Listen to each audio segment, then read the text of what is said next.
Hello and welcome back to another stream. This one of Red Dead Redemption 2 online. And this evening we are going to be travelling and wandering around the Red Dead Redemption map. And we're going to seek some resources, and we're going to find some new stuff and hopefully buy some new things. So yes, I hope that everybody is okay and everyone is doing very well and that you've had a very lovely Tuesday and you're all ready and prepared for a beautiful stream of Ghost. And I'm sure that all of you are doing very, very well and had such an amazing bank holiday weekend. And I know that getting back to work can be rather dull, but it is our duty as people, as workers, to keep the system going. And if getting up for work on a bank holiday Monday is the key, then I guess that's what we need to do. Now I need to get my my device, so if anybody has put in any comments so far, I cannot see them. I will read them. God bless you. I will. I finished work today at 4:30, and unfortunately my internet went down yesterday and my streaming just malfunctioned. I was no longer able to save the stream, salvage the stream, or even stream in general. It looked as though I just gave up and I was tired and I just put on YouTube and got some rest. But yes, I will put the comment on now for you on the TV if anyone has joined, so give me one moment. Let's have a look here. So we have the broadcast settings, to advanced settings, and let's put up the dashboard with the cow. Right. How you doing there, son? You okay, Caden? Having a lovely day today?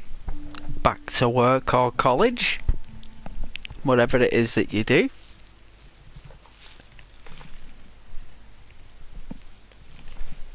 Everything all good?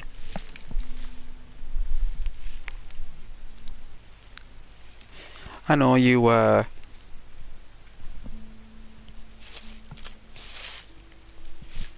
require, or is it modern problems require modern solutions?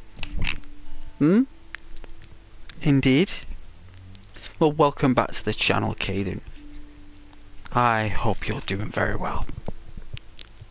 And I hope that you're being polite and kind to others and helping others who are in need. And being that very kind, awesome person to everybody.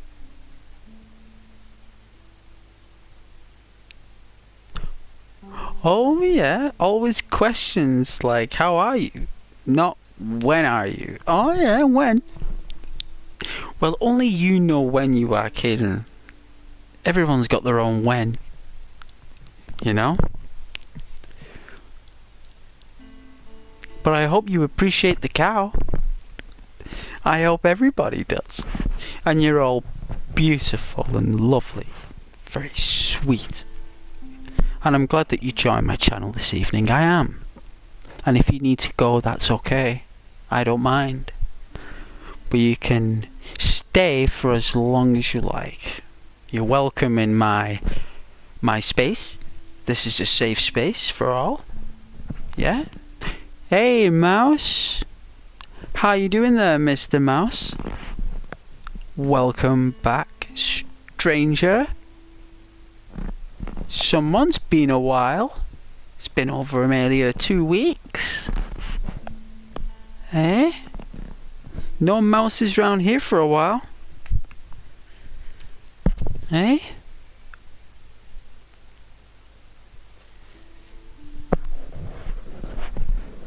Oh yeah? I'm not bad, Ghost. He's not bad. You're not bad? You're all good? That just basically means, in a gentleman's terms, no one's giving me any grief today. I haven't had any headaches and I've had no problems to deal with. It's kind of been one of those days that I've been able to overcome everything that's been thrown at me, and I'm smiling, which is good. And I'm very glad about that. And I'm very made up that you're here, Mr. Mouse. I am. I am very made up.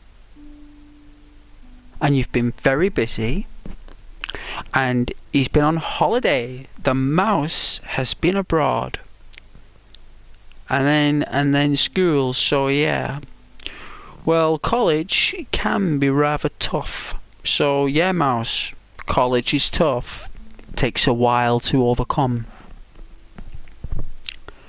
But with dedication and hard work and good studies and help from your friends and your tutor or your lecturer, you should do fine there, Mouse. You should do jolly good fine. Hey, Sav. Hey, Savvy.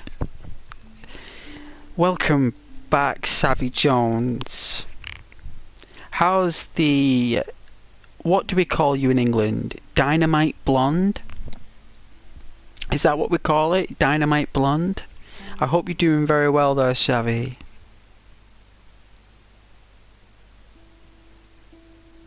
Caden, school. I think he means college. Caden, Americans call it college, school.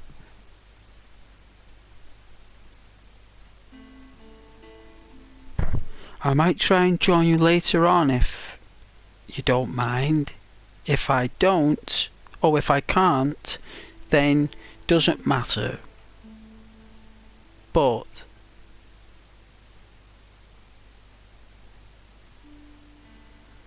it's alright, Mouse. In the UK, college is school.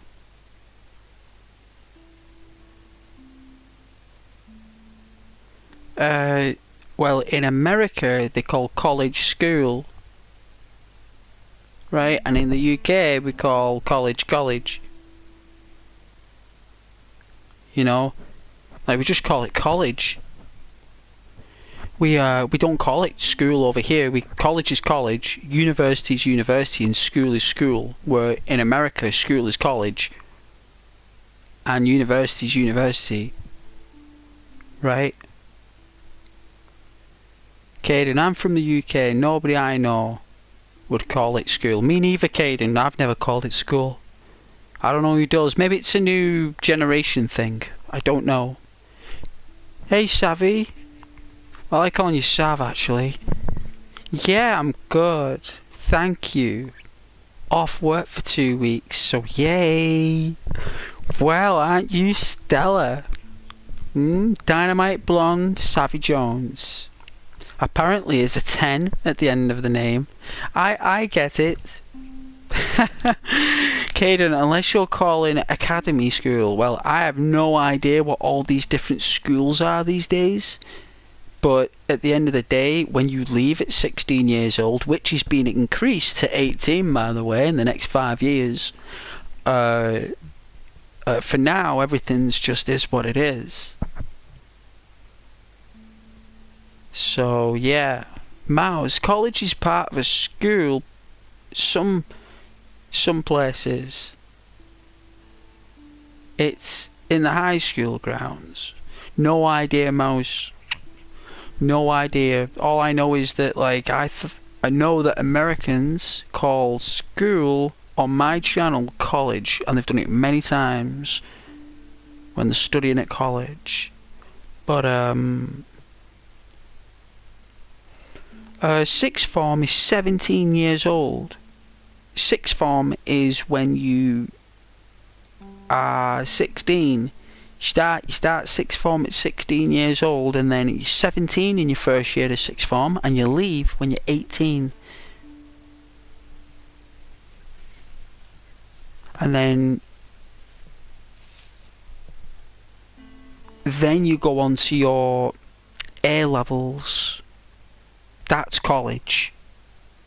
Like your GMVQs and your NVQs, like they're awesome. Well done. Like they are they're a massive achievement for students. A lot of students struggle. GMVQs are exceptional for those who have struggled, and they are. Right, but when you do your national vocations and your general national vocations, you then go to your advanced levels, right, those advanced levels of education, and that's when you're 18. That's college. That middle ground between leaving school and getting your A levels, before that you're basically on like a platform.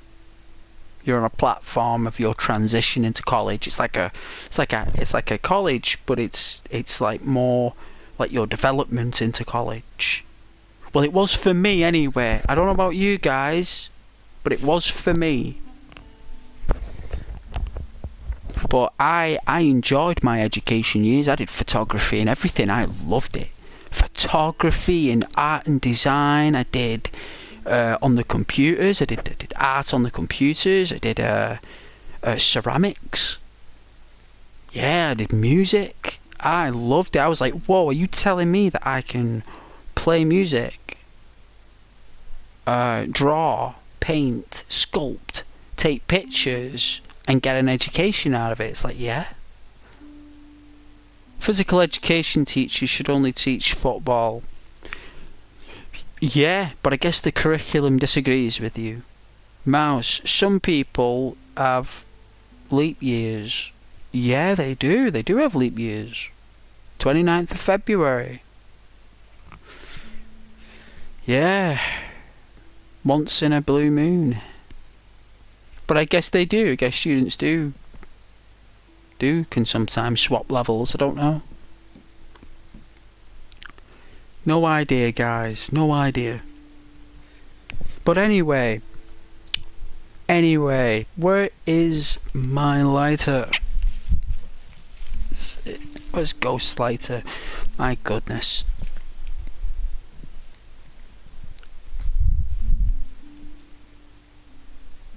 Ah, jeez. You know what? I may as well just go into... Yeah, give me one moment, please. They search the continents to play anything but football. Oh yeah, Ghost, the left-footed right midfielder. Oh yeah, they did. Even though I'm like right-footed, they put me on the left wing. I said to the teacher, I said, why you putting me on the left wing when I'm right-footed? Like, I can't control the ball with my left foot. When I'm sprinting down there, I'll lose control of the ball because my left foot isn't for that. My right foot does that. I said my left foot is for basically, chipping it up and doing the little...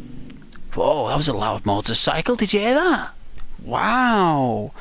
That was a chopper. See, I said to you guys, when summer comes, the bikers there's a biker calf not far away from me, and they all fly. They all ride in V's.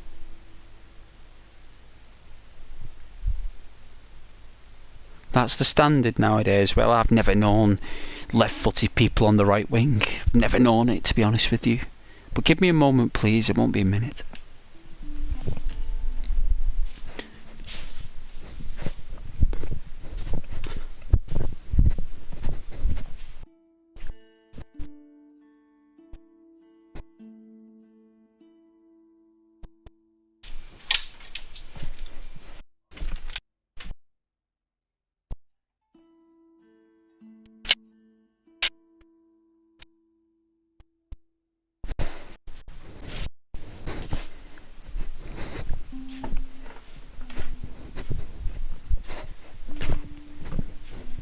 I had to get my device because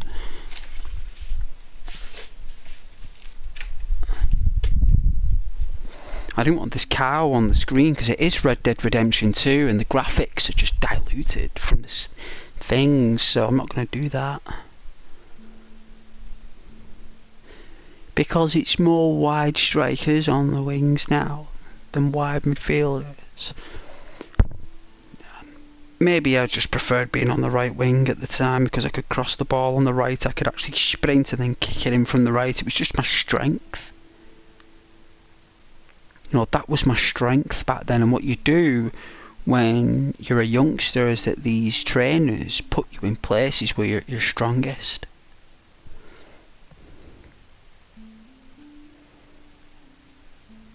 It's because I'm left-handed, you see. Like a lot of teachers back in the day, and when I went through college and stuff, they were all confused that I was left-handed. Everyone was right-handed. Like the left-handed individuals were so rare, and they still are. And I am left-handed. And when I be there, like, people just assume you're left-footed as well. When I'm like, I'm not. I'm ambidextrous. I use all my systems. I don't just use one particular source. I actually use all of them. You know. And I guess that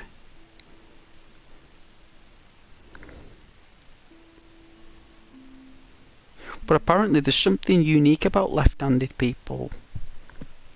You know, like, there's something unique, like the way the brain's wired up. Like it's a personality thing. Like, I don't know what it is or what it's called, but it's something.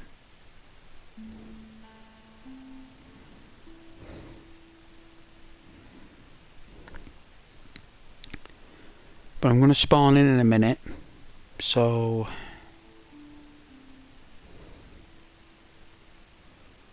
be prepared.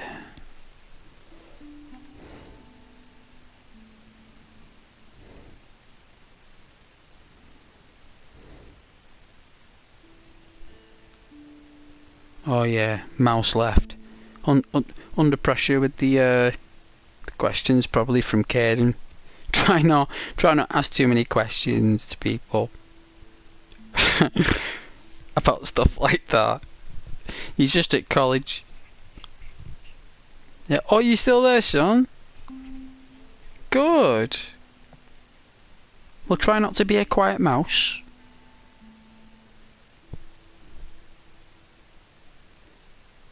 Oh yeah, it's funny that your comment hasn't come up on the TV, but it's come up here. Isn't that strange, look?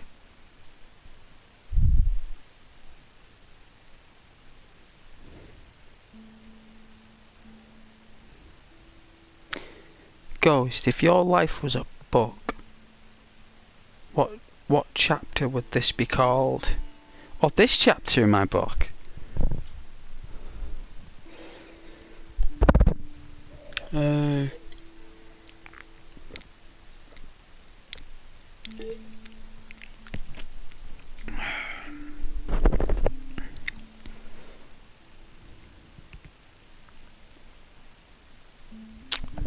I'd probably say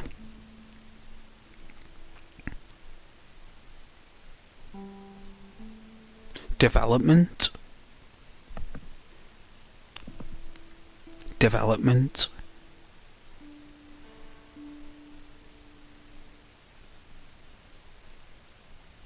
Definitely development. Like improvement. Like development, improvement,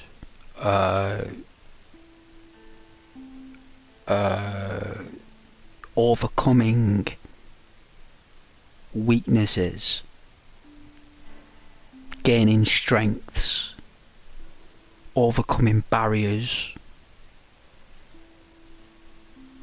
accepting weaknesses. That's the chapter I'm in.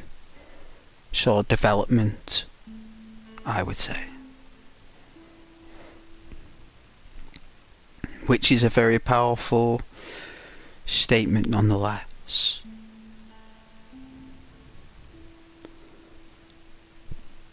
But I'm gonna remove this banner here so you guys can get the full screen. So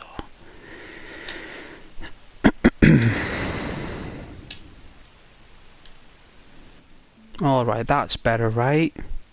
Like, that's a lot better.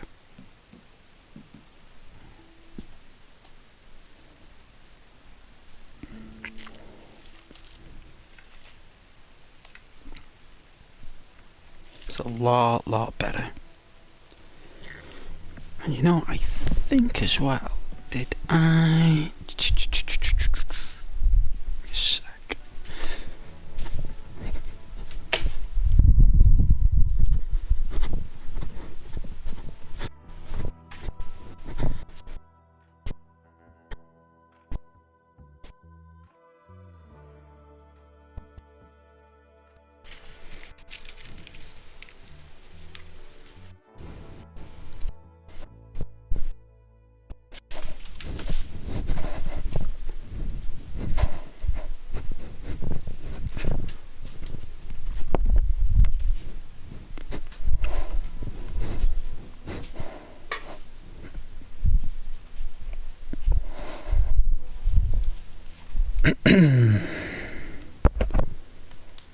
If you're on a date and forget her name, just call her. It's the most.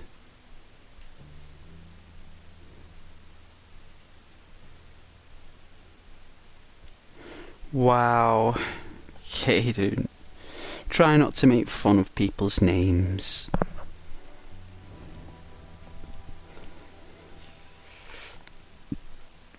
Try not to. If someone was in there, I actually have viewers by that name.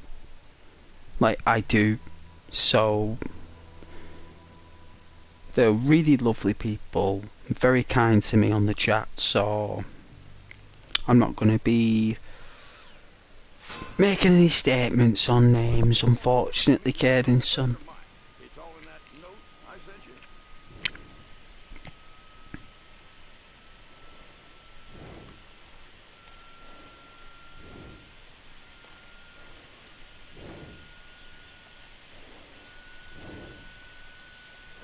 Hey Crisps, oh it's been a while since I played this, oh my god, it has been weeks, well it feels like weeks, probably been less than weeks actually, it's probably been just like a few days, but it feels like a long time.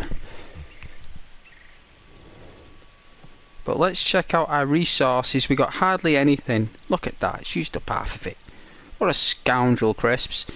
Alright, let's do a mission while we're here. Let's steal some resources. You made fun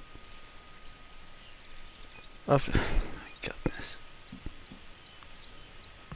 See, stubbornness will get you nowhere in this world, Caden. Stubbornness will get you nowhere.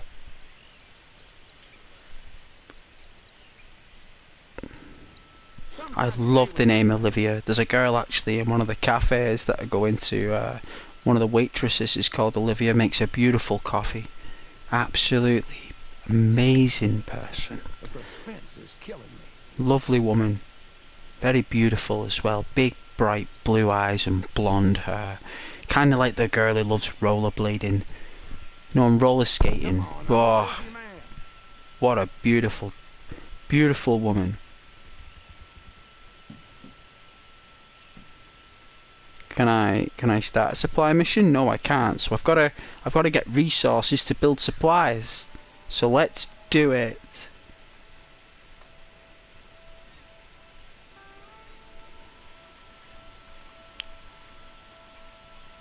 I would never be disappointed in you, Caden, son. Now there. I know you've had a delicate day. It is Tuesday. You're in a safe space here, son. Don't you worry about that.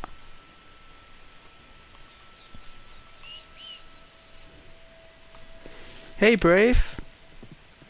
Howdy, Brave. You hope that I did something fun yesterday? Well, I was working. But I did do cartwheels. I actually did cartwheels all the way to work. I was like this human wheel. Just wheeling through town, you know? It's like, who's that guy there just wheeling through town? It's like, that's Ghost. He's cartwheeling. It's like, yeah, all the way. Even uphill. It's like... I was working on a bank holiday, yes. Of course Ghost was working on a bank holiday. My goodness. You do realise that as you well, let's just say that your time is paid for, and when you're contracted to an employer, you have to abide by those conditions. Failure to do so may result in a discussion, may result in many discussions, actually.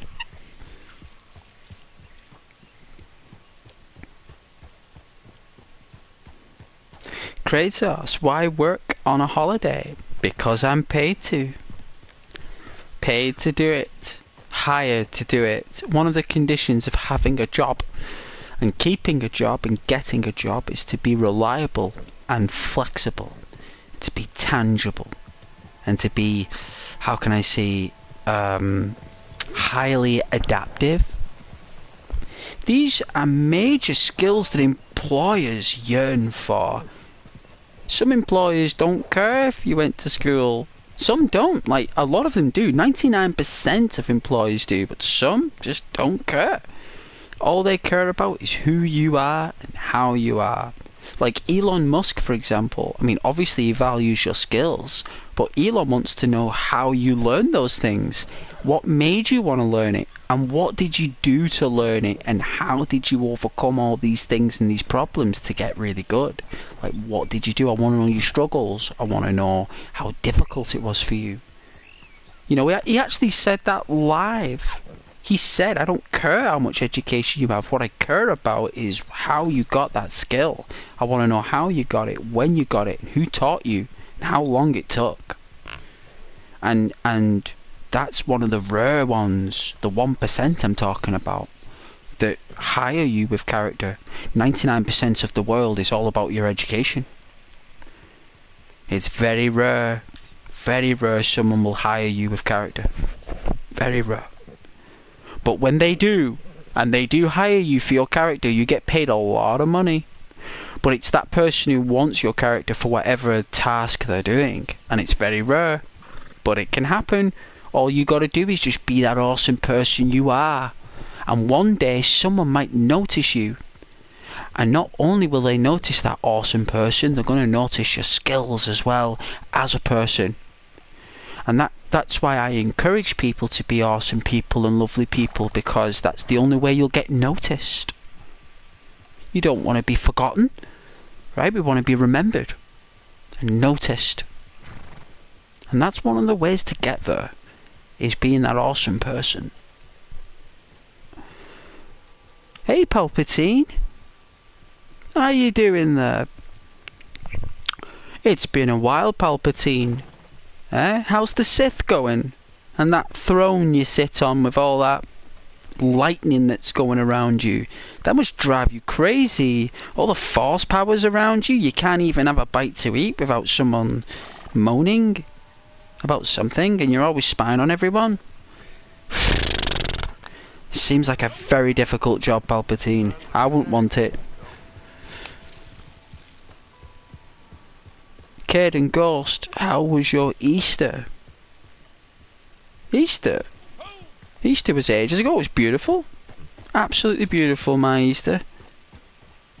I loved it. I had 5 chocolate Easter eggs. 5 I had. I'm surprised I didn't throw up. And you know what? I ate the lot. I felt great. I felt absolutely phenomenal. So I had a lovely Easter. I did. It was actually really nice. Look at that tree. It's falling down on this house. I don't remember a tree falling down on a house, guys. Is this something new? Is this a base? Am I just stupid? Have I missed this? Like, I've had this game nearly 6 years. Like, really? I've never seen a falling tree on a house. What in the Lord's name? This must be new. I don't think this is with Arthur Morgan. If it is with Arthur Morgan, please tell me.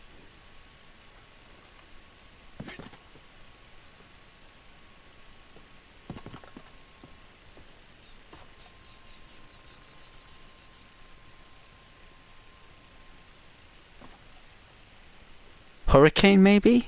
Don't know.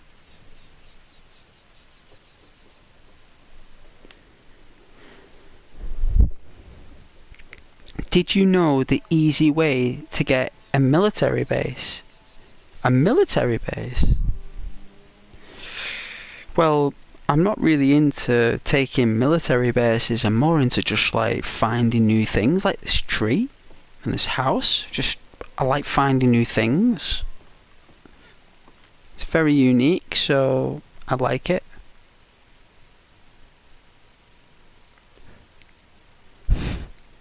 Mouse, why did you word it like that?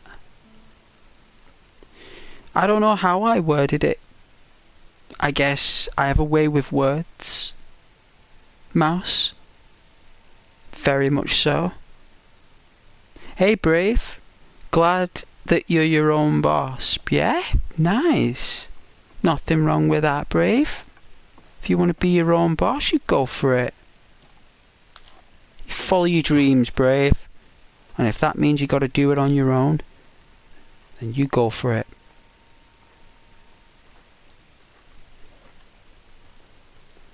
Caden, it was Easter on Sunday in Belarus, Bulgaria, Cyprus, Georgia, Greece, Moldova, Montenegro, North Macedonia, Romania, Russia, Serbia and Ukraine. That house is always there. No, it's not. I've never seen it before.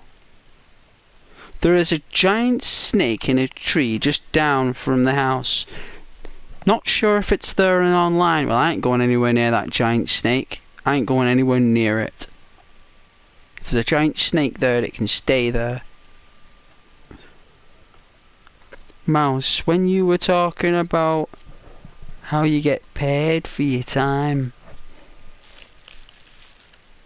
and if you don't, you get fired.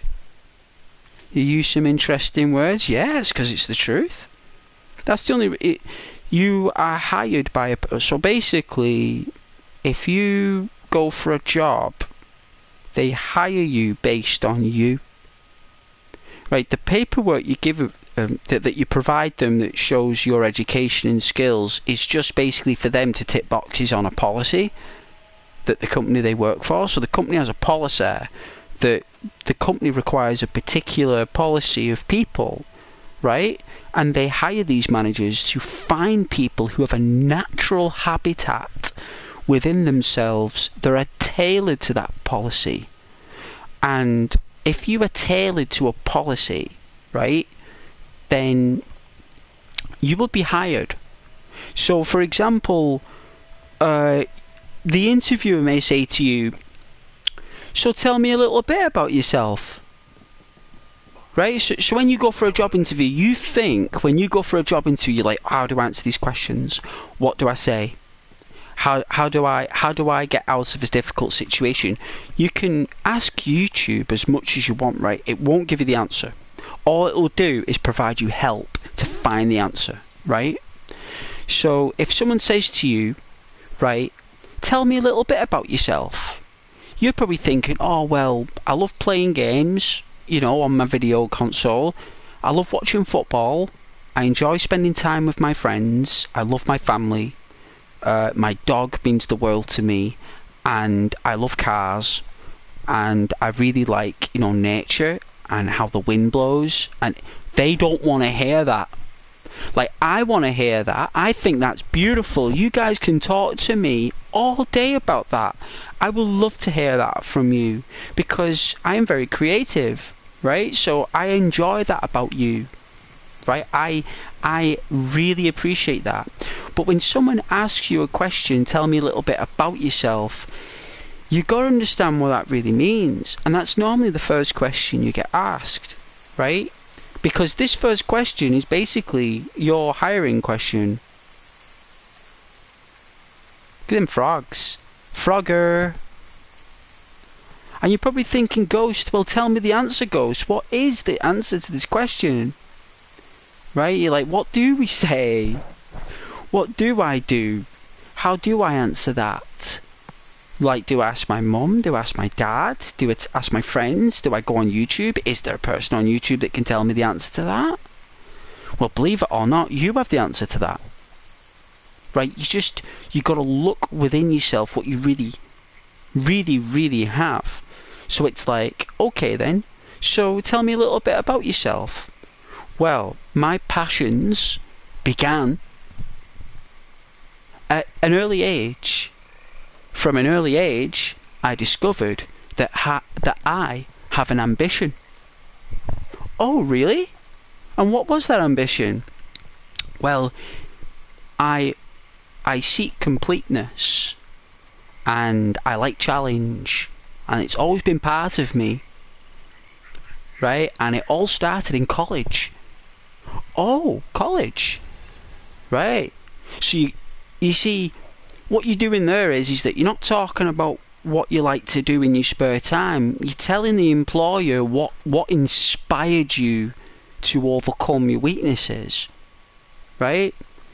And where did this passion come from? You know, you want them asking you questions about you, not about what you've done. It's about you, because that's what they ask questions about. It's about you, right?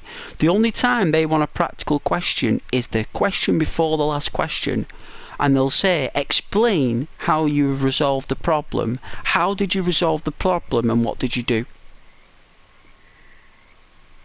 Like, that's normally the only practical question you will get asked as an interviewer, or an interviewee, sorry. The interviewer will ask you a practical question, but most of the questions you'll be asked is about you, right? And you've got to get one word wrong about you. If something doesn't tally up right in the moment, they'll see right through you, and you have to put up with someone saying, all right, we're done. They'll slam the pen down on the book. If you ever having an interview and they slam the pen or the pencil down on the book, if they slam it down, they tap it on it. If they tap the pad, what they're asking questions with, and they tap it on the pad, that means you may as well just move on. If they place the pad down with two hands on the table, stand up and offer to shake your hand and thank you for your time, you're halfway there. They need to talk to the manager about you. That's what that means. So it's a difficult world.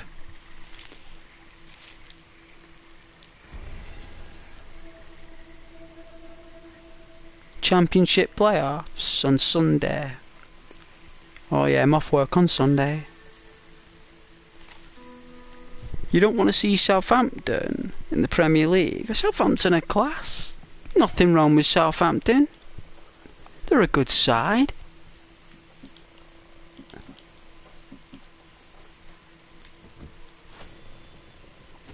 Southampton used to be in that league years ago with Matt Letizia.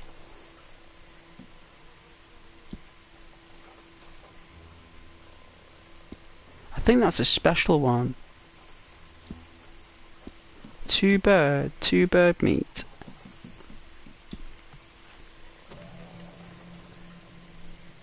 You know what? I'm pretty hungry, me. I'm gonna turn this up. Alright. I think I've got some... Here we are. Got some chocolate here. Oh, I really got peckish there. So yeah, guys, no, for job interviews and stuff, you need any help with that, you just let me know. If you guys have got a job interview and you're struggling, and you're on your own, don't suffer that in silence. Just let me know, and I'll do my best to help. Like, it won't be the best information you can get, but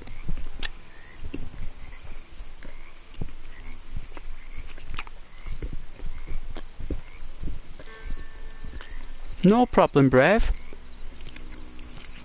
Be careful on the delivery.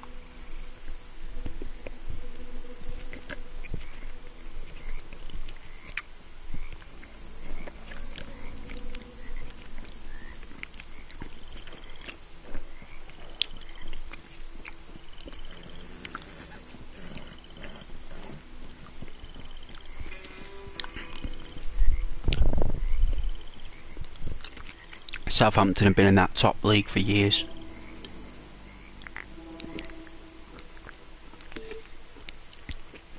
You know that the only reason a team gets to where it is because of the manager. It's got nothing to do with You know, it's the manager and the fans. You know, the fans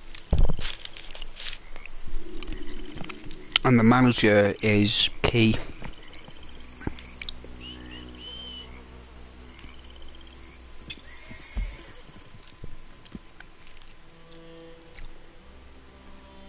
It's that saxophone music.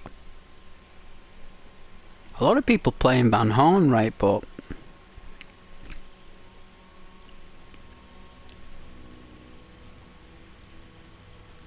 I don't want to go to Saint Denis. I suppose we could go to Blackwater, so...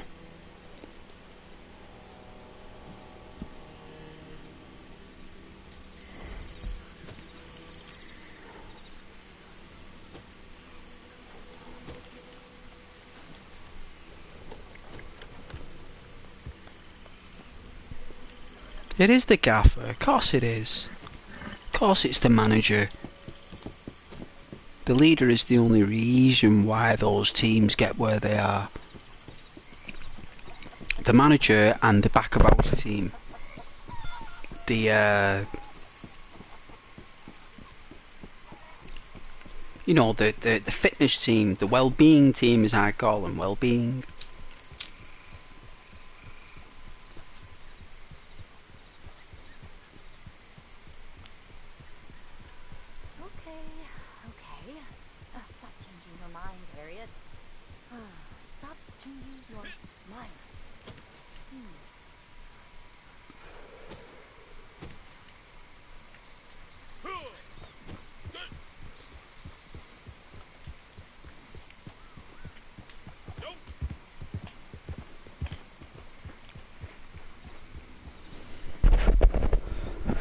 But yeah, definitely the manager.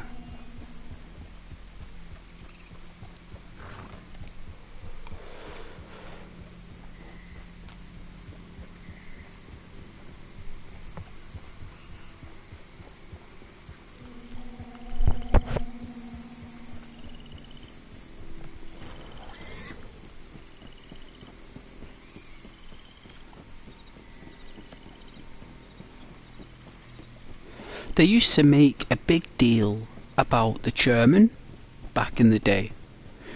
I think they still do, because they're like producers of the film, you know. And the chairmen of these clubs, they tend to take a back seat when it comes down to the players.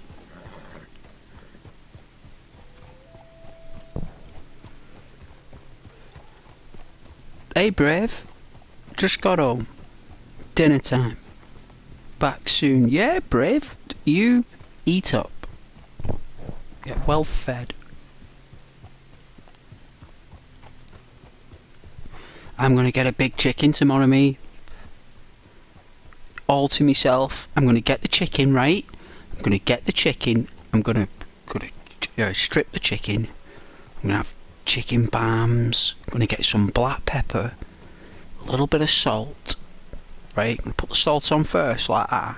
A little sprinkle of salt on with the chicken on, bam, and then I'm gonna like grind the black pepper, right, on the chicken, right. What you can do if you're feeling a bit like, you know, if it's like, I don't know, if you want to sweeten it up a little bit, you can squirt a little bit of lemon, like squeeze a bit of lemon like that, just a few drops like that in the middle of it, just in the middle, a couple of drops of lemon, just to give that nice smell of lemon when you're eating with the chicken. It's really nice. I know that sounds strange, but it's really good.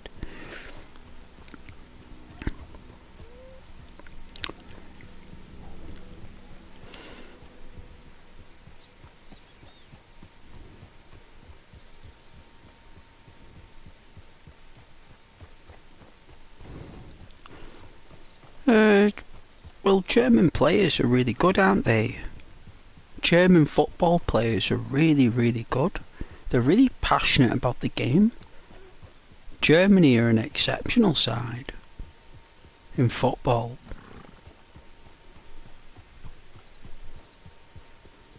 You know, England is practically Germany as well. Like basically our heritage is Italian, you know, like ancient Greek, Italian,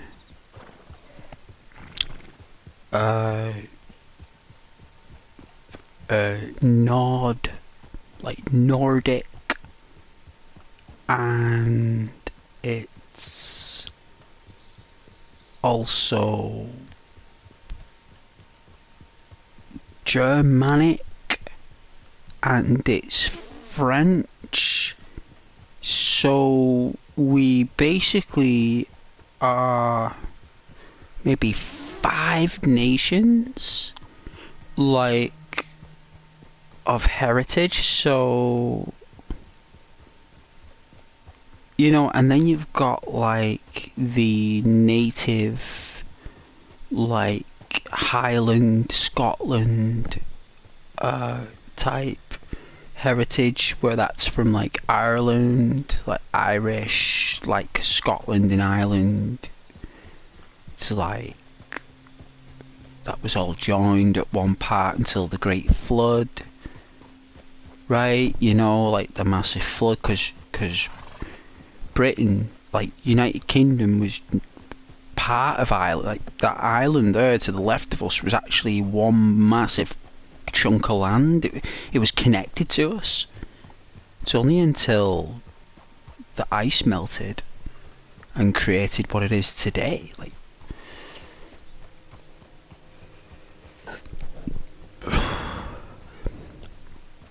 oh yeah.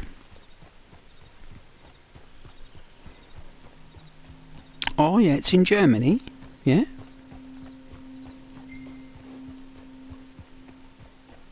Yes, Germany. Nice cities in Germany. It's very clean. It's very tidy. The trains are really good. The transport system's exceptional. They don't have many residential areas. They don't have many places to live. They keep it, you know, very, you know, level. They have plenty of hotels. It gives them reason to build really nice hotels, also reopen old hotels. You know, Germany love doing that. You know, reopening old hotels. You know, restaffing them, repopulating them, redoing them up, fixing them up. These old Germanic buildings. Beautiful. You know, it's understandable. You know, if you've seen some of them buildings in Germany, they look absolutely phenomenal. Exceptional pieces of architecture there. People will love to visit Germany for the Euro. It's probably the best place to be. I mean, why would it be in England? It's an absolute dive. The only thing that's nice about England is the south, the countryside and everything, like Dover and, you know, the Cornish, you know, all them places, the Isle of Man and Isle of Wight.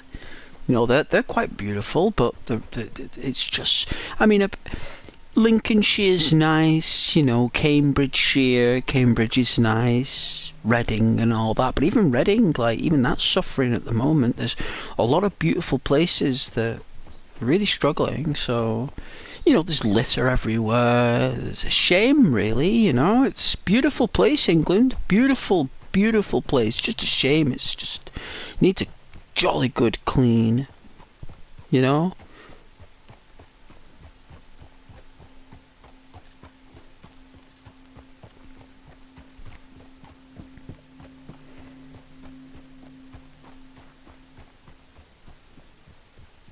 Oh yeah, your prediction is obviously Scotland. Let's hope. Yeah, let's hope it's in Scotland or Ireland. Would be nice if it was in Northern Ireland or something. Or Scotland. That would be rather unusual, but it would be good. Yes, I agree.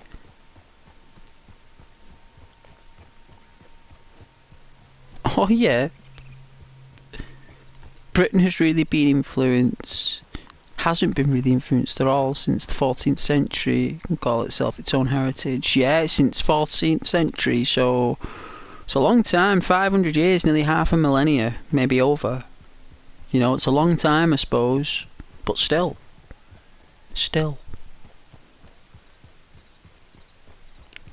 If that's what's written down in the books, who came here, and I mean, we don't even know what happened. Who knows what happened? Anything could have happened, you know? I mean, we've got to record things on TV now to find out what happened. Like, even now, people don't believe really what people say. You know, it's only until loads of other people agree to it about what happened. Who knows what happened back in those days? Nobody knows what happened.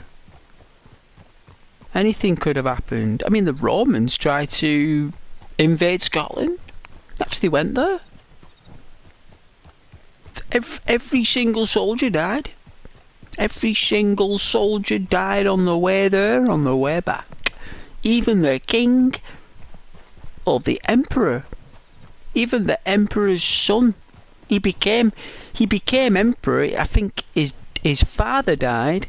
He became emperor while invading Scotland. Then he died while invading Scotland.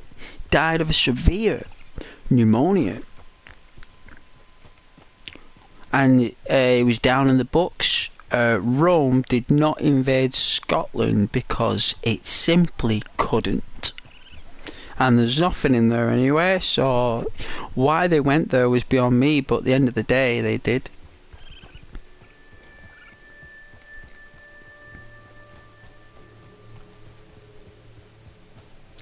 Well, I doubt any cup will ever be here in this country again. Not with the way this country, unfortunately, could handle that amount of people. It couldn't do it. The transport system couldn't do it. The police forces, it couldn't handle that many. Maybe back in the 60s we could. You know, we could definitely do it then. In the 60s, but I don't think we could probably handle it as a nation.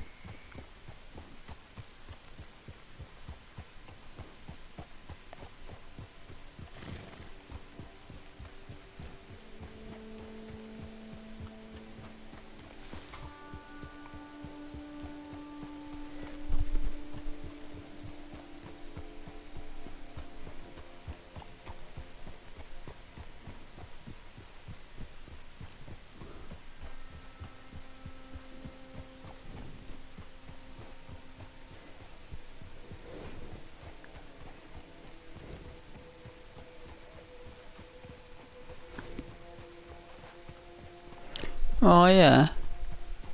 I don't really know much about that.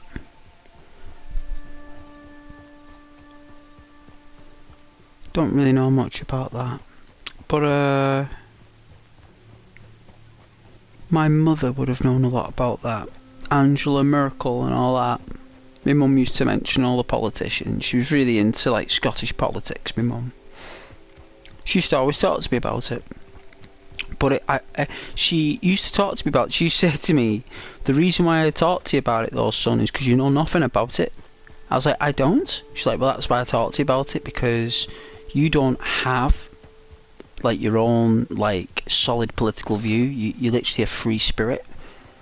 So when my mum used to talk about all these politics and stuff, I could never like disagree with my mum or like say that she's wrong about that belief or that I believe something different. So that's one of the reasons why my mum would talk to me about it. I don't think it had anything to do with my political beliefs, because I don't have any. I have no idea what to actually think. I may as well play Monopoly. Not a clue. You know, them chance cards. You know, everything in Monopoly is basically everything that's in life, right? To a degree.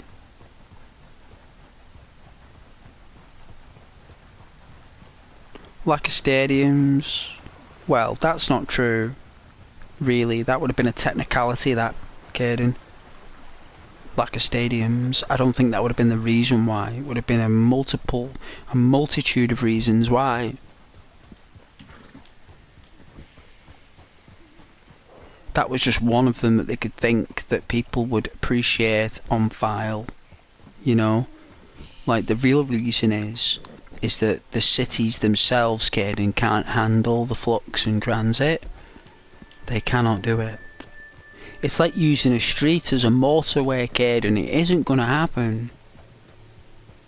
A road isn't a lane, you know? And a lane isn't a motorway. And a motorway isn't a highway. You know, you know, you have these highway countries. And Germany is a superpower, right? So, it's a superpower country. So, I suppose with it being a superpower country, it can handle the euro.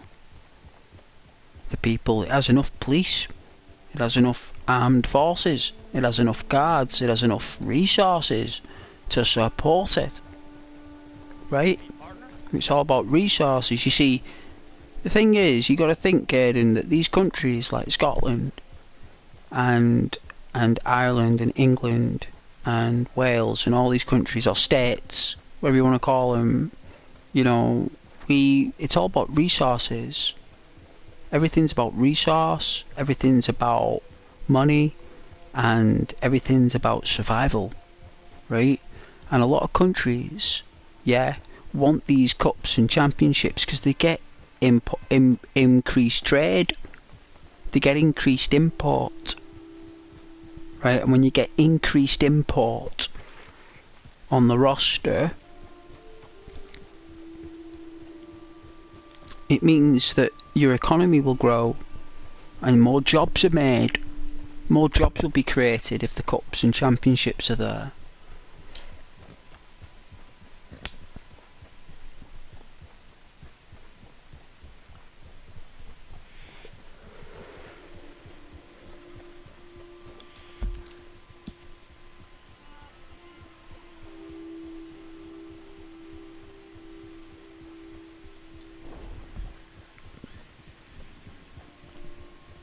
Not met any players.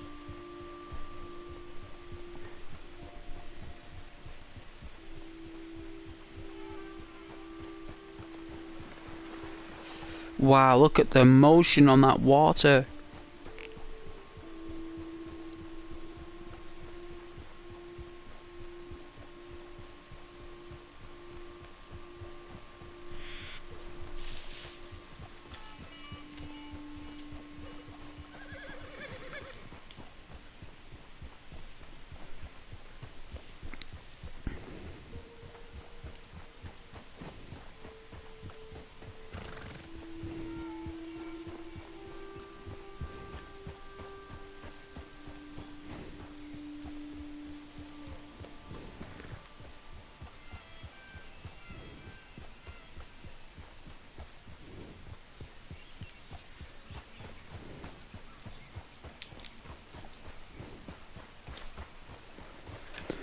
Well, I'm off after tomorrow. I'm tired and I'm done.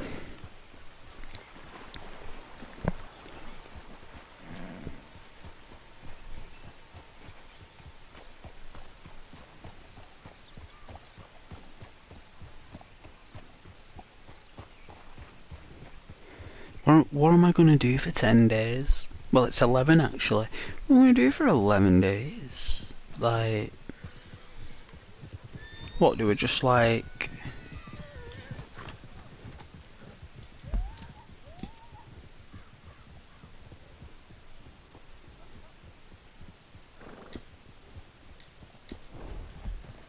I'm just fine alone.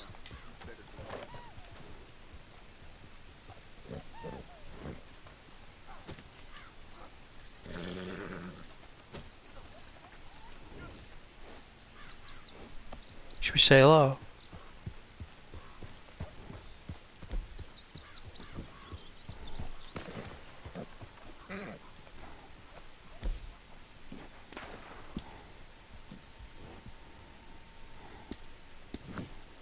Well, they could all hear me anyway. Hey guys, hello. How you doing, fellas? Nearly. Almost. You got it. You'll get there. See ya, I'll do it when I'm moving. See if you can get me while I'm moving. Nearly. Keep trying. Keep trying. You got this. It's very difficult to do, but you can do this.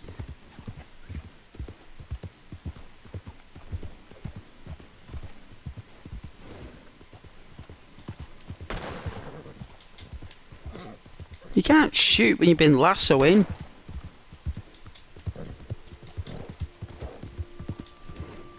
This is a free spirit, my friend. We don't shoot here. Come on now. Relax. Put the gun away.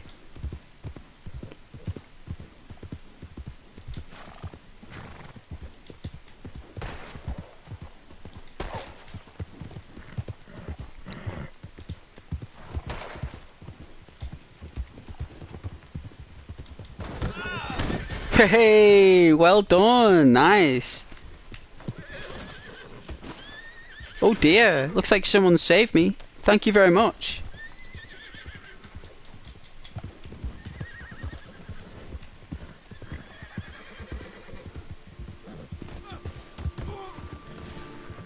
Ooh, oh dear. Oh my. Brutal, thanks for saving me, my friend.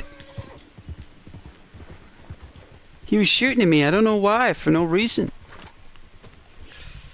No reason at all.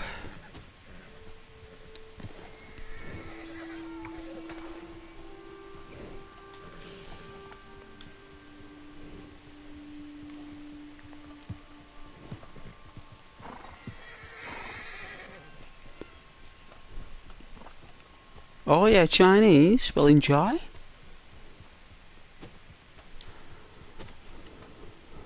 Enjoy it, man.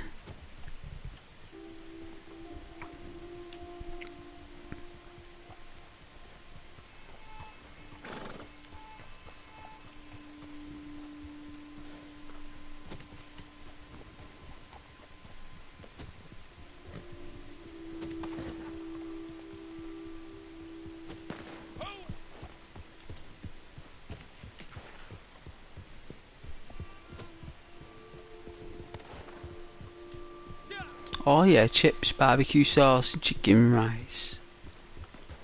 Like an old Tuesday special, eh?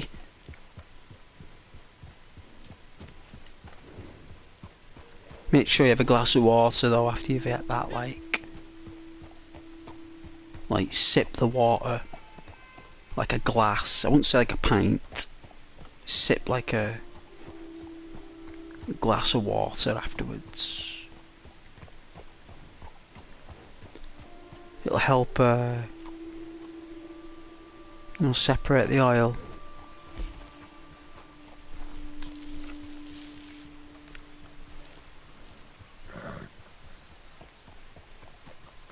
Is that supposed to be tonsillitis? I don't know if that's supposed to say tonsillitis, Caden. But alright.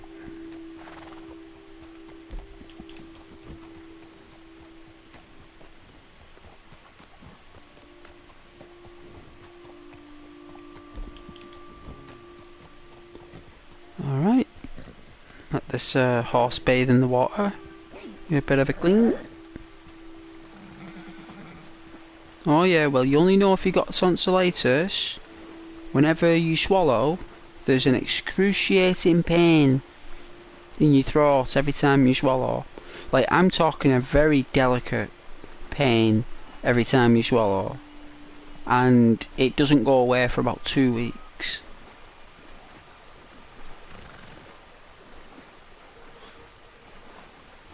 Yeah? Well, the only thing you can do with that is go see your doctor, because there's nothing in the shops that will tackle that. Caden, I promise, there is nothing in those shops that will cure that. I swear. Right? And your doctor will give you some penicillin, antibiotics.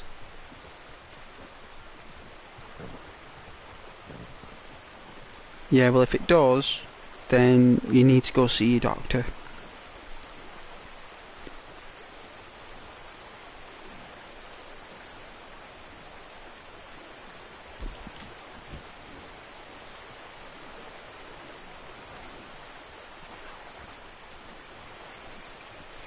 We got company.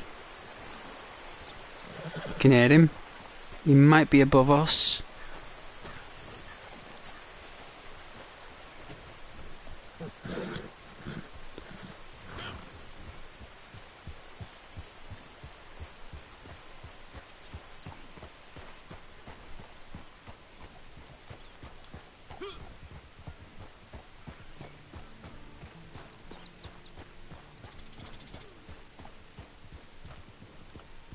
Yeah, my character does look cool, right? Holy smokes. You alright, guys? Peace and love, man. Peace and love. You guys okay? I don't mean any harm.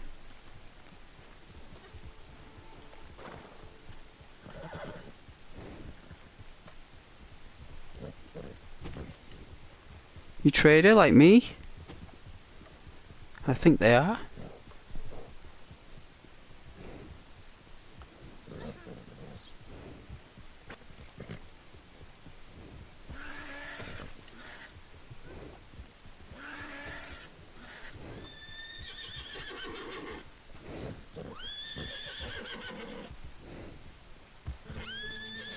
Wow, check this out.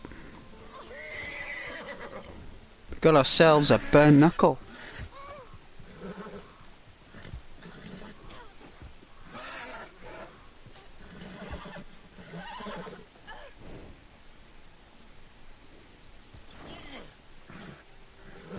Hey.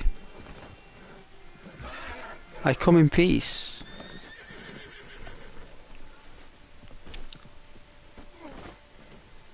Wow. Guess it's my turn soon, guys. Oh dear. Oh my goodness. Are you okay though?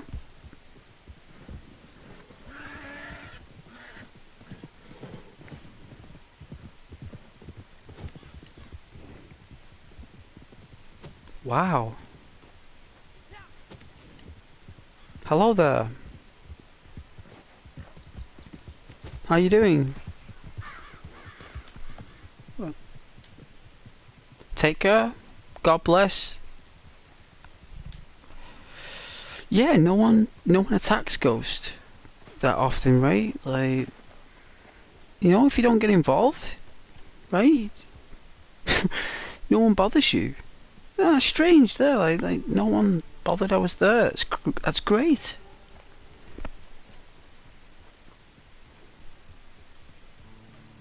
See, when you approach things without any fear, it doesn't matter. It's like with DayZ or any type of game. Whether it's the Dark Zone in the Division, you just chill.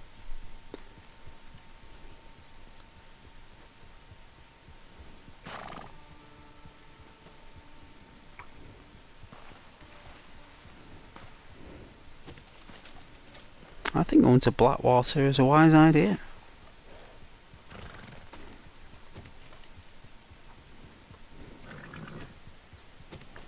Yeah, we need some food. Oh my goodness.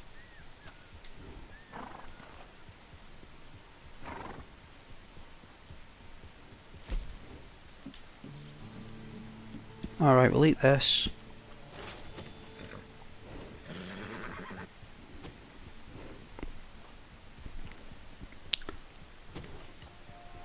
Like, I don't know if we're too hot. Let's have a look. So you go on the player. And dirty. So we're underweight. And our temperature is fair. So we need to get more food. Your physical appearance doesn't change though, like with Arthur, which is a shame really. Would have been nice if you know, there was a metric.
Hey.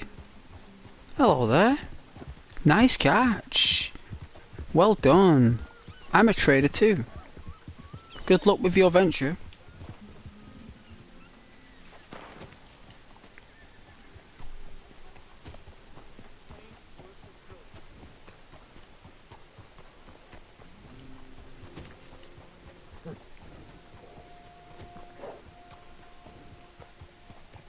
Hey there, friend. How can I help you? You can't. But thank you for offering. Things we're searching for cannot be found.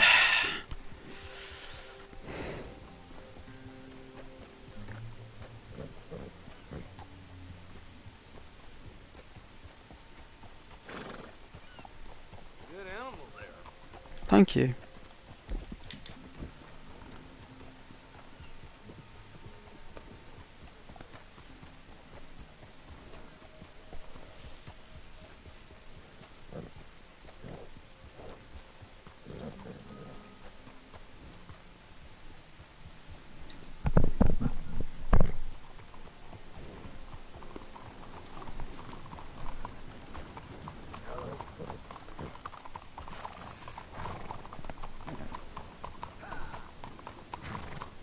Hello, sir.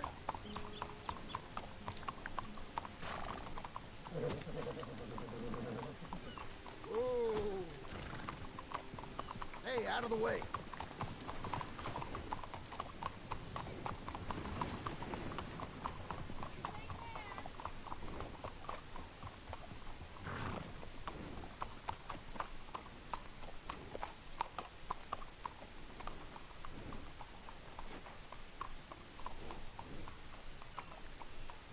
How you doing, friend?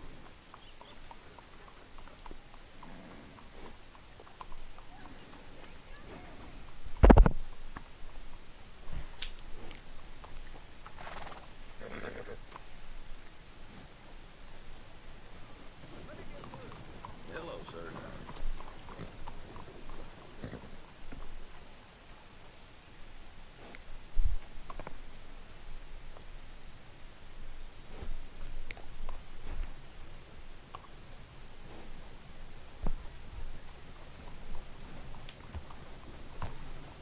It's about survival, ain't it?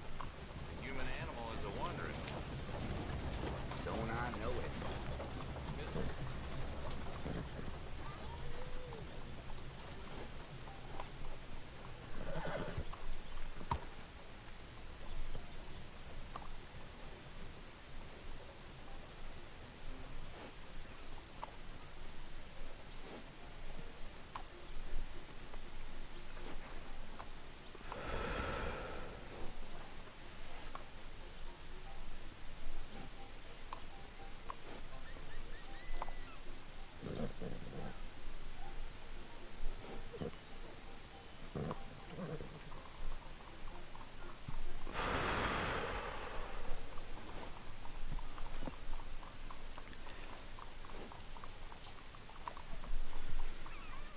I'd love a massive chicken. A huge, humongous chicken.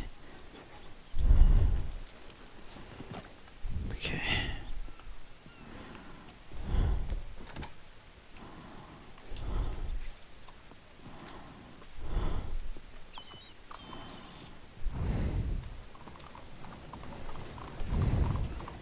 Hey, partner.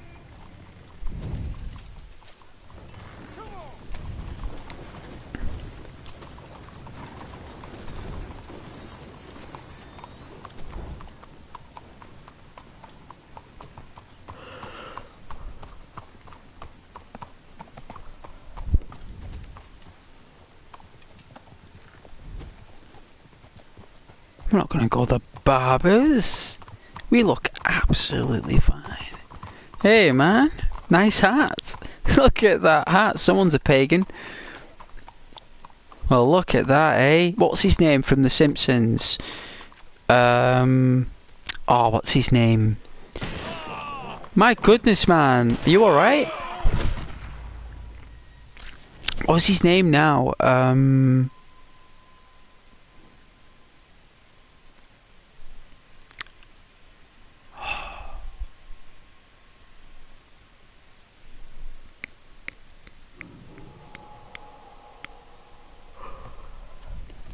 forgot his name.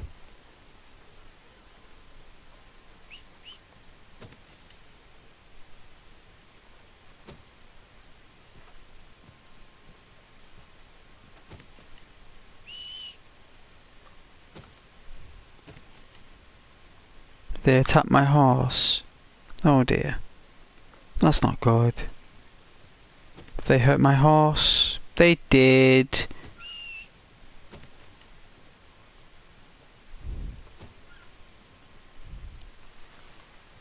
He's gonna try and snipe me from up there, look.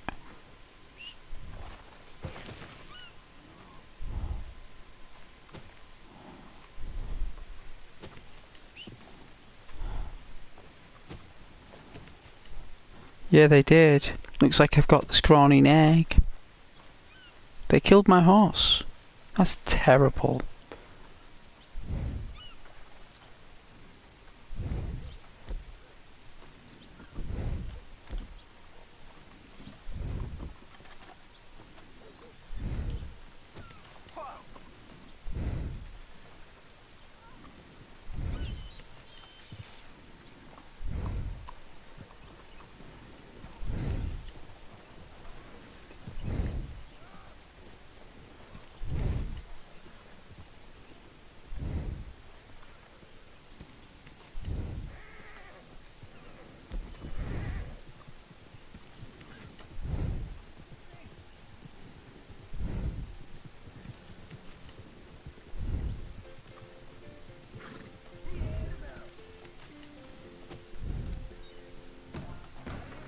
Well, hey there. It's nice to see you again. You too, my friend. What have you got? Any pickles? Any nuts?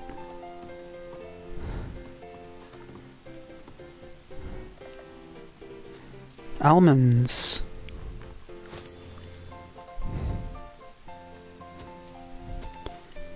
Hello. How are you?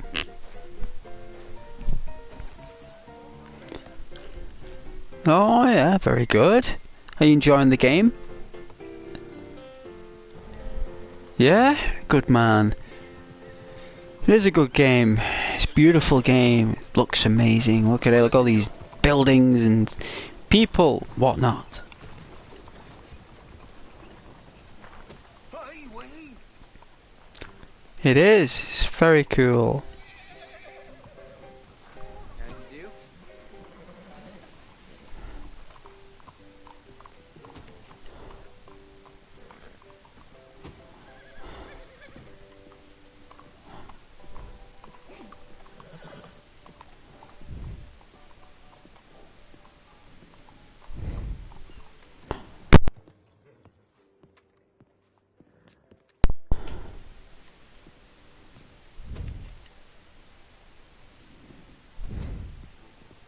It's a shop.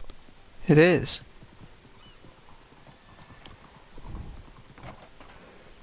Good to meet you. Feel free to browse.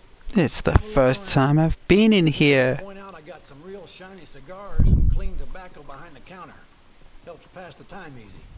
This is the first time I've been in this shop. Oh, it's a pleasure to be in this shop. Look how beautiful it looks. Look at this shop. Oh my god. Is this your shop? This looks epic. Look at that till. Hey man. Look at this shop.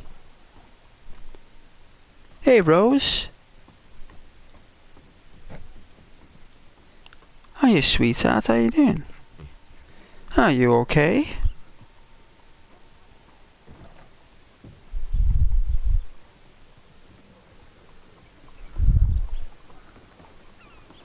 Look at this shop, this is epic. I would love to go to this shop as John Marsden. We can actually do it. You know what? I think tomorrow I might do a stream on John Marsden. We'll do the story, we'll start as John. And I'll come up with a nice title. And we'll swashbuckle. Yeah, I think we'll play as John Marsden tomorrow and do the missions as John. Oh, I really like this shop. I love this shop. Look at the chairs hanging from the ceiling. Look at that. That is epic. I love stuff like this. All these baskets hanging. It's very creative. Look at this. Look at the lanterns and the lamps. Look at the pots and the pans.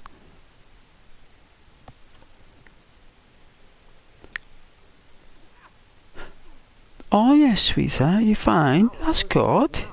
Well, that's nice then. More than an outpost. Yeah, isn't that lovely, right?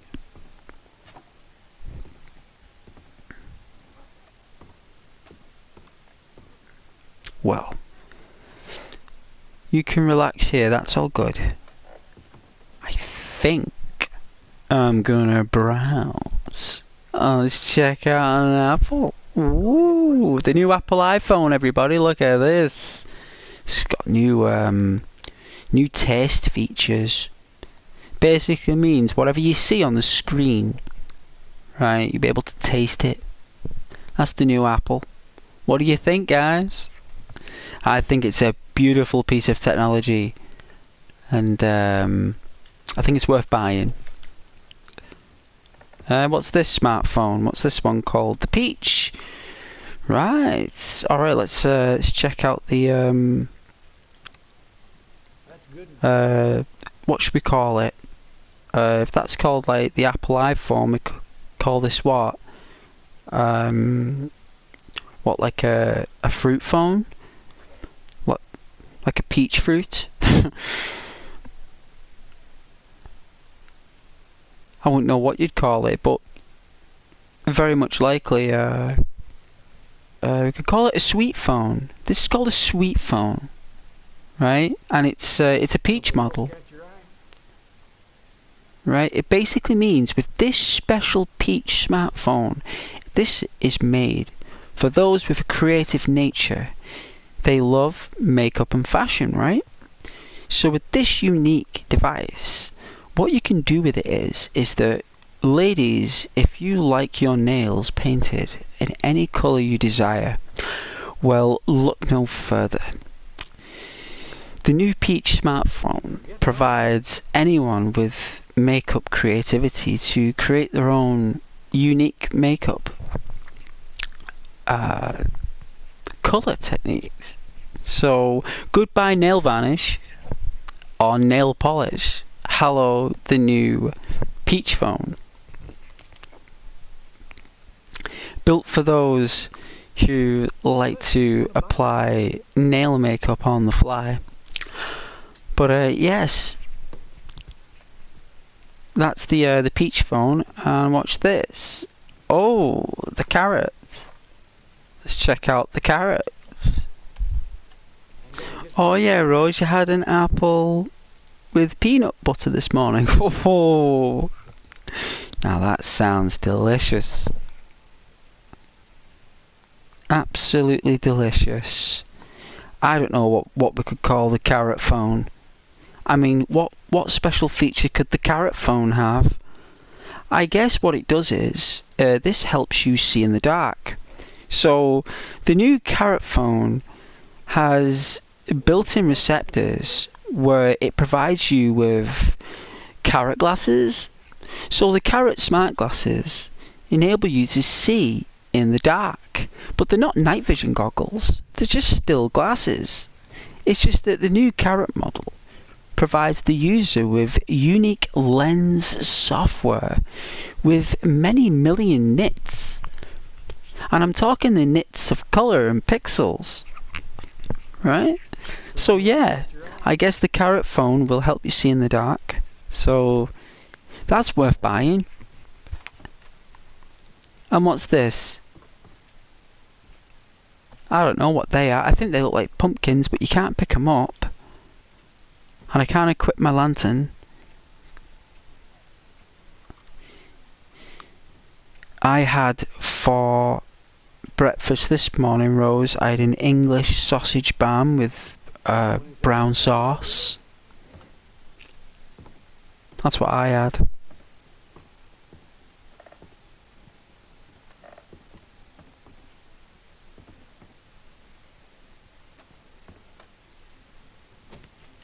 It was really nice. Really enjoyed it. It's like he enjoyed that shop. It's beautiful in the daytime. I was thinking of waiting until morning. This poor guy's doing 24-hour shifts, Rose. This guy doesn't get a rest. None of them do. I think none of them sleep. These people just constantly are walking around eternity in this world. They have no concept of age.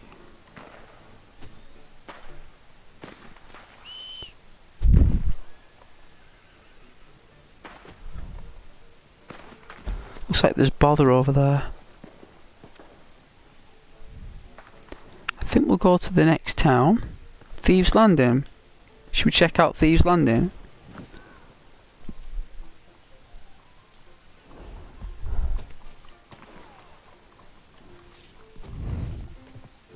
Hey Mercer. Oh, I'm sorry those guys shot you. I did not want them to. I did not want them to.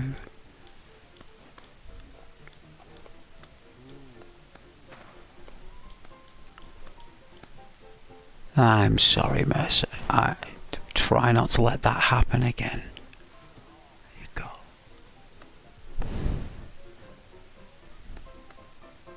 There we are. Alright. Let's go.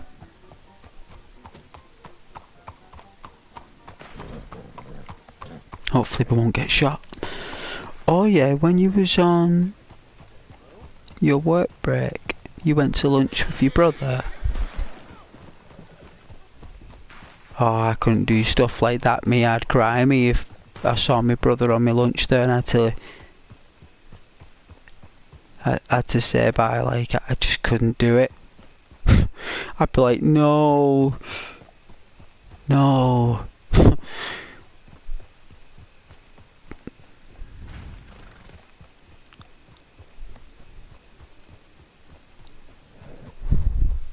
Like, please, please, my older brother, don't go to for my work and tell him that I've got to go with you. It just wouldn't work. Like, I just, if I had to see my brother, me, I'd have to spend all night there talking about, like, Dungeons and Dragons and everything, just Street Fighter 2 and Nintendo and... Oh man, love my brothers, me. Very much so. I'm glad you spent time with your brother. Very glad. You've told me about your brother before. When you first joined the channel. You only mentioned your brother briefly. In conversation. But I'm glad that you were able to spend time with your own flesh and blood. As that is the only thing in this world that's worth more than money. And jewels and diamonds and gold and silver and platinum. Diamonds and sapphires and gems.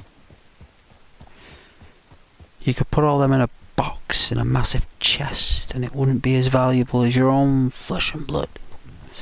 As your own family.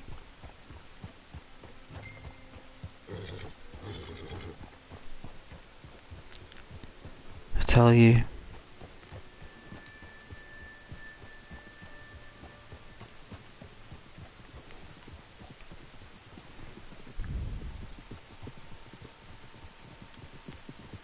Nah. Love my brothers.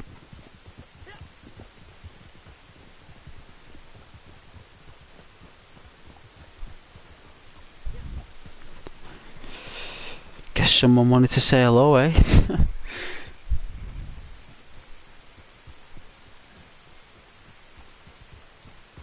Going to Thieves Landing. Gonna catch up with friends.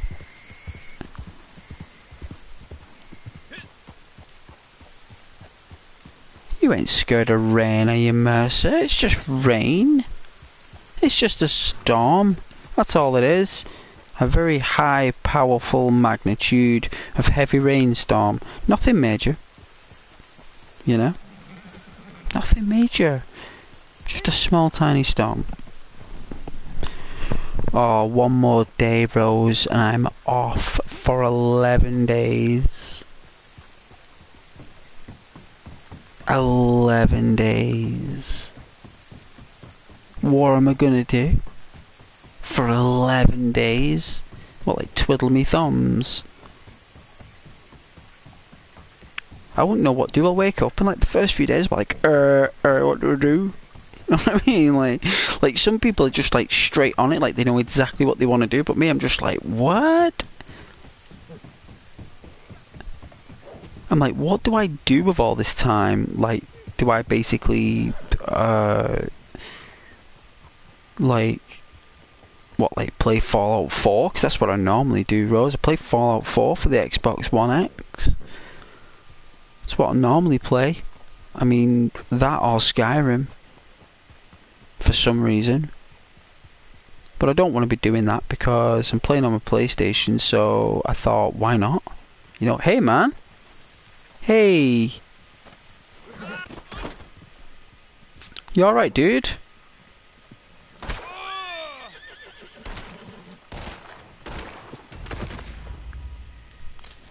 Wow.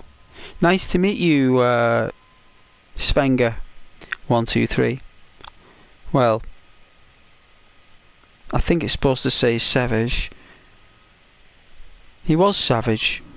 I think it's supposed to be savage in like German or something. I think.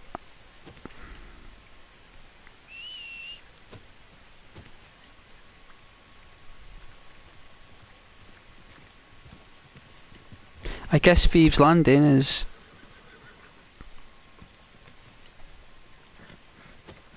Hey man!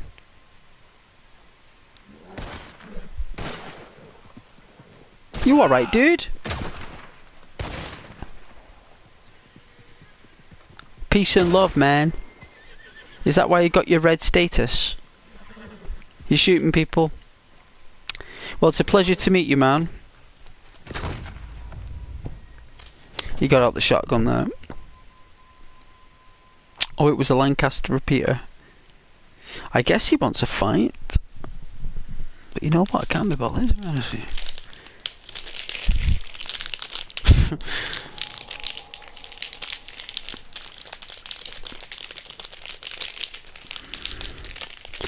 I've been hoping you've been keeping okay. I've not heard from you in a few days. If you're still here in the chat. I'm glad that you joined tonight though. It has been a while.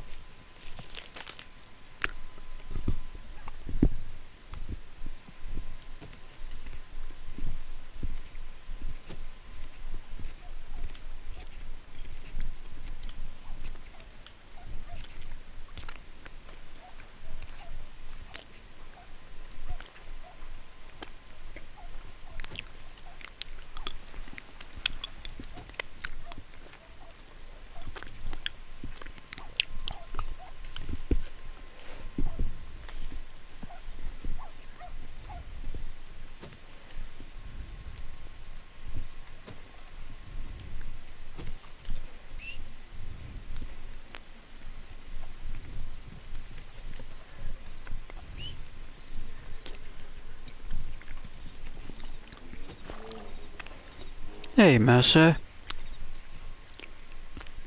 I'm sorry he scared you. You'll come across people like that now and then.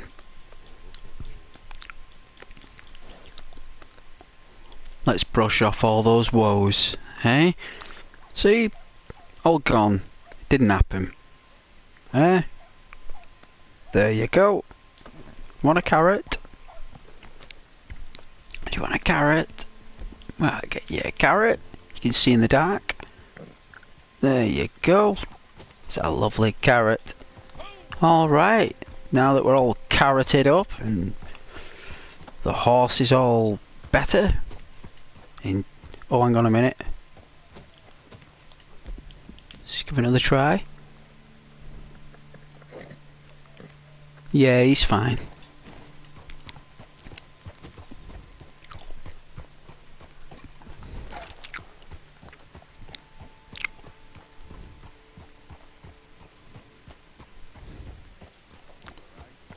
Hope you guys like my uniform, my online look. I think he looks dapper, the young Marker Bell. This is before he became corrupt. It's like Ghost, he was cool, you know, laid back. Wanted to help others, you know.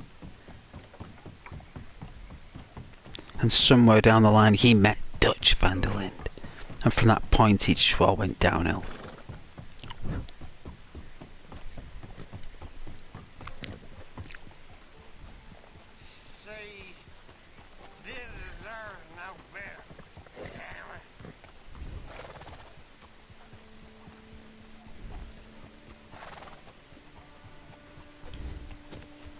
So this is Thieves Landing. Alright, let's check it out. Not been in a long time.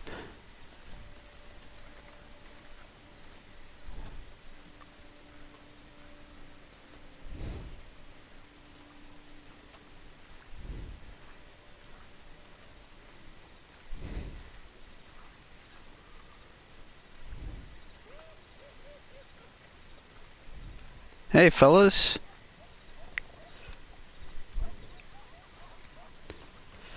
Mind if I get a warm by the fire?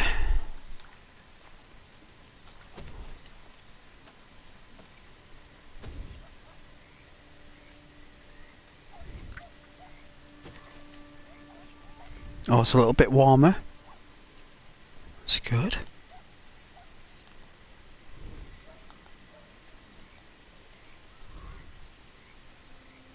A horse kick you in the head or something?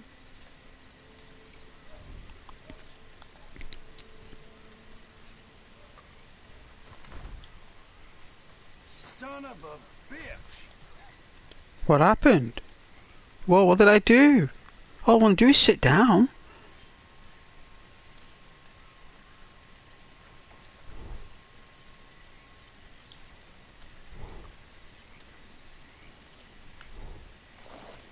Wow. I've never known such a delicate system.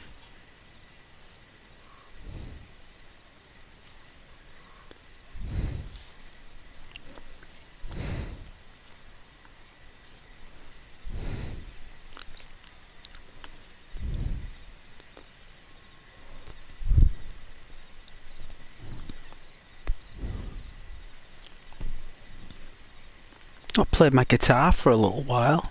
Maybe I should play that on my time off. Play my guitar and then maybe do a drawing. What if I do a drawing online? Could I live stream a drawing? Like live stream, like do a drawing. Like, I don't know, anything like Wolverine or Venom. You know, like the comic book Venom, like Hulk, Dragon Ball Z. You know, like coloured pencil or normal pencil. I think coloured pencil's the best thing to draw with on YouTube. If I was going to do a live stream of artwork, it would have to be in coloured pencils. It would have to be. Hey fish, just wanted to say hi. Yeah, no worries. Nice to say hello to you too. So I'd probably do like some kind of colour. Maybe imagine drawing something like what would be really popular at the moment, like a caricature or something of like famous people. You know, like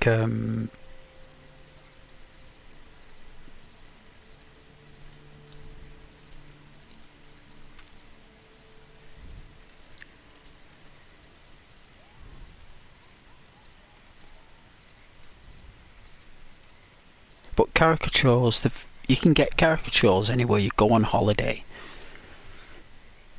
I love doing like my fine detail. Like I remember, I think the last time I did some fine detailed art was the Game of Thrones characters. I did Sansa Stark and Eddard Stark, like Sean Bean. And it was the last time I ever did any proper detailed drawing like that. You know, in work I did a drawing of a ballet dancer. You know, the silhouettes. You know, it's called one-line drawing. It's like where you don't take the pen off the board. Do like a drawing of a ballet dancer. And I did this drawing of a ballet dancer, and they could not believe it. Like, they literally couldn't believe that I did it. They had no idea that I could do that. And they were just like, whoa. Like, really? You just did that in like 30 seconds? I was like, well, it was 19 actually. But yeah, I could have took 30 seconds. It just takes 19 seconds, more or less, to just do it. You know, and they said, like, how did you do that? I said, I can't answer that question. You know what I mean? I can't answer that. I don't know. Something to do with the brain or something. God, maybe. Oh yeah, sweetheart, you were playing Lara Croft. Well, isn't that beautiful? That's really nice. Well, I'm really happy you were playing Lara Croft. She's a very sweet character. I love playing as Lara Croft.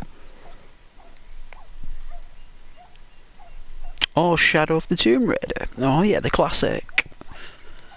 Yeah, well, it's an Xbox 360 game, isn't it? That's a 360 game. Tomb Raider. Well, the Shadow of the Tomb Raider. I think it's considered, unless that's the third one.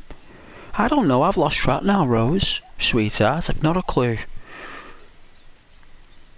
Bet that drawing is nice. It is nice. They've kept it on the board at work. They won't let no one rub it off. I don't think they can rub it off anymore because it's like a marker that you can rub off in the moment, but after a while it solidifies to the board. So it's basically part of the building now. Like, people walk in, it's there. You know what I mean? Like, you can see that people have tried to draw it again. You know, like a small version of it. Rose, like, I'm not trying to say that to be nasty. I'm not. I swear I'm not. I'm just saying it's funny when I walk in the morning and no one knows that it's me. Because people leave the business and join again, so no one knows that it's me, like, practically at this point. It's getting to that point where only I will know it was me. And the bosses. You know, but you can see people have tried to draw it again. Like, next to it or something, out the corner there. They've tried to draw it and they've rubbed it out. Or they've left it and it's, like, half done. You know, and I remember one time... I said to him, I can also do like an elephant, right? So, like, there's this technique that you can draw like an elephant without taking your hand off the paper, right, or the board. So, you know, like, and believe it or not, you gotta start on the tusk. Like, the tusk, like, you probably think that, like, it would be the ears... or the trunk, or the eyes. No, the tusk. So basically it starts at the point of like the left tusk and it ends at the point of the left tusk. So you start at the left tusk, right, and you do like this lines. It's like in your brain, right, Rose? It's like it's programmed in your brain, like when you're dancing, it's programmed. Like, I do it, it's like programmed, right? And I'm like, I'll do it and it's programmed. And I'd be like, right, and I'm back to the left tusk at the point. It's like, that's the finishing point. It's like unbelievable how whoever I learned that from, you know, like my teachers in college and friends in college and stuff like that, you know, like people who are better than you at the time and teach you things, you know, they're awesome people. And I could have said it. I could have said it. I could have said to him, I can do an elephant as well, but you know what? I didn't, because that was it in that moment. Like, that is it. You don't want to spoil that. It's like it's done, you know. And yeah, it's still there. It's still there. It's untarnished. No one's attempted to rub it off, because it's beautiful, because it's feminine, and it's an extremely beautiful figure of a woman that I've drawn. And I like the tutu and the ballerina shoes I've done with the laces. Rose, I'm not messing. I'm not lying to you. I actually did it with a bun in her hair. So I did it so the ballet dancer's got a bun. Yeah, like, and like she's on the side, the head's to the side like that, and the hands with the ballerina stance and the legs. But I think like I think it is the right foot. It's kind of like, you can see where it's like, you know, as ladies bend the foot at the bottom, it's like a feminine, it's something to do with dance and femininity. And because it's got that in the drawing, Rose, that's why it's so good. It's not because I did it. It's the person who taught me did that drawing. I didn't make it up. I was taught that, you see. And I've expressed my teachings at work through life. And what they see is beauty, femininity, and you know, a female, you know, you know, a piece of artwork, you know, and it's nice when you do those achievements and when people don't expect you to be that skilled. Like, one day you might be in a place, right, Rose, where no one will know you. You'll start new, right? You'll start fresh, Rose. You will. One day you will. Maybe quite recently. Or forgive me, that's the wrong word. Maybe soon, right? Maybe soon you might take this fresh direction and no one will know what you can do. And no one will know what you've learned. And then one day you'll just do a dance one day and everyone will be blown away.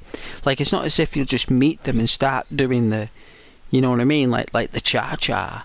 It's like, you know, it could be like a year goes by, or like 2 years goes by, and everyone's just used to everyone, and then one day you'll just do this dance and everyone just be like, whoa, like, you can dance. Like, when you do those things and you don't tell anyone what you can do, Rose, and you just do it one day when they need it, that's when I believe it's right, when we show our creativity. It's when it's needed. You know, like a person who sings doesn't go around saying, I can sing. You know, they sing when it's right, when the moment needs it. You know, and that is what dance is. And there comes a time when people are just going to need that. You know, and the fact that they don't expect it from you and didn't know you could do it. You know. You know, it's not like now I go around saying, oh, I can draw and I can paint. No, just go around telling random people that stuff. You know, when they ask you what do you do and what do you like doing, you know, it's just like, oh, I like reading books, you know. I love you know, playing computer games, you know, blah blah. Never tell them really what I can do like that. You know, that's kind of like something I have created, something you have created yourself. You know, that's not something anyone should really have the knowledge of. You know, it's a special energy. And it should only be given when it's right. And that's the beauty with art. It's when it's done right and it's real. And it's come from the real emotion of the person, whether it's a dance, a walk, a painting, a drawing, pastels, ceramics. It was nice, Rose. You drew yourself on paper. Oh, did you? I bet that pencil turned into a feather. Eh? I bet the drawing was that beautiful, that pencil became a feather. And then it became a rose, no doubt. And back in the vase it went. Well, my character's cold. Oh well. Suppose he's by the fire, it's a good place to be. But I'm going to make it consumable. And I'm taking a break, by the way, that's why I've not moved. I suppose you know me by now. People do leave when I take breaks. I don't know why that is. Maybe it's boring when I take breaks, but you know what? I got to. I gotta do it.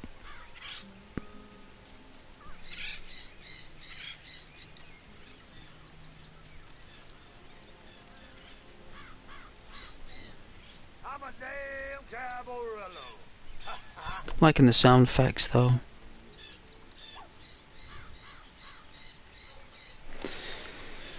Yeah, I guess. Take the breaks. I also take breaks during streams. I know, sweetheart. I know you do. Now, I respect that with people who take breaks. We need to take breaks. The eyes can only do so much, right, sweetheart? There's only so much I can do, right? Not a super ghost. No, it's say like I gave up my job to do it, like, you know, and decided to do full-time streaming. I'd have to be like on a camera and everything, but even that doesn't work. I know loads of my friends, Rose, that have like gone on the cameras and it's got them nowhere. You know what I mean? Maybe an extra 10 people might have watched later on, but it's just like, it's all about the content, I think, and the personality. Me, Rose, I don't think it's got anything to do with faces and stuff.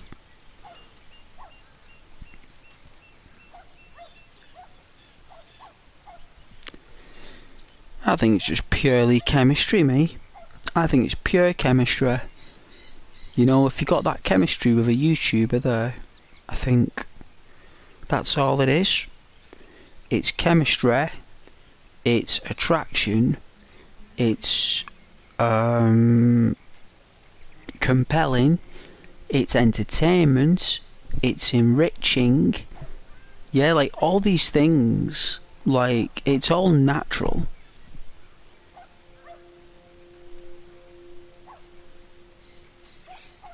They're the reasons why I watch YouTubers. It's the content, it's the people.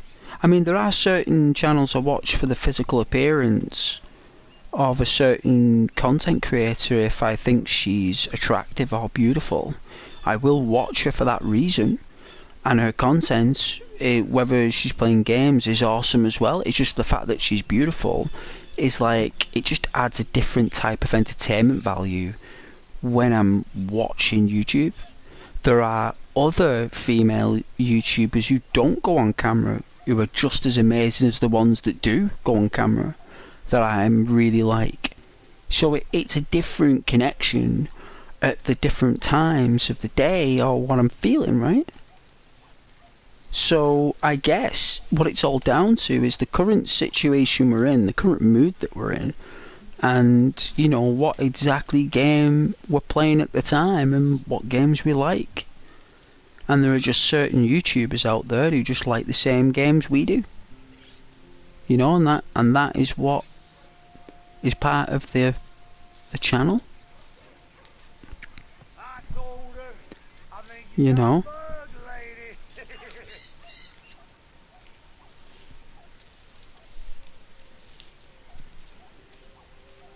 And yeah, so like I watched Joe Rogan because he is very entertaining.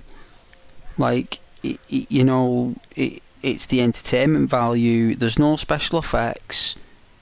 There's no script. There's no you know, wishy-washy stuff. It's just purely grounded and real from the ground up. So if you're looking for that earthy, you know, down to earth conversation where you start at the roots of it and come to the flourish of the conversation, that's a channel to go for.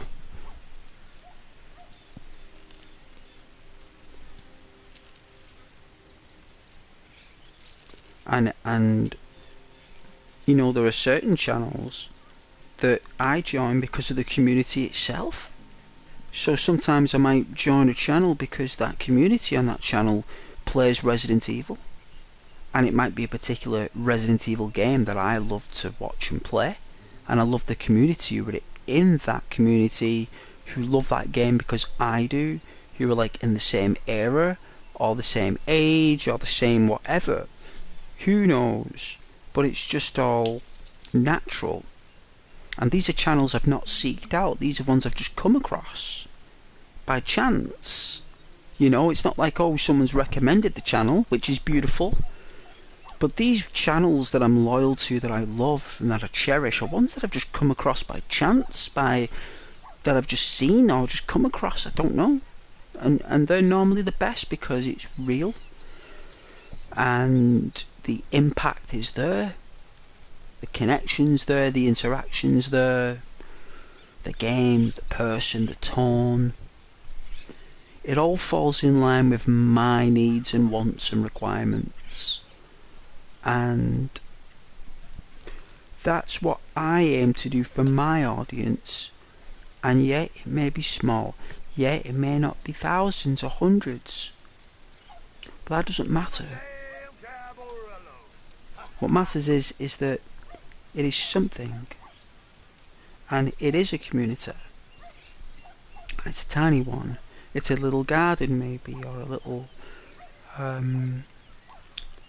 you know, a little estate at the moment that's growing. But it's going to take time.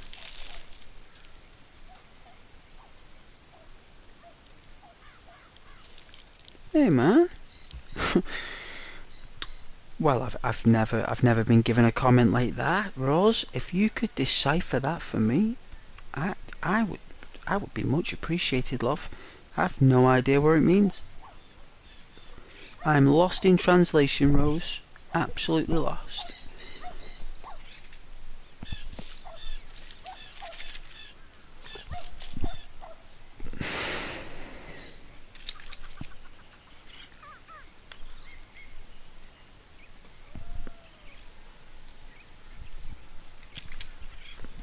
I guess no one can. Neither do I don't have a clue neither.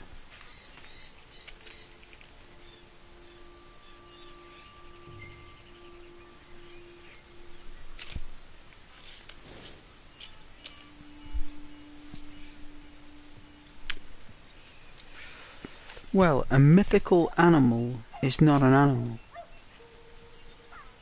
It's imaginative.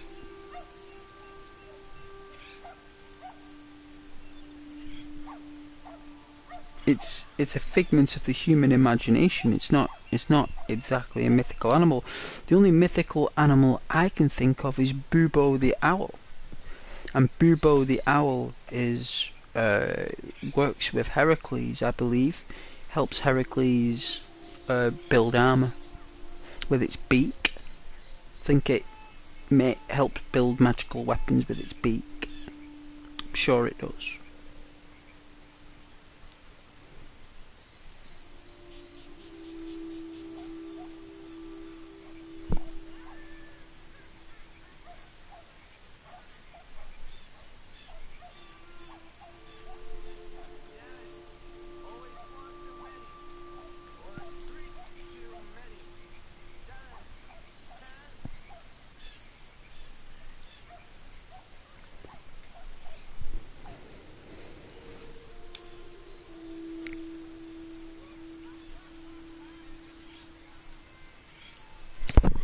Oh, right. I didn't know what you were asking. Well, it will disappear and it will not come back. No. You have to keep going around other places to find them. Always. But nice question. I understand what you mean now. I understand.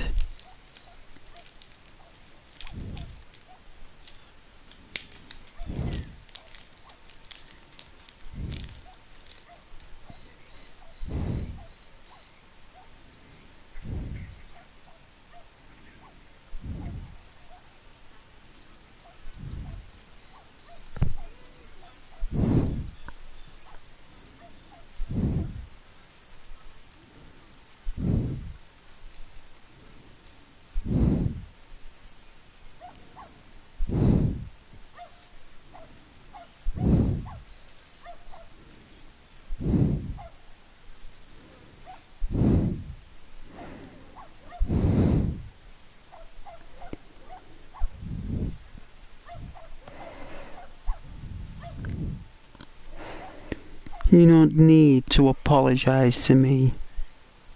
All you're doing is your best to translate your language of Arabic into English, and that is very difficult to do, especially the dialect that we use here in England. But well done for trying. Ghost does appreciate that a lot.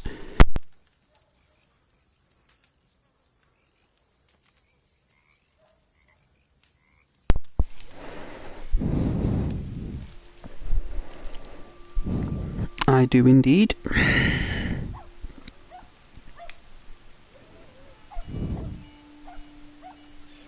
But yeah, no need to apologise in any way. I'm just taking a short recess break. Thank you for joining. I do appreciate it. I'm just taking a short break, and then I'll get right back on the horse, and I'll be scaling around the countryside. Believe me, guys, I will. I'm just not doing it right now, okay? Because Ghost needs to just take a minute and get a drink as well. So, God bless you, and thank you for joining.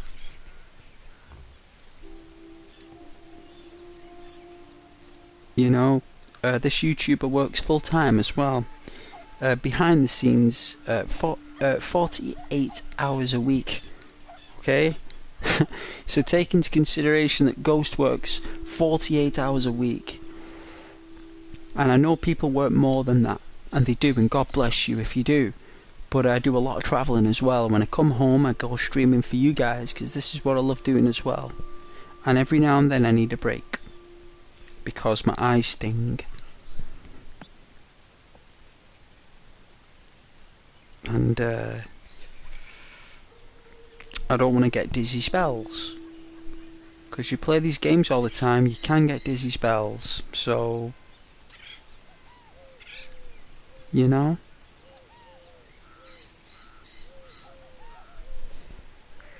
Hey, sweetheart. What's the 2 squares? What does that mean? You're doing things that are out of my depth. I'm out the loop now, Rose. I'm out the loop. There's only you watch me anyway, sweetheart.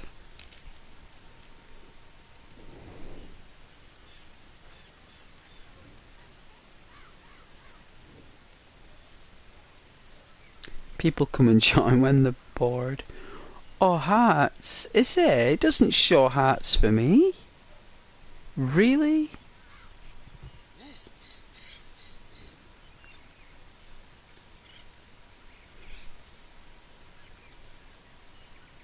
Well, it's very kind of you to give me some love hearts. I'm giving you love hearts back.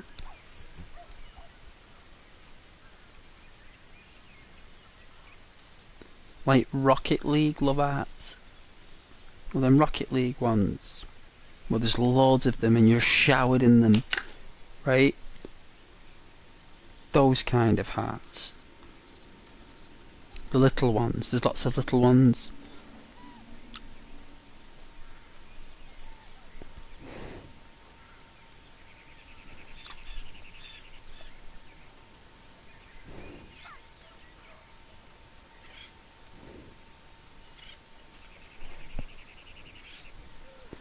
Did you see that conspiracy theory about the Monopoly guy?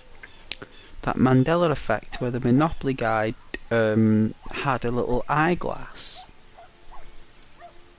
in on the board and on the notes.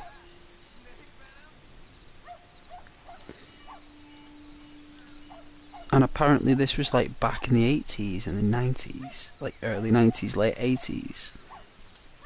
And like all those board games now are gone, have been thrown out, damaged, broken up, no one plays them anymore, whatever, doesn't, no one cares. But there's like a particular board game of Monopoly where it did have the eyeglass. And it's been proven, it's like, Monopoly, MB, they released board games there, Monopoly, with the eyeglass.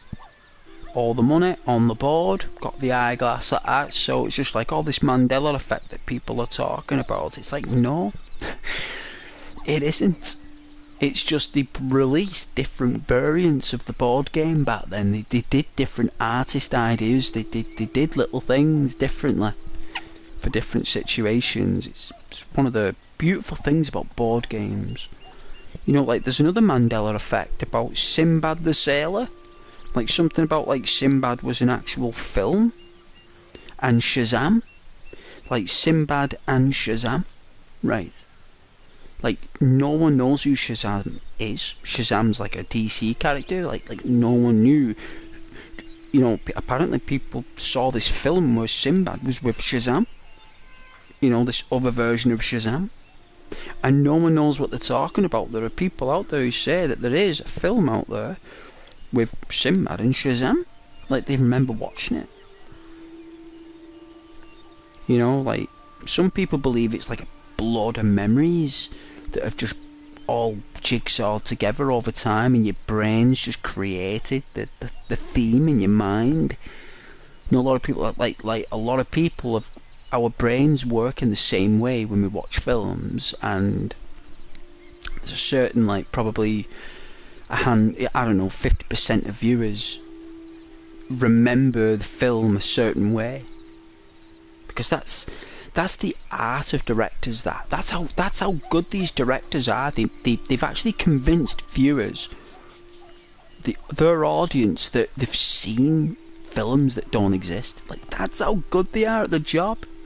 They're so good at it, right? Like they're the best in the world at it.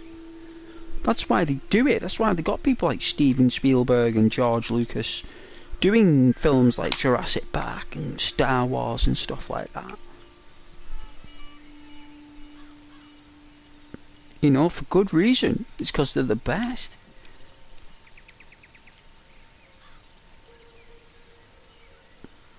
I'm a damn caballerello.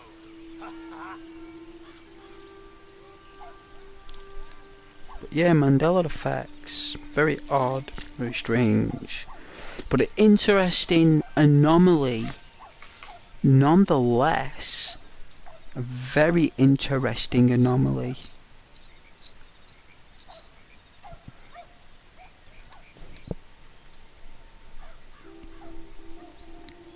Very interesting.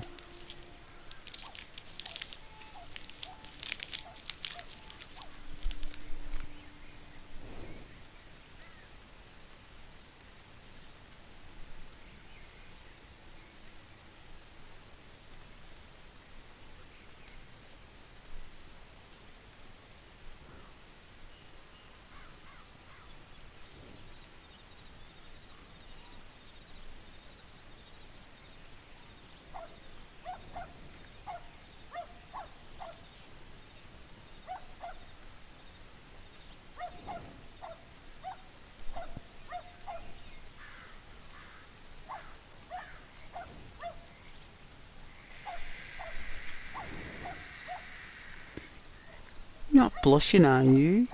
You've not run off, have you? You put the love outs on and ran off blushing. My goodness.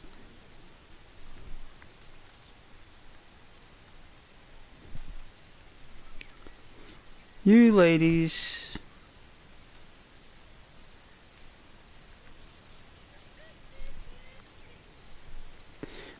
I had no idea that you loved the channel Ghost. No idea. You must really like my character. You must really dig it.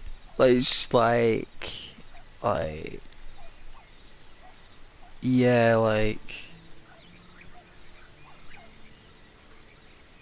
you know, on the same page, Ghost. We're on the same page, Ghost. Oh, you're still there, love? Oh, it's okay. I'm only messing. No, but it's no,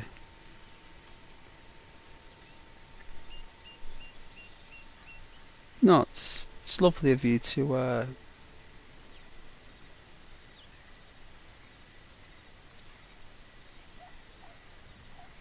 you know, be mushy with girls. You can always be mushy. I don't mind. You know I'm a romantic anyway. I don't mind mushy stuff.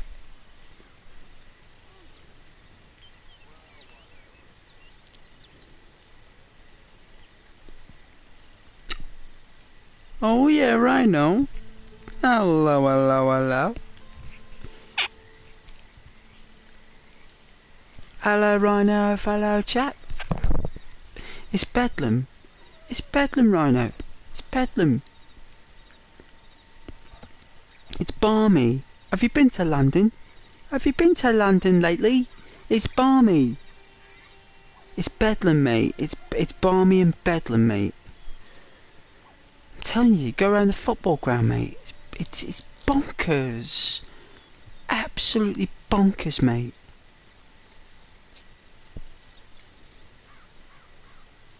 I mean, you got to be having a laugh if I'm going there, like, mate, eh? I'm having a laugh.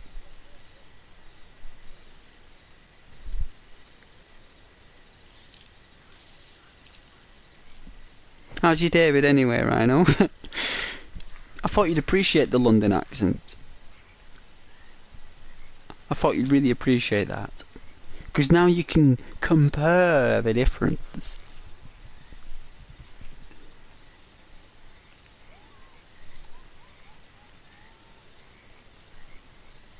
Oh yeah, it's alright, Rhino. Rose sent me love hearts.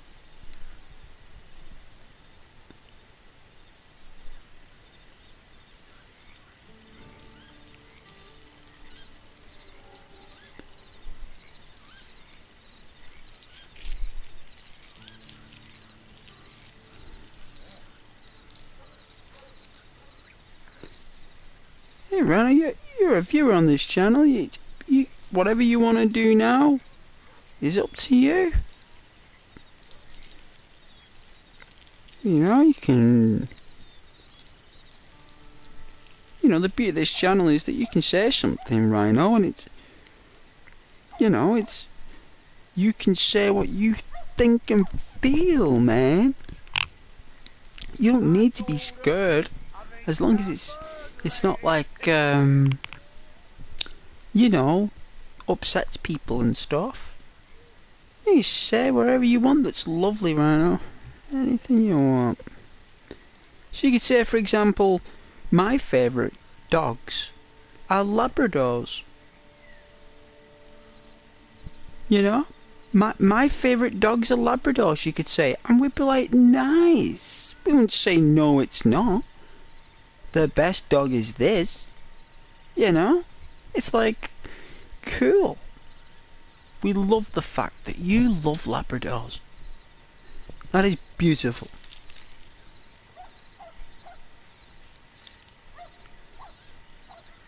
I'm welcome to be here. Well, thank you, Rose. I do feel very welcome to be here.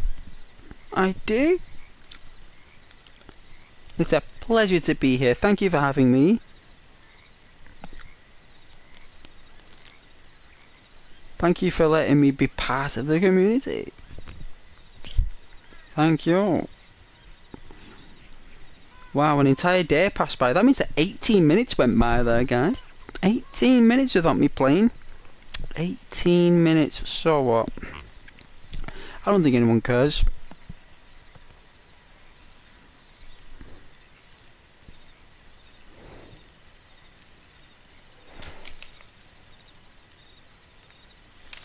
Oh yeah, welcome to be here. Of course, yeah.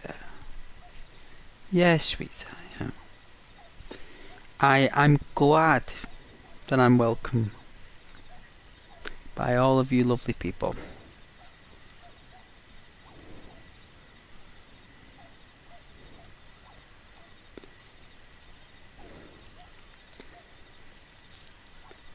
Well, I'll get a drink in a moment.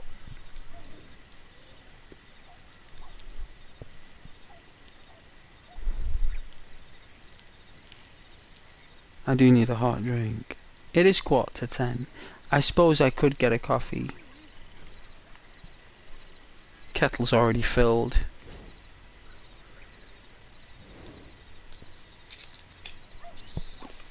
Is what it is.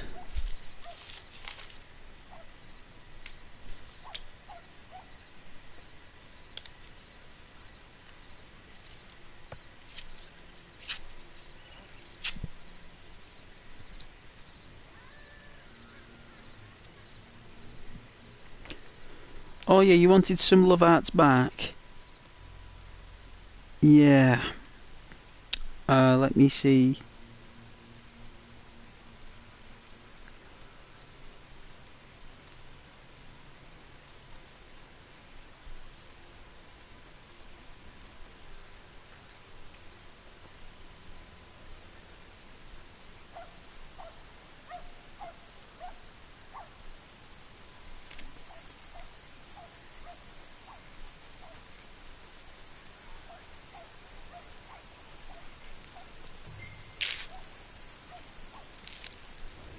There you go. They should show up.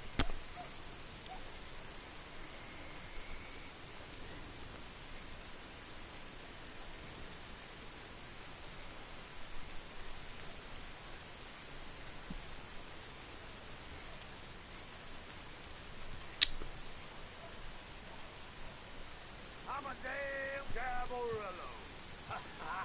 That guy's proper drunk.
Are we getting sent invites now?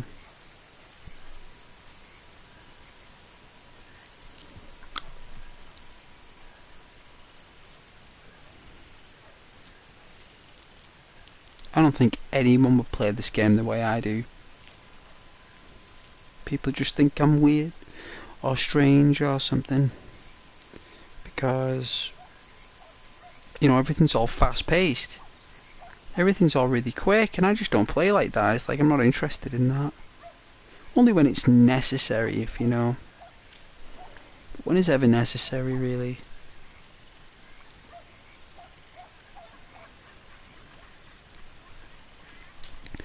No point getting strung up. Right? No point.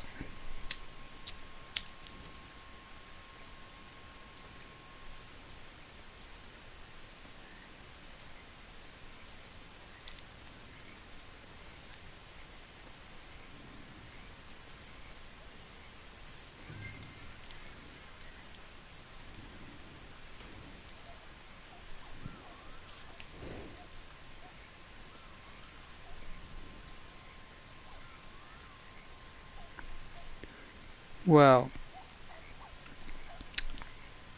guys, and Miss Bashful, Shy Rose, I will not be a moment.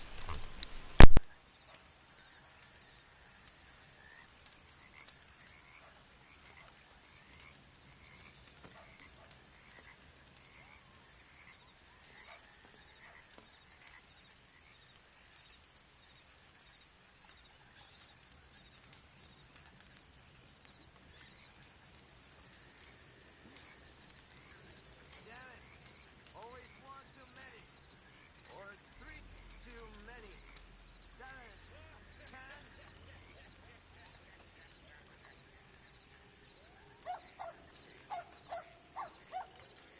How's it going lately? Staying one step ahead of the Federales, you know.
I told her, I think you got bugged, lady.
a damn caballerello. Ha ha.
Server.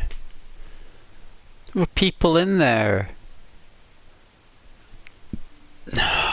Dear me.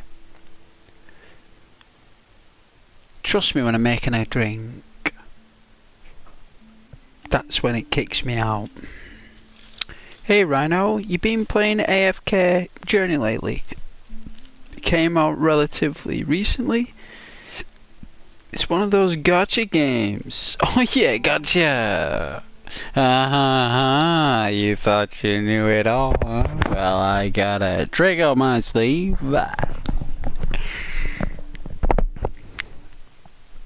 Yeah, gotcha games are great. They are pretty good. Not gonna lie. Like The Walking Dead.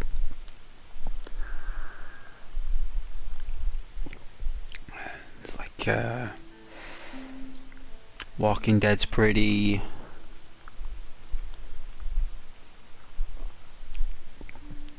gotcha, you know? Like, gotcha. Alright, so we spawning at camp? Or should we spawn back where we were? Let's have a look. Amberino, New Austin. Is it West Elizabeth? I think it is, right? Isn't it? Let's respawn.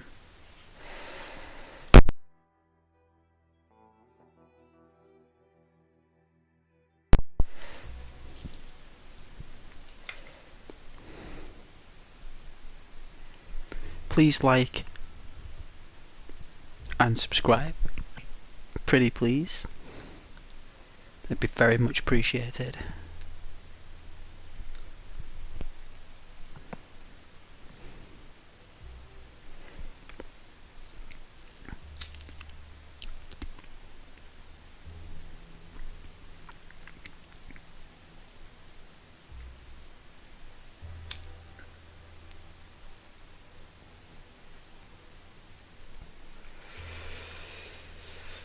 I can't wait for Rockstar to announce Red Dead Redemption 3.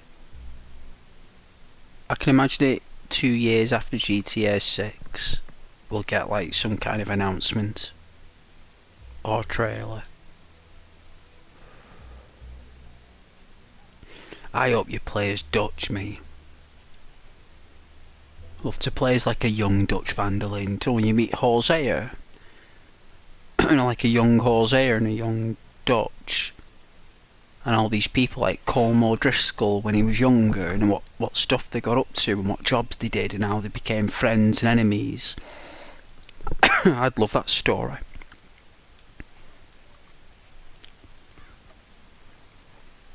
Like they could do a game like that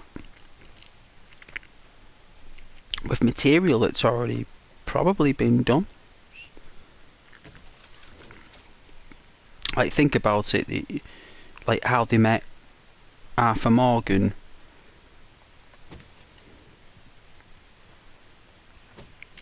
Just put it in New York as well. Like, do the first Red Dead Redemption there in New York. On the new console, like.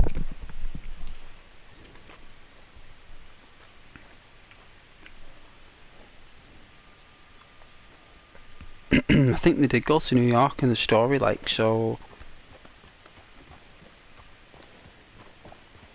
I think they met in New York, didn't they, Dutch and Hosea? I'm sure it was New York they met. So it'd be good if we could actually get like a Red Dead Redemption 3 in New York. You know, how Dutch met Hosea, what jobs they did, and the penultimate story would be Colm killing his, is it Isabel? And Dutch killing his brother. Like that would be the final mission. That would be it. Like how they became enemies. I think that would be a great story. Like, I know it sounds pretty like far-fetched or far out from what we've got, but if you really work on that story, like how the deterioration of their friendship over time, I think that'd be really cool. Alright, let's go down to, is it Thieves Landing we were? Let's go back to where we were.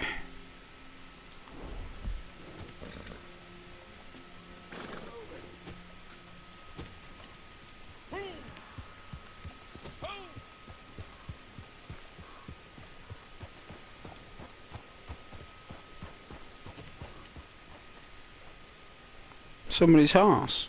No way. I guess there was somebody here.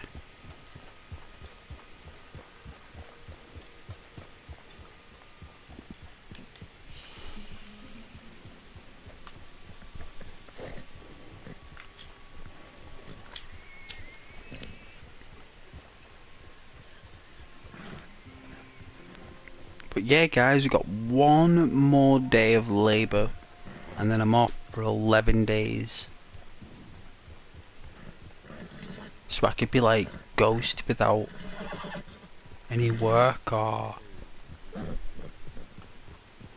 without having to deal with work for 11 days. You know, I could just be myself and relax and be able to be like me. You know, like not just me, but like me.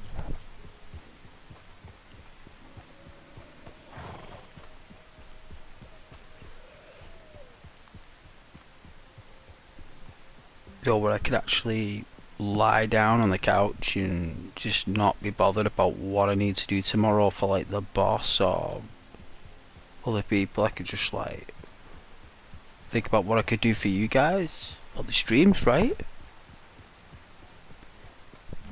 And lie down with you there on the streams and just chill and stream, and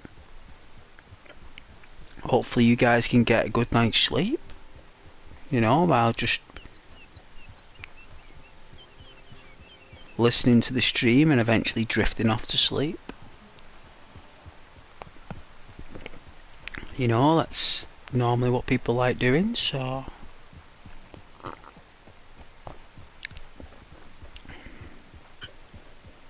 games aren't fast paced, so people watch my streams to help them sleep.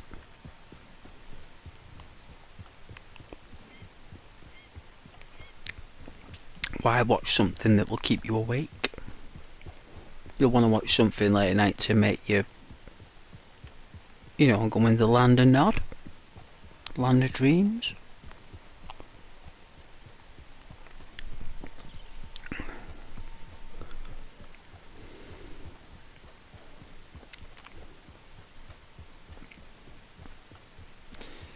I even send myself to sleep. Yeah, I send myself to sleep. Even I fall asleep playing my own games. Like that's how powerful the ASMR is. Even I fall asleep. I even fall asleep before I've even fell asleep, guys, right? When I press start and press main menu, right? I have put the controller down, unplugged the microphone, and then fell asleep and kept the stream on all night. Like that's how much I've sent myself to sleep. Hey Soup, I've had this game for years and haven't played it. Well, I'll play it for you.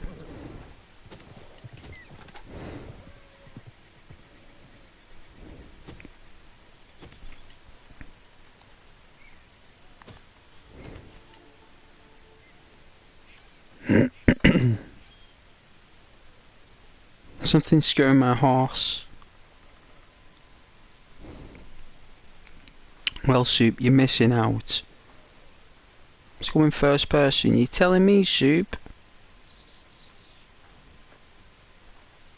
that this isn't a beautiful game? Excuse me. Look at this lake. Look at this lake. Where in the Lord's name this lake come from? Look at this. Beautiful, misty lake. 11 AM. Perfect time. My favourite time of day. Look at that.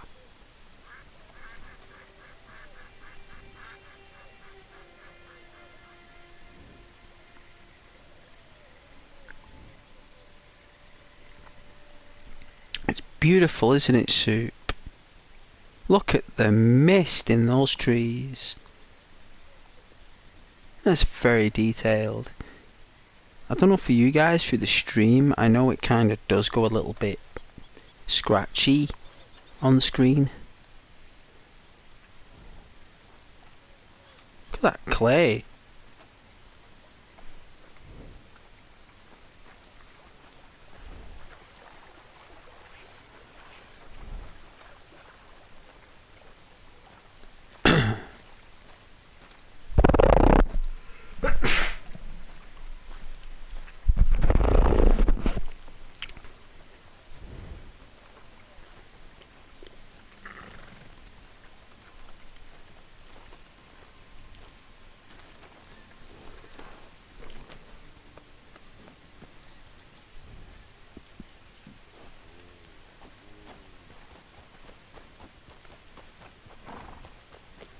Give the horse a bit of a bathe.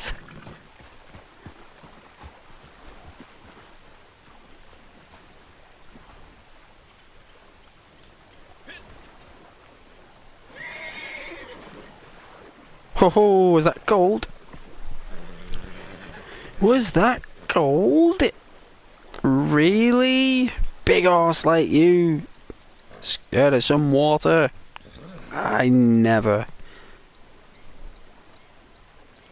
Oh yeah? You played the first one? Undead Nightmare.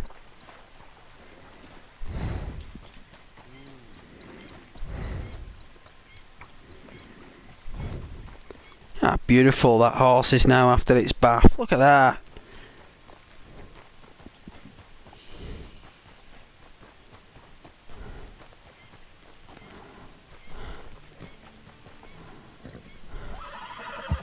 Wow, what a jump. What a jolly good horse. Spectacular. Spectacular jump. Very impressed. Well done, Mercer.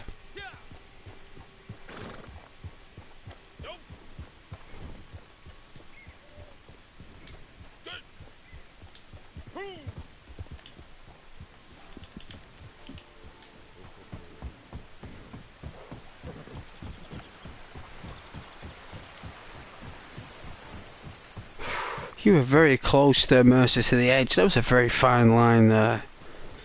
A very fine line. Yeah, the first one is very good. Really knows how to hit home, that first one. Bill Williamson. You remember me, Bill? It's me, John Marsden.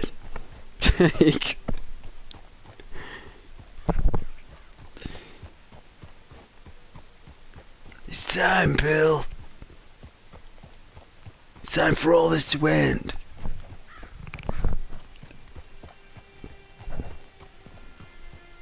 You gotta, you know, just like he gets shot.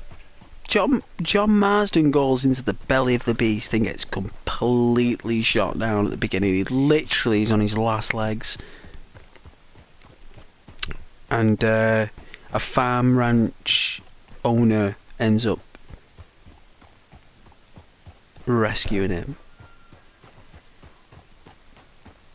Oh yeah, you tried online, but kept getting trailed by high ranked players, so you quit. Or trolls, griefers. Yeah. Well, you just don't join them servers. Create your own. Invite your friends. You know, like invite your friends to your world and then build a posse. And then go into online worlds as a posse. And then no one will go near you. You know, that's normally the idea. Build up a little repertoire. John smokes too much. Well, we'll be streaming John Marsden tomorrow. It's the beginning of John Marsden's story. Arthur Morgan died in our last playthrough, so in memory of Arthur, I took a break. I needed at least 2 weeks to get over it. You know, it took about 2 weeks, maybe 2.5 weeks to get over that. Watching Arthur Morgan perish again to that tuberculosis, like agonising. Breaks my heart every time. So I took a 2.5 week break from it. So we'll go back to John Marsden's story tomorrow, do some work at the ranch, milk some cows, clean up some turd, put it in the wheelbarrow, try and rekindle our spark with Abigail, build that house with Uncle, you know, you have no friends. Well, that statement you make, right, that is, there's a fine line, right, between, you know, that perception. So, you mean you don't have any friends on your friend list that play it? That's what you mean. right? Like, if nobody plays it on your friends list, that's because you've probably got all your friends that played Fortnite and Call of Duty and FIFA. Those people aren't going to play games like this. Those people are going to want constant iron sight action. They ain't going to know how to play games like this. They don't want to spend time walking through forests, listening to bird sounds, looking for that beautiful scenery. They're not going to want that. They don't care about that, man. They care about getting the highest kills and the best range shots, getting the biggest guns with the best range and the biggest scope, you know. That's what they like.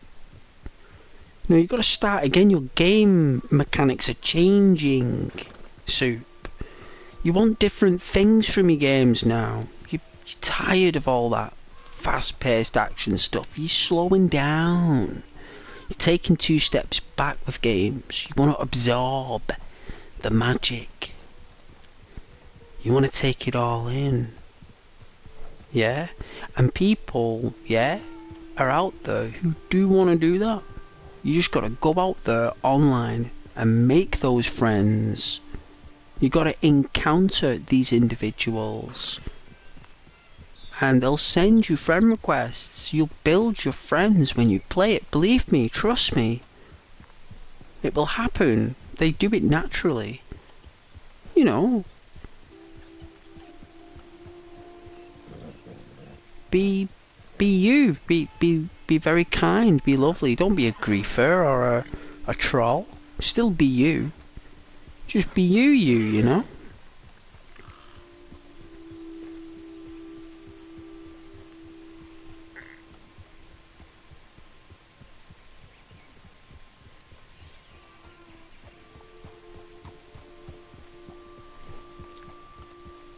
What I give for a horse as fine as that.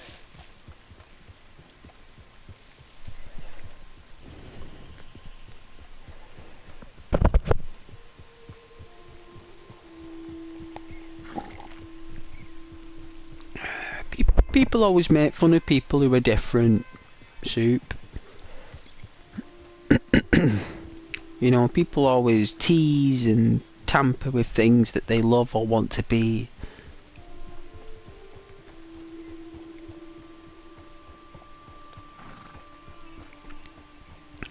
You know, it's not that the fact that anyone makes fun of you because you're old. Whether regardless for what reason they make fun, the whole idea is to not let it affect your own reflection of you. You know, everyone else's thoughts about you. Not everyone's gonna like everyone. You know, people are gonna just naturally not like other people.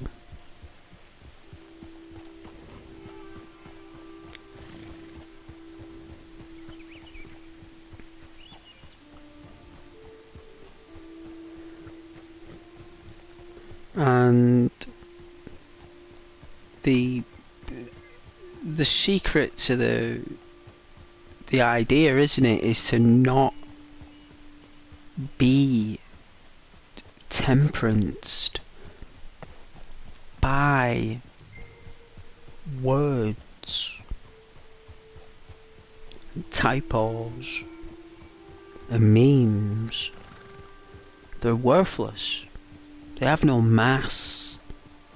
It's air. It's a frequency.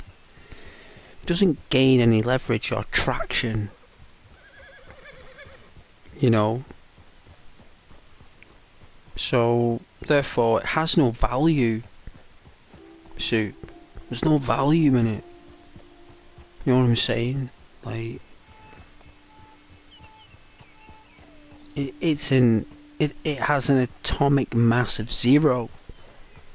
You know what I'm saying? You know, those type of comments people make, you know, the type of put downs or jousts, it has no mass.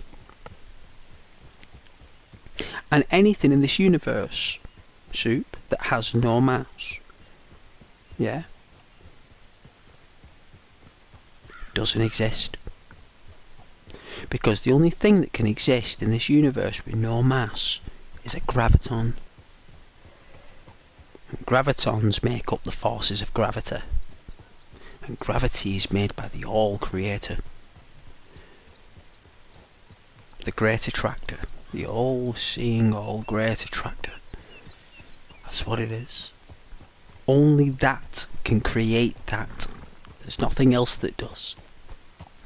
It's because of that that everything else does. It's the whole purpose of the Great Attractor, to create gravity around everything. That's what the Great Attractor does. An immense force without any mass. Yeah, it's the only thing that is possible. Hey! Hello there! Greetings to New Austin. That's a beautiful horse. Look at that. That's a really nice horse. How are you doing today? I didn't think I'd meet anyone on the border of New Austin. Miss Braveheart? Really? Do you like the film Braveheart? With William Wallace? I mean, I guess it is one of the best films ever made. I'm liking the Black Bay. Is there other players in there with you? There is Soup, yeah, there is other players. Looks like there's one here. I think this person's away off the mic at the moment, or they've either not got a mic in the weapon menu. So, hey Miss Braveheart, it's a pleasure to meet you.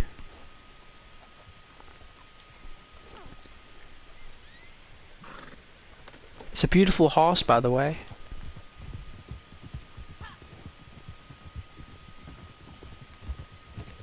Ah, take care, guys.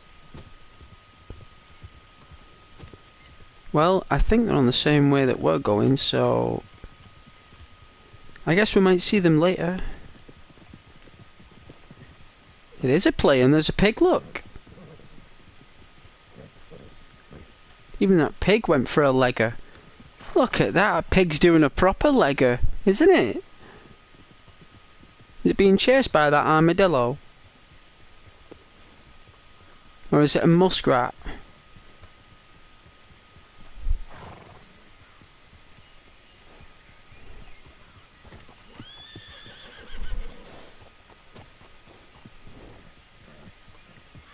Wow, look how beautiful this place is. Look at this.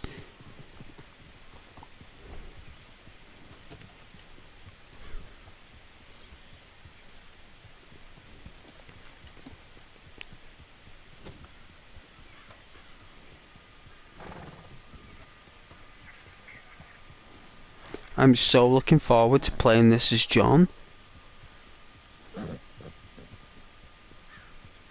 Like, we'll max out the settings on this. Get that game looking sparkling tomorrow. You know, as soon as I finish work, I'll install it. Fresh install. Original software.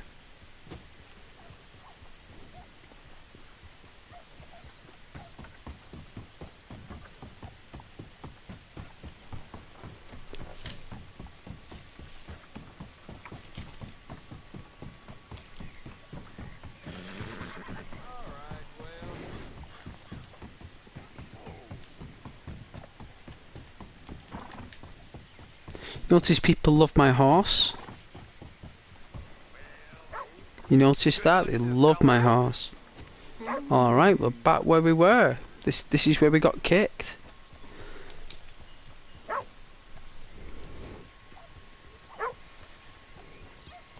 Hey Pooch! Hey!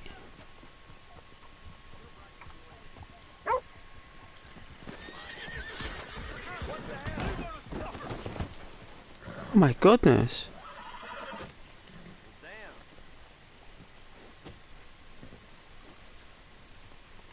did you do to that guy?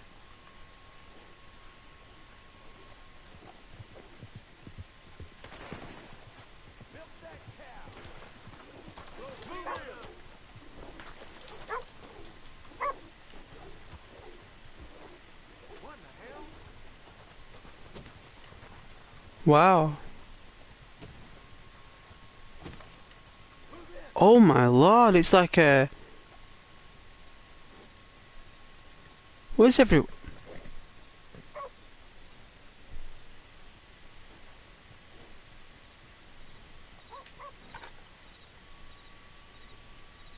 Wow.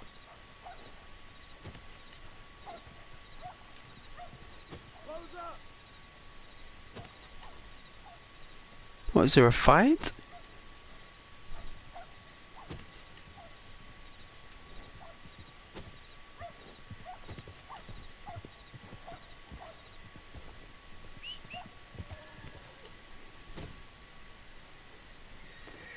What's my horse running from?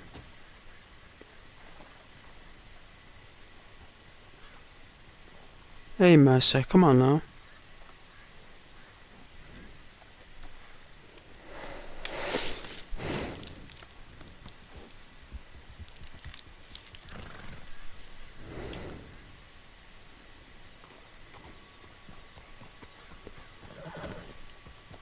What, they would have killed you on sight?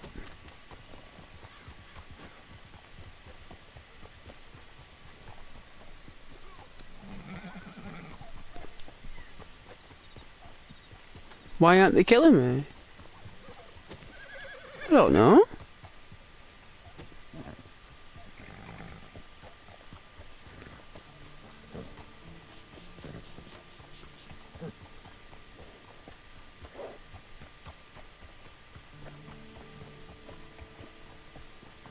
I couldn't tell you. Maybe they don't want to. Maybe they just... Maybe the fact that I'm talking to him. Soup, I'm just talking to him, man. I'm just having a chat with him. Yeah, no one attacked. I mean, I've been killed twice on this game tonight. I will get attacked. It's very rare it happens, but... No, people don't hurt me. They don't. Why would they? I look... Have you seen the look of me here? Seen the look? Seen my geezer? Come on to the moonlight. Look at that guy. Look at that. No one's going to attack that guy. Right? I mean, I look like Bon Jovi. With Marcus' moustache. He looks epic.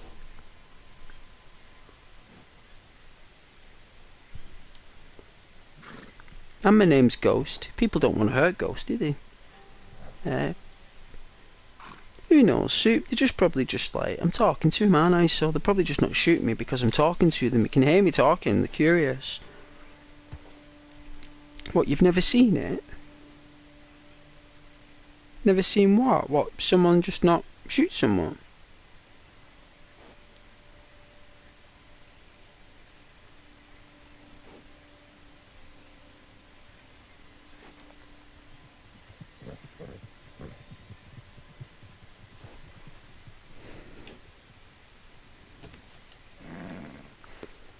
Yeah, no, they... I mean, we'll go to... Where's the next place we're going to? McFarlane's Ranch. Let's go to McFarlane's Ranch.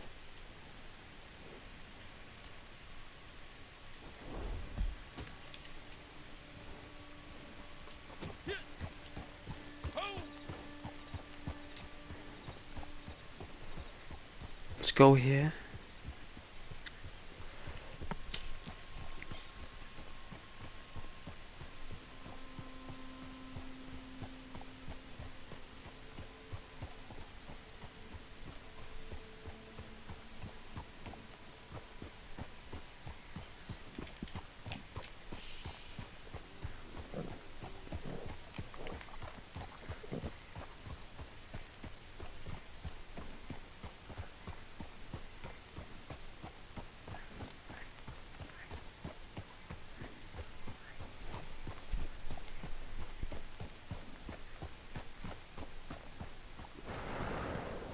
That's just misfortune, that. Probably because you're shooting a lot of players, right? Right, you're shooting back and you're fighting. The game thinks you like it. So whenever you're doing matchmaking, you join a server, it's putting you against people who do the same analytical movements on the controller. Me, my analytical movements are ASMR. So, more or less, every player I come across, 8 times out of 10 will want to ride with me and relax. Soup. Does. They do. I think I've had about 6 players pass me.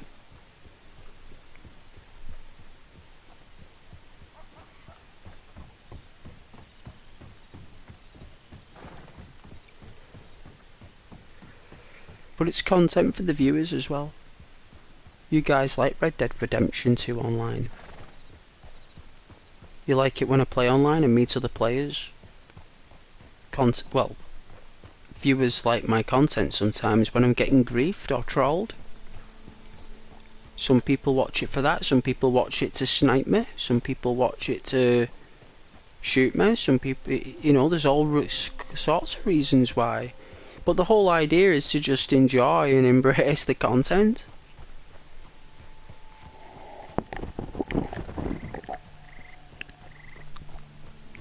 You know, maximise the content and embrace it.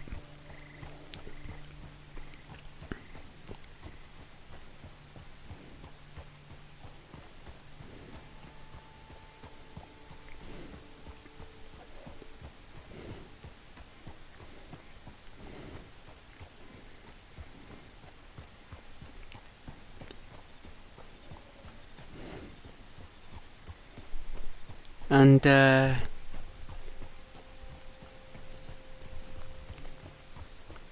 you know, I do my best to provide that stimuli for my audience, you know, the kind that, you know, they can actually have a bit of a surprise. You know, like you get these streams, don't you, and content where it's just full of people all the time. Where because I'm always alone and on my own, a lone drifter, just wandering the land, coming across other players is a rare thing. Because I rarely interact with people. It's normally by chance it will happen. So the fact that viewers see my content as this easy-paced gaming, when I get encounters, it's rather impactful because we're naturally travelling through the world. We're not rushing through it. Things are happening to us when I'm just chilling. Like whether we're riding really quick or whether we're just chilling, we meet people, stuff happens. And that's what I do. I prove to people that my gaming actually does provide just as much encounters as what it would as if we were rushing through the life in the game. The game wants you to take it slow. You know, this game was built at a certain speed. You can only go so fast in this game before the game starts to break away, starts to fall apart. You have to flow with this game like the wind, like leaves in the wind. You know, let the engine carry you. Let it blow you through the world. You know, like allow other elements to come to you. Let them rush through the world, Soup. Let them rush through it. We take it slow through the world. We're the opposite of that. You know, we're a drifter. You know, we're a cowboy. That's what we do. We drift. We ride into town quietly, comfortably, confidently, without any anger or danger. Just, you know, That's what we do. And these places aren't going anywhere, Soup. That these towns and people aren't going nowhere. They are exactly where they are, and they'll always be here. You know? Other people will pass by us. Some will stop and talk. Others will just ride by. Some will ignore us. Some will shoot us. But there's going to be that one person that will not only stop and talk, but join us in our natural encounter of the day. And this is the McFarlane farm. This is where John Marsden tames the horses for Miss McFarlane. This is a historic place.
That's right. Dead chill. That's right. That's right, Mercer. Control.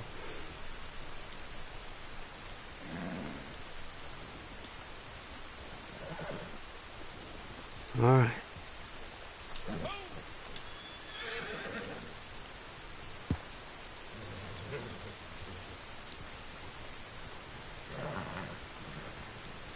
Easy, Mercer. Easy. This calms your horse as well, you know. Like, a lot of people think you gotta hug it and stuff, but you can actually calm it by controlling it.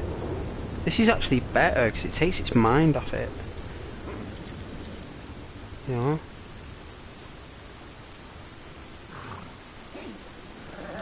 That's right. That's right.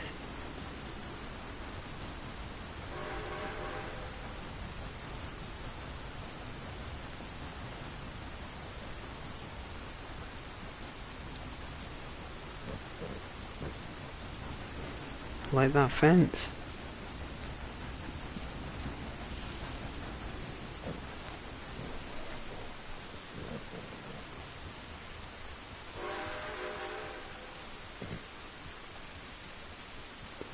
Oh yeah, looks better than the Xbox.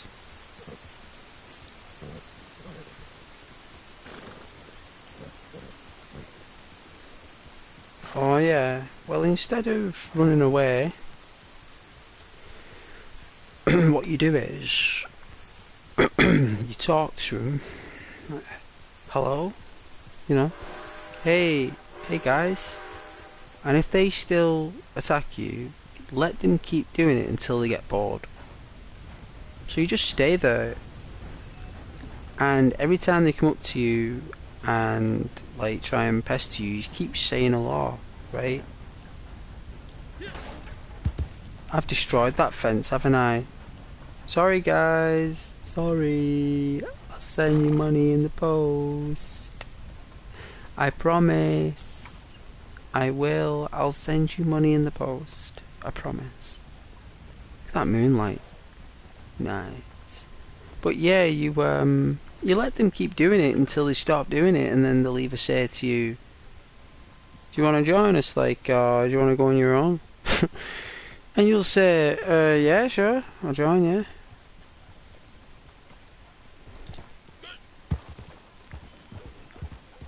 And then just kind of not say anything then. Let them talk until they ask you a question or something. Like, kind of like just don't speak until, like, you know how it is. Like, people skills and stuff, social interactions.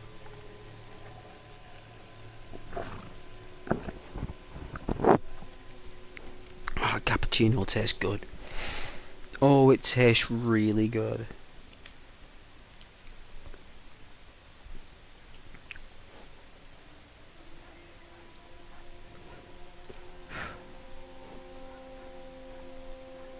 Well, this time on Monday, well, Sunday actually, I was just like, I think I went bed at 10:30.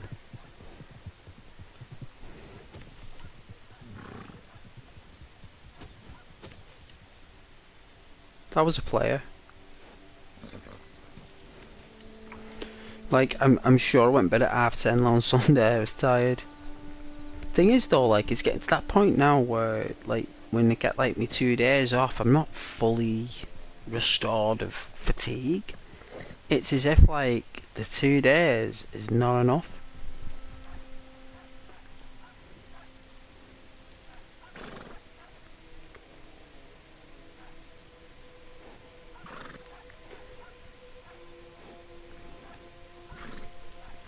Yeah, but that's why I'm explaining to you, you know, the information that I'm explaining is to assist or to help in your, you know, bridge to, you know, attain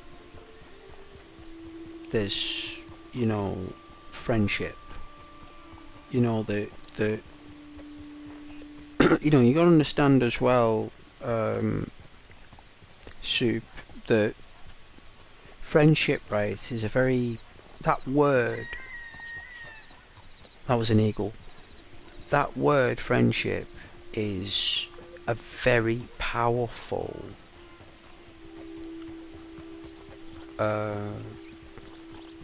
it's a very powerful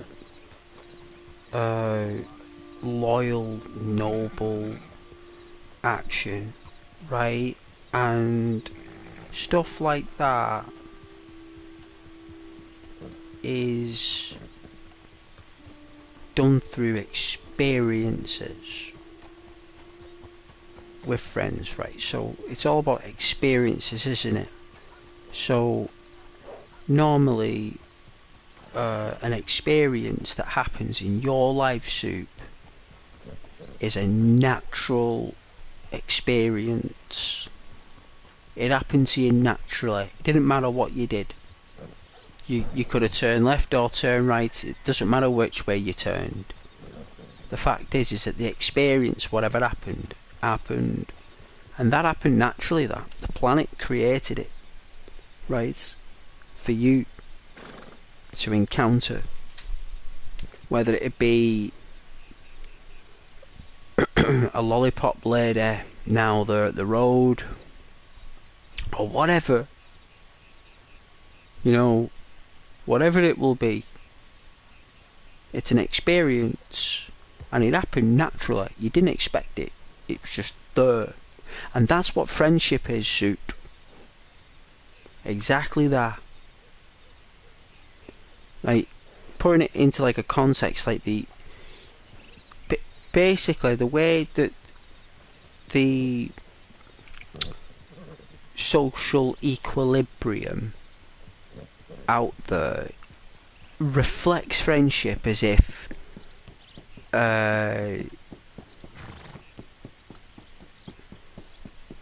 basically it's as rare as diamonds, right? Because it is. You know, it is. And it doesn't grow on trees. You can't buy it in a shop. You can't find it in a treasure trove. Right? So where is it? Where is it? You know, like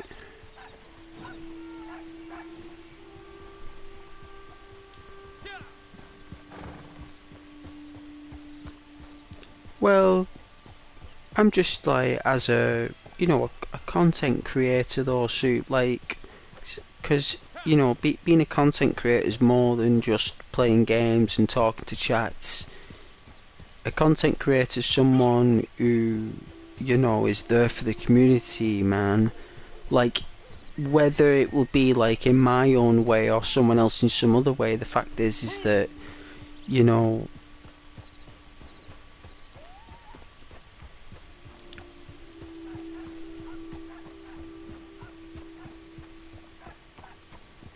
you gotta really pick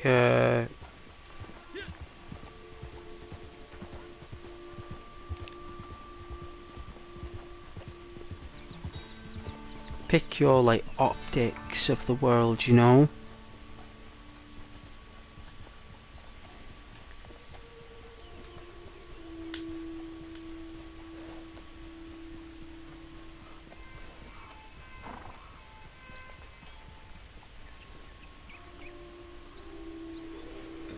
That's a nice view.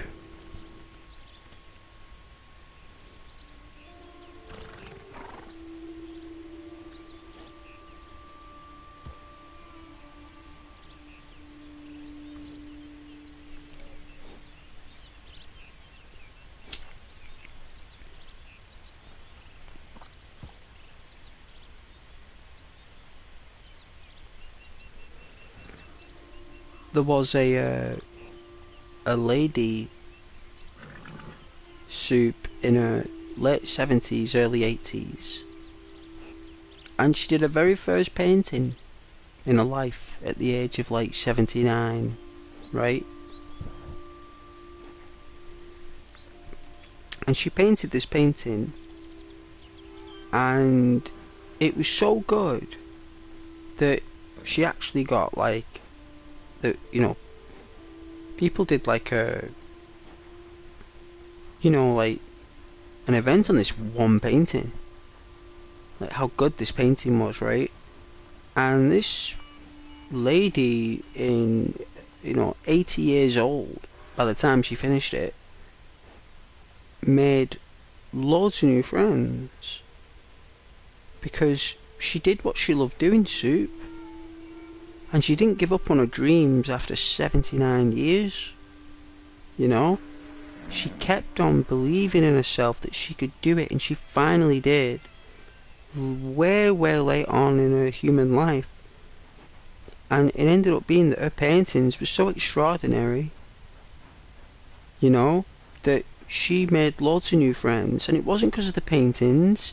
It was because of her ideas, because of her beliefs, you know, her passions for what she wants to do, not for the things that she lost or what she, you know, what she was used to. She actually went outside of the things that she was used to and did something new. She did something that, you know, was takes a lot of courage, and it's a famous thing. You know, you could Google it and find it, like really old lady famous painting.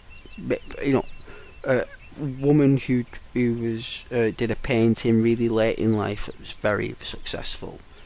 You know, whatever you want to Google, but she did, and you know that in itself is you know an astounding achievement.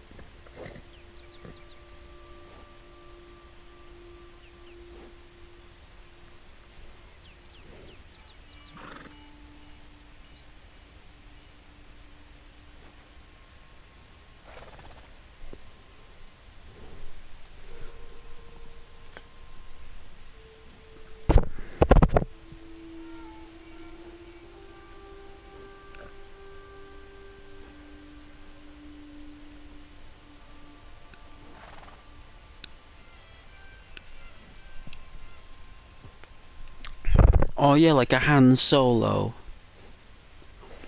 Is that what you've become, a Han Solo? Like flying around the Millennium Falcon in the deep abyss of space, just dropping off cargo. But hey, you know, like,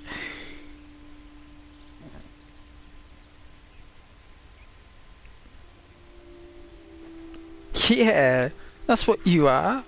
You become a Han Solo. You just solo, aren't you? You're just going solo. Like Han Solo didn't have any friends.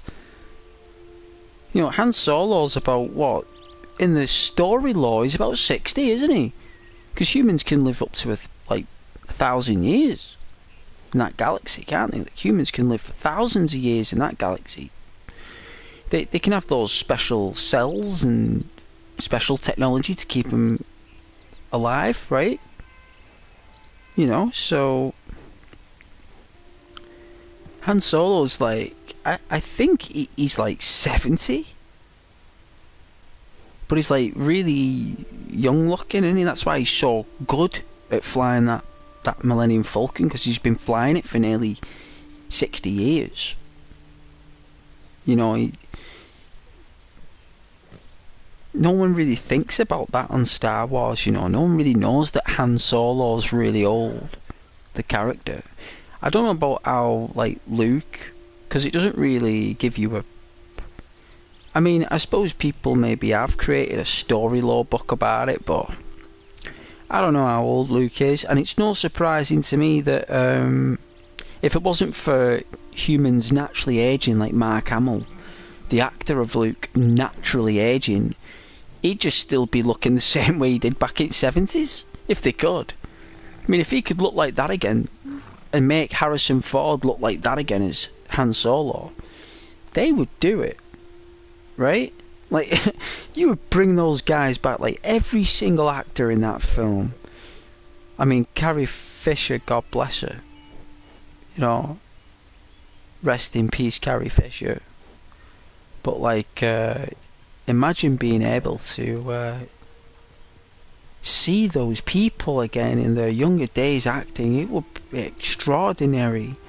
It would be so exciting. Like God bless Clint Eastwood. Like Clint Eastwood when he was younger and stuff, and Fistful of Dollars, and The Good, the Bad, and the Ugly, and you know how awesome these actors were.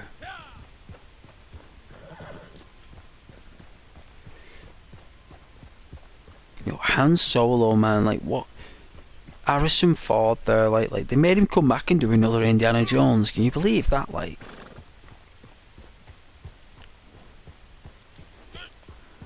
it's not the same. Like you gotta understand, like it was 1990. You know what I'm saying? Like The first one was made in like 1980. I think it was released in 1981. The original Indiana Jones. It's years old. Like, no one thinks how old that film is. And the second one's like a prequel, right? Like, no one even knows that. Like, Indiana Jones, the second film that they made, is actually set before the first one, right? But yet it was made like 4 years later, 5 years later, right? And the third one, which is The Last Crusade, that was made like in 1990. So it's over a space of nearly 10 years they made those 3 films. Right, and you're talking George Lucas and Steven Spielberg, when they were basically at a young age, or younger age. I mean, he's in his 80s now, George Lucas. He must be 82 or something, or 83. I mean, Steven Spielberg must be at least 70 now. Right, because I think George Lucas about 10 years older. I mean, you're talking these 2 fantastic directors and producers. They created their own studios. They had their own special effects and their own sound studios. They had their own recording studios. They owned their own studios that made the films. They could do whatever they wanted. They had so many writers at hand.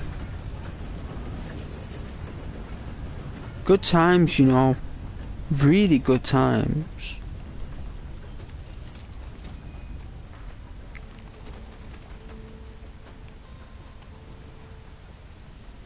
Let me get through.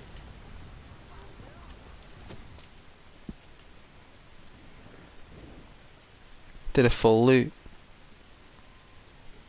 We could go to Armadillo.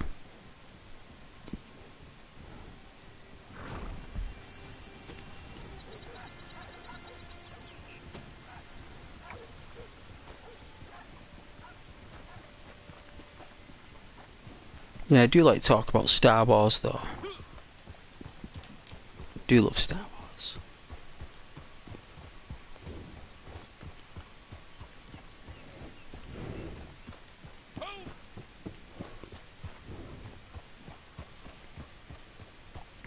But Indiana Jones, now that is a computer game that they should make.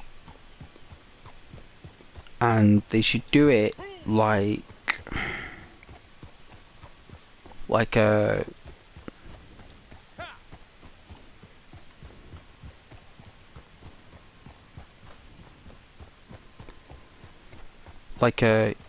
you know,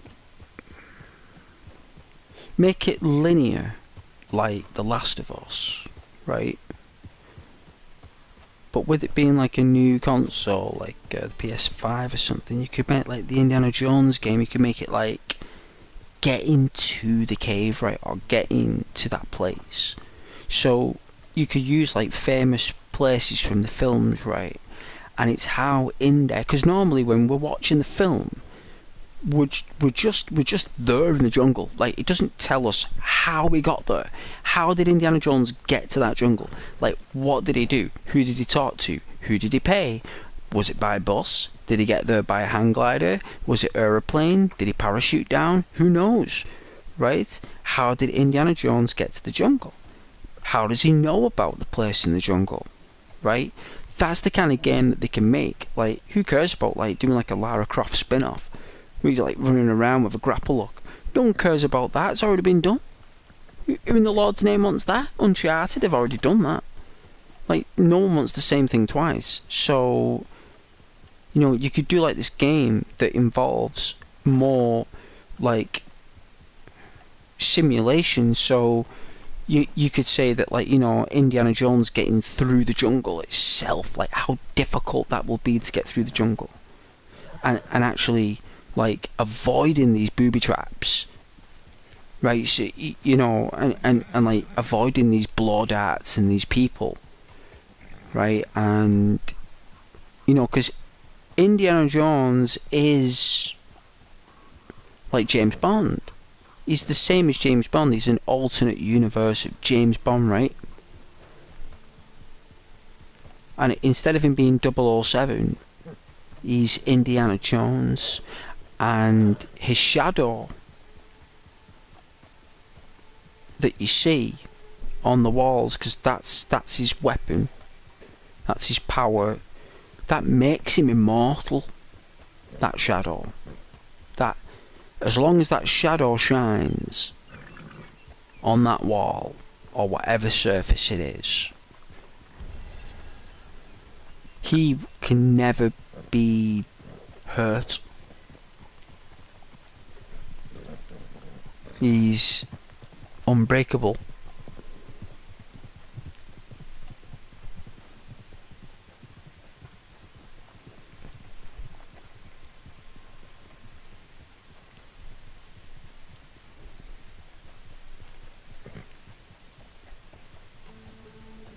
Oh dear, my phone ran out of charge. Oh dear. Oh well.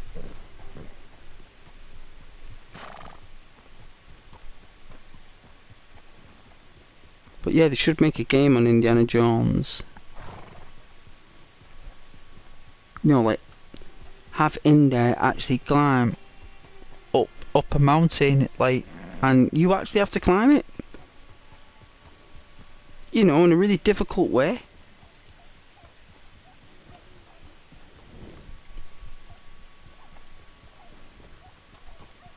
You know, he gets up there somehow, and no doubt he climbed.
I'll put on the the comments in case, because I'm ending the stream soon, so I'll put this on.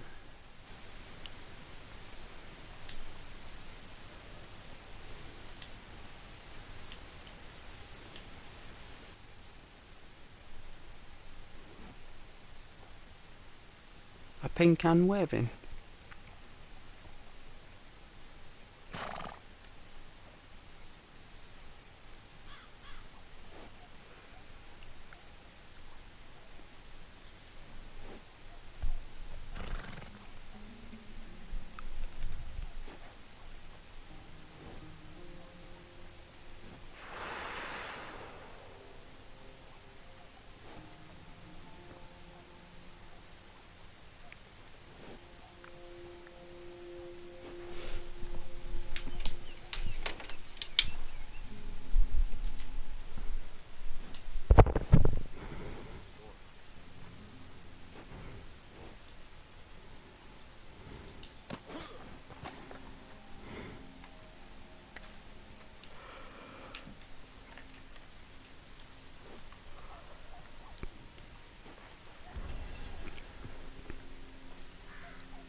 This horse is well chill.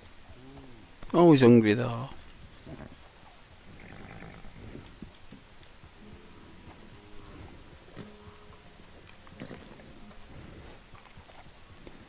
Yeah, he was hungry. As always.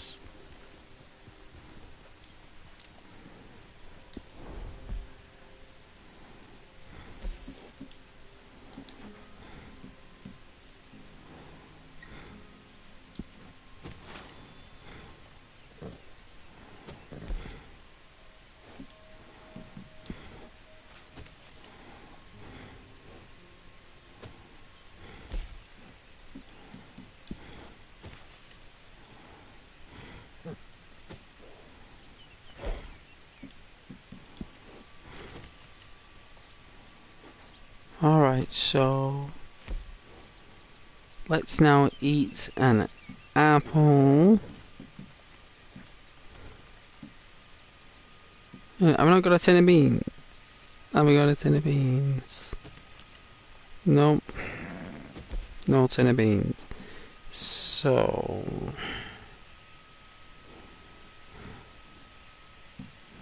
what a terrible allotment of goods. This is despicable.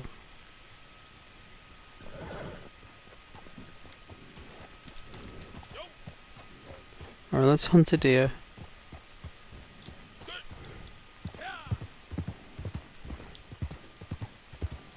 No, we're not taking out the silver fox. No, sir. There is no way I'm harming that fox.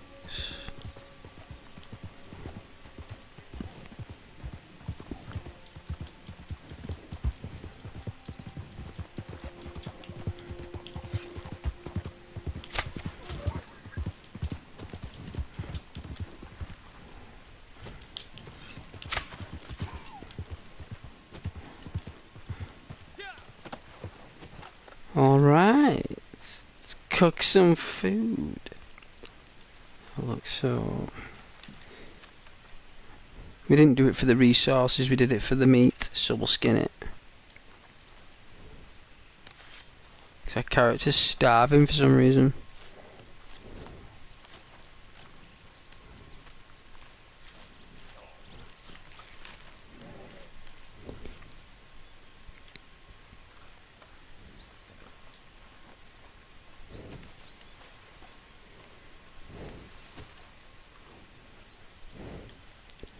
I think you gotta go back to Camp Lake, but there could be a campfire somewhere.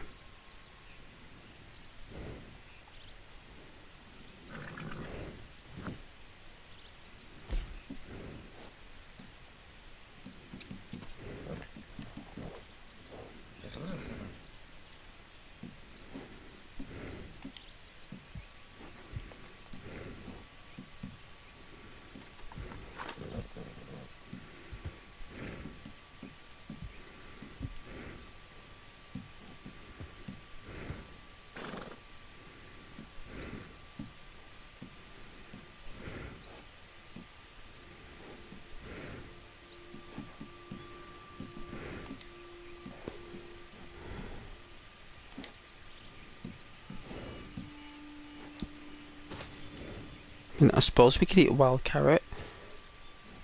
I mean, it tastes yummy, right?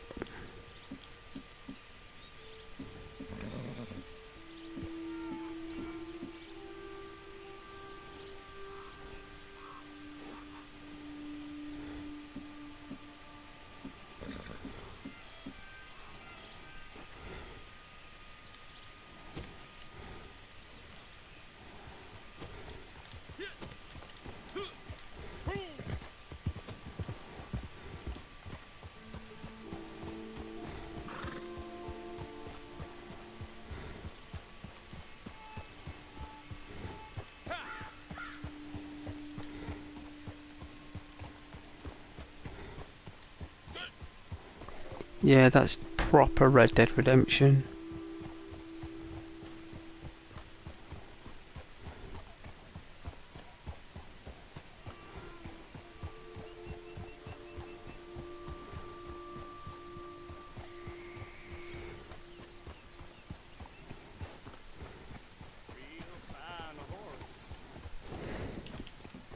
He is. He's a belter, as we say, an absolute belter.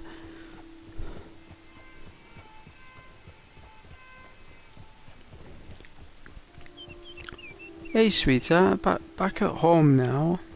Had to run a few errands. Now I can officially relax. Well, that's nice that you're gonna relax. I'm going to read a book for a bit. Oh yeah? Oh yeah? Got yourself a nice romance novel? Eh? I recommend the World War II ones. They're pretty good. The fictional ones are pretty good. But I think you're reading a romance novel.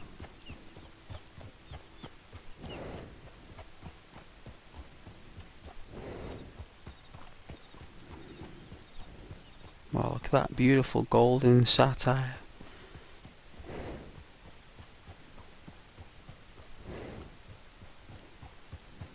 Look at that.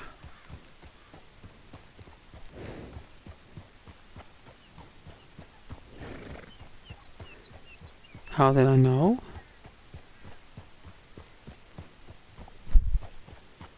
Well, you like... You know, you like it when people can't control what's happening around them. You know, you like stuff like that. You know, like that confusion and like, I don't know what to do, like asking for help. Who do they ask about that? Because you don't really want to tell anyone. It's not worth telling anyone. You know, like it isn't worth it. You know, finding out whether did she tell anyone. You know, little things like that, Rose. Like, you know, those little things in books that, you know, romance novels being a really complicated situation in a love triangle that is, you know,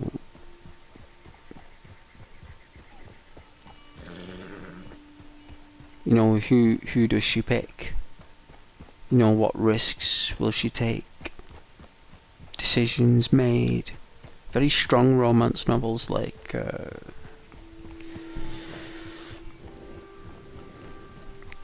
but yeah, that's what you like. You know, you're into your mystery, you know, like that. Secrets, you know. Secrets. That's what it's about. Secrets. Like chocolate. Right? It's like chocolate. It's a secret. Why is chocolate so chocolate? That's a secret. You know? And you like secrets. Oh, there's a shop here. Hey, Rhino.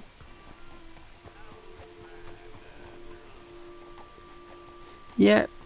No problem, Rhino. Good night. God bless now. Thank you so much for joining. You are a lovely viewer. Thank you very much for being kind to everyone this evening. You are a blessing in disguise.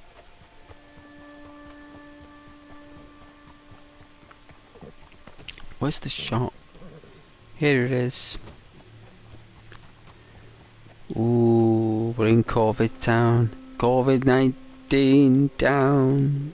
Oh dear.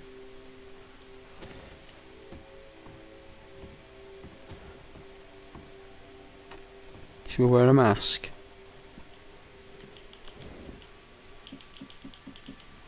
I don't think you can. Can I wear a mask? Apparently you should wear a mask in Armadillo, I think. Is it armadillo? Have a look. No, it's not. It's tumbleweed that's got the plague, right? Armadillo's pretty chilled, right?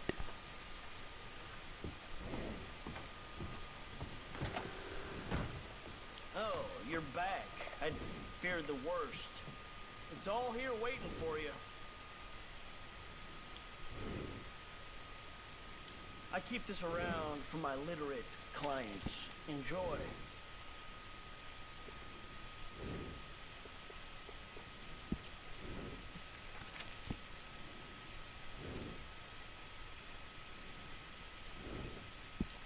A jacquards. I want to look at the jacquards.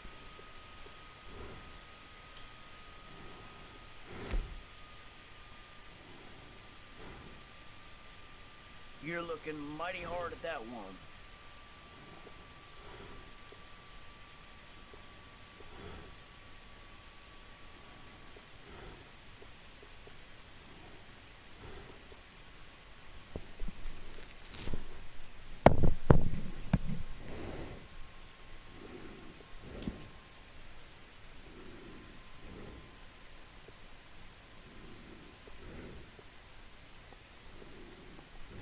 Name's Herbert Moon, if you need anything.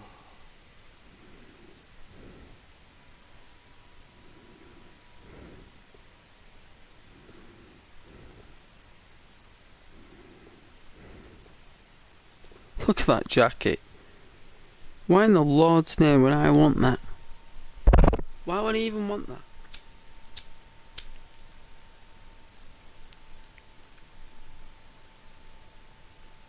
You might say that I'm a real armadillo institution by now. You don't run off blushing, have you? Oh dear. Man. Ah, well, it is late. People are tired. There's only so much ghost that they can muster. Let me tell you, I sure know how to run a shop during a plague.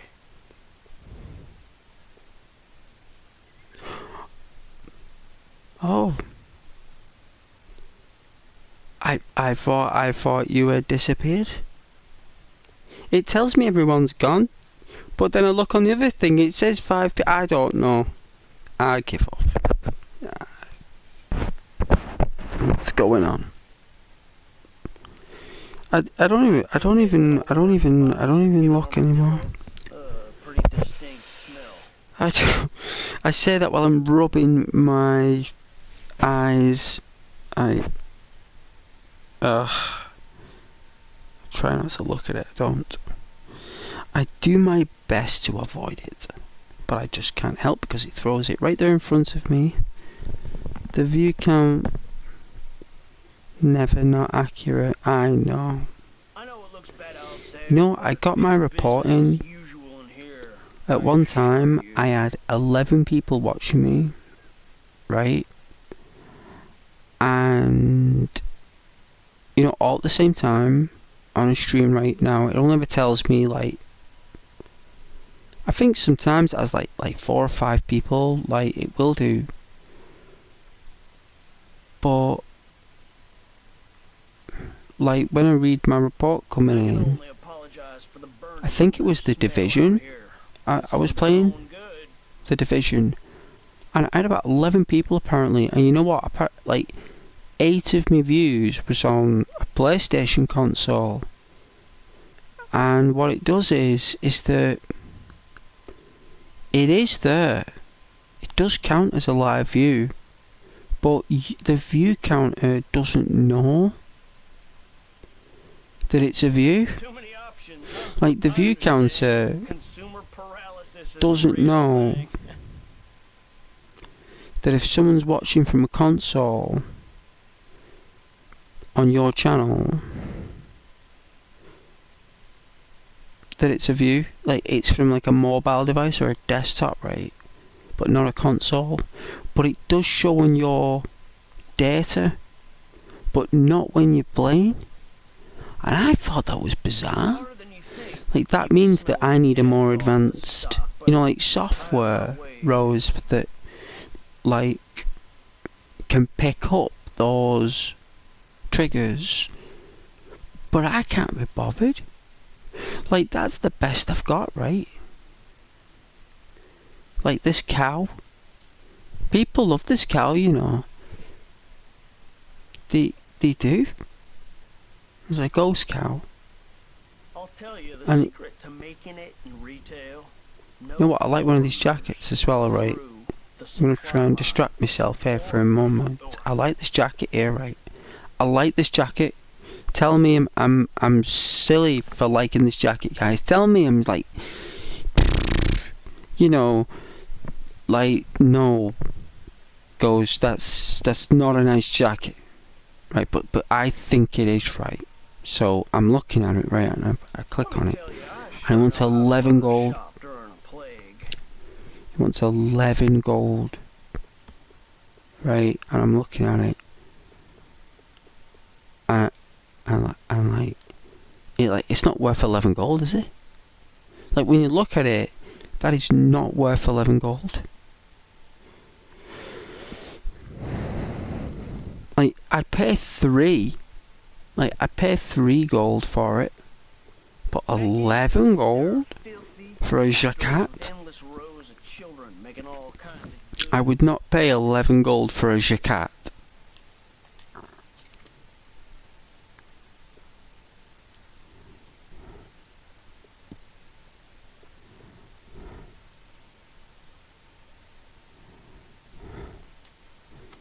But yeah, enjoy your novel. Your love story. Sickness never existed before it became a free-for-all at the border.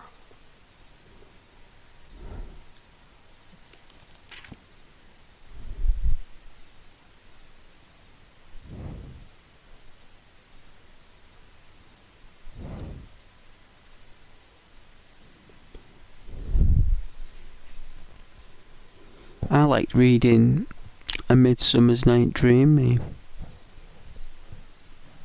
That gunsmith Jeb Murphy couldn't get out of town fast enough. I told him. I really enjoyed Just wash your Midsummer's Night hands Dream. and you'll be fine. And I enjoyed Of Mice and Men. I enjoy Lord of the Rings. Right, when I read Lord of the Rings, The Fellowship of the Ring, right, like, it took me a long time to read that book, right, and there's a scene, I think, there's a scene in the film where Gandalf is speaking to Frodo, right, and they're speaking in the kitchen.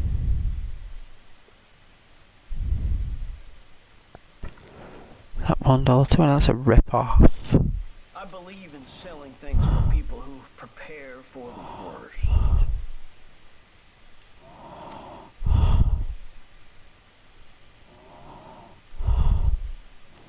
Why is this stuff so expensive?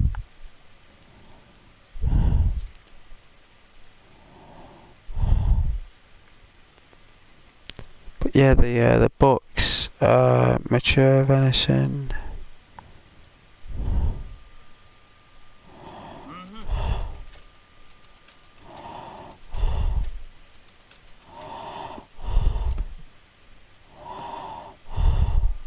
Sure, you can keep browsing.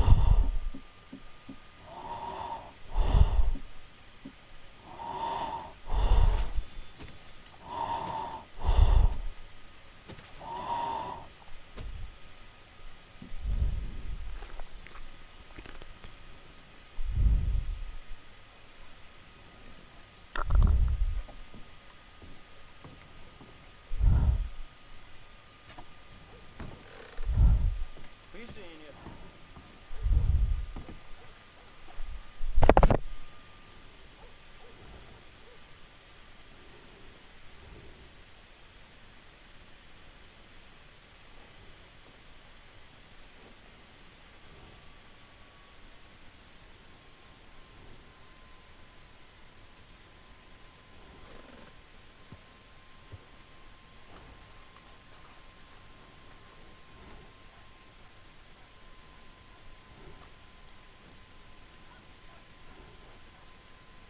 Hey.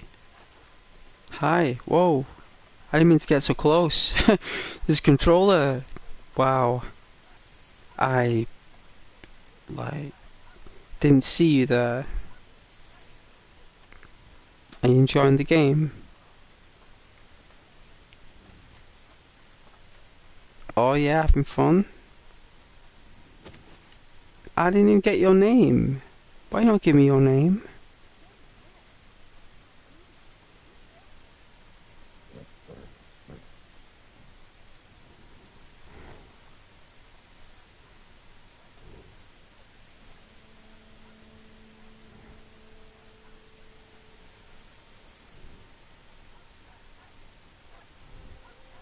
Was she checking me out? She was. Well,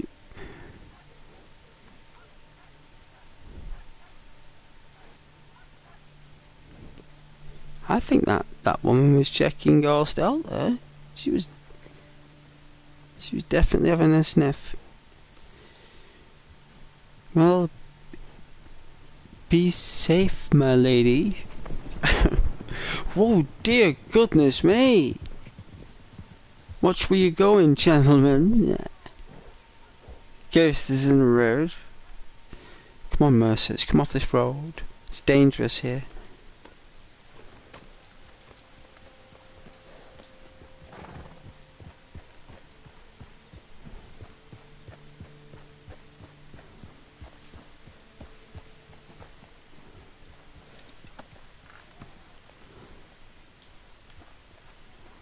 Oh yeah, you have to replace one of your PlayStation 5 controllers. Oh my, one of the sticks. Jesus, why the gun? Yeah, it's got loose like. That's... They are expensive actually. Very expensive.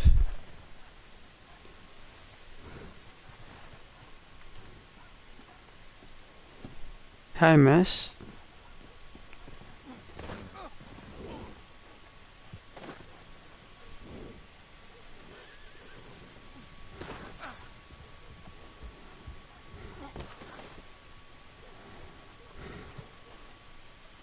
Hey.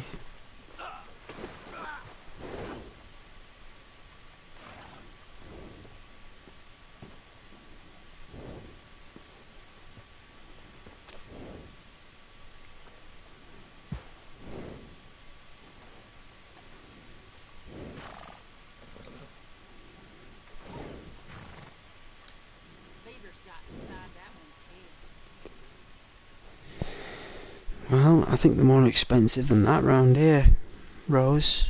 I think they're like, I don't know, for a decent. I mean, I've had this controller now since 2015. No, I'm telling a lie. The ice white one I've had since 2015. That is a bit weird. Rose, that is a bit weird. That controller, it's starting to, like, I remember I was playing like Far Cry, I think, and like when you hold forward for a bit, it sticks at forward. Like no matter what you do with the stick, it sticks on forward sometimes. So I think that this one is actually a PS4 Pro controller that I got last year. So this is a fresh one. This is a beast, Rose. Like, I love this Pro controller. Like, I do. I love it very much. It's got like a glowy light on it. You know, on the black thing at the front. The I think they call it a touchpad. I think. And it's got like this light that blings through it. You know. And I've actually got like the older PS4 controllers without the blinky light.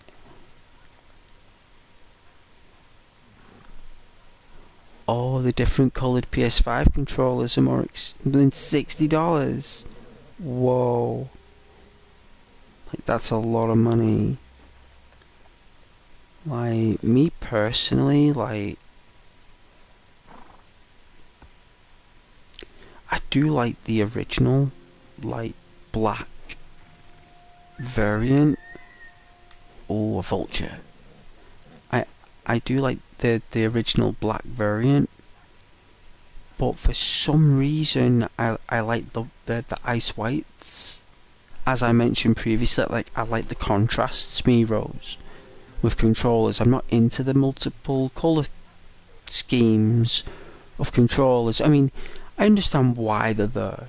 Everyone's got a colour they like that's the whole joy of those controllers, but I love the contrasts, and I like the ones that have, like, you know, like a bit of grain. You know, like a bit of grain or a bit of, like, of a texture to it. Like something that's different from other controllers. They've all gone now.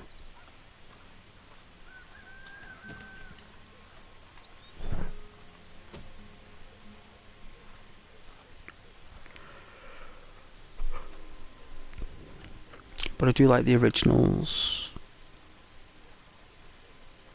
I've got my original PlayStation 1 as well. And those controllers feel exactly the same as these. There is no difference. I played on my PlayStation 1 not long ago, and the controller felt exactly the same. There was no difference to it. The only thing that felt slightly different, right, was the pause buttons. Because the start and there's a select button. On my PS1 there's a select button, right? And the select button brought up a menu. On the original PlayStation, like what's now the share button, Rose, was once an options button. No, it brought up all the options in the game, and start, right, which is now called options, that was once called start, right, that paused the game, paused it, froze it in place.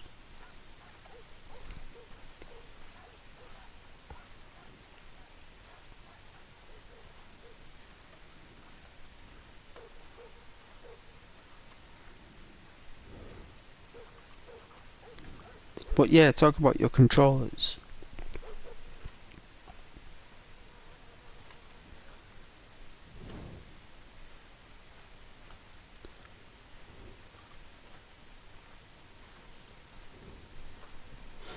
Oh yeah?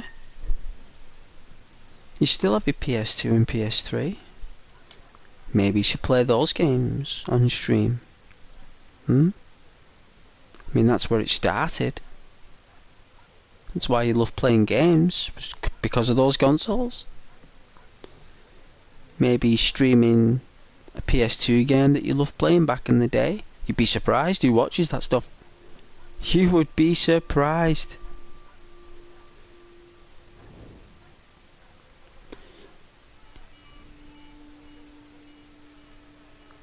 I gotta say though, that era of gaming, right, was when it all changed there, Rose. That PS2 era there, with Metal Gear Solid, Sons of Liberty, right, it changed everything, right? Like the whole gaming industry changed after that console. And it's a really ominous scene. Everything changed after that console, right?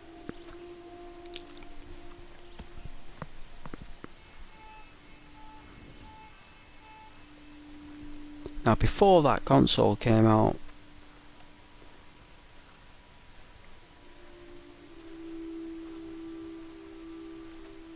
we had that PlayStation 1, right?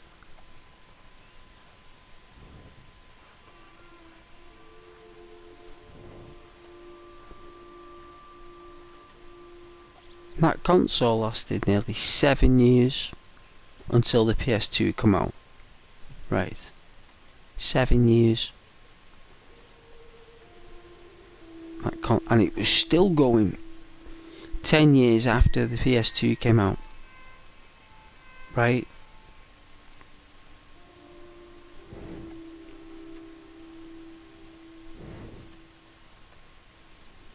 I was trying to hunt resources there and I didn't do it. I couldn't do it. I literally couldn't do it.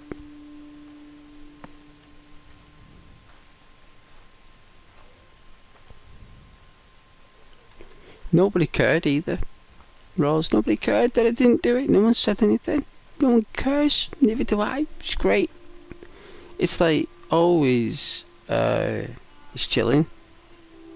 Like no one's actually said, "Are you gonna go hunting?"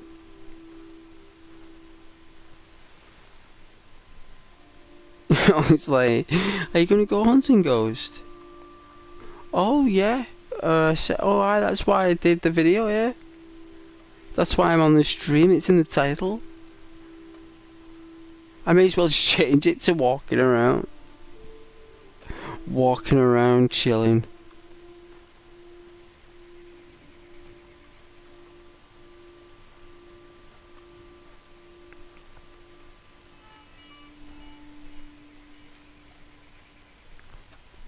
I remember a couple of years ago as well, I was having like lucid dreams, like really lucid dreams, right? And I don't know why. I don't know why I was having lucid dreams. It must have been like my diet or something, I don't know. And I remember I was in like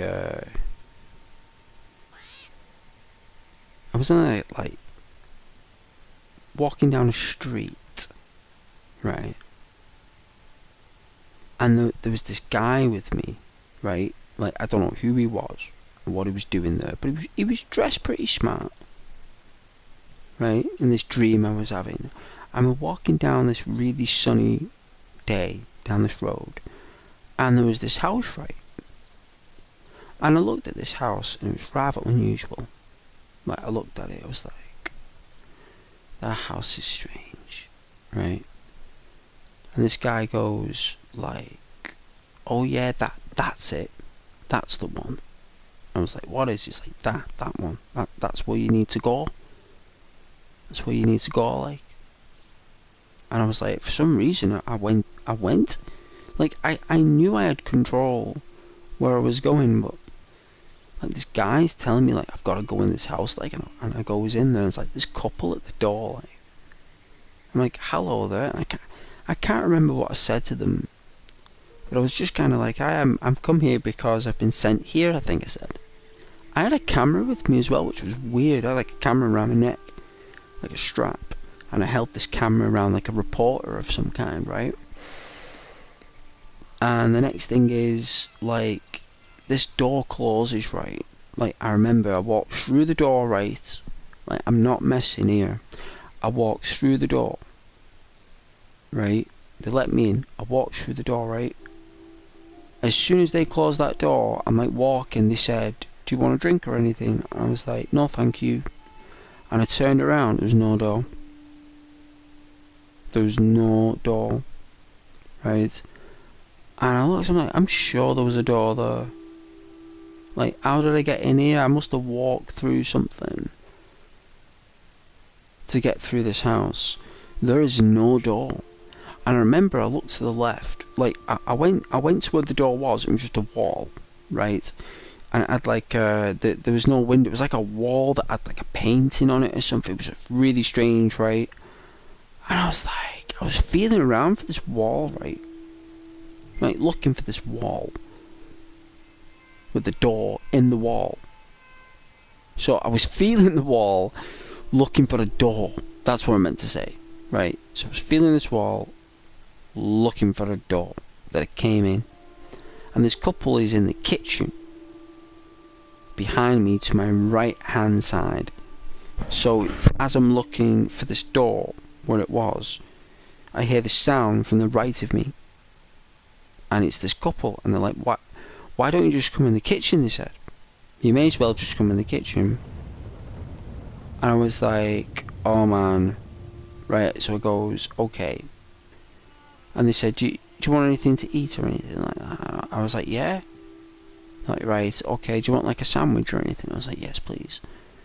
And I'm looking around, I can see that, like, there's no windows in this kitchen, right? It's, like, really strange. I was like, there's no windows in this kitchen. Like, it's like a kitchen that's in a corner of a room. It's like, there's no windows. It's like it's in a corner of a room, so I can understand why it's got no windows.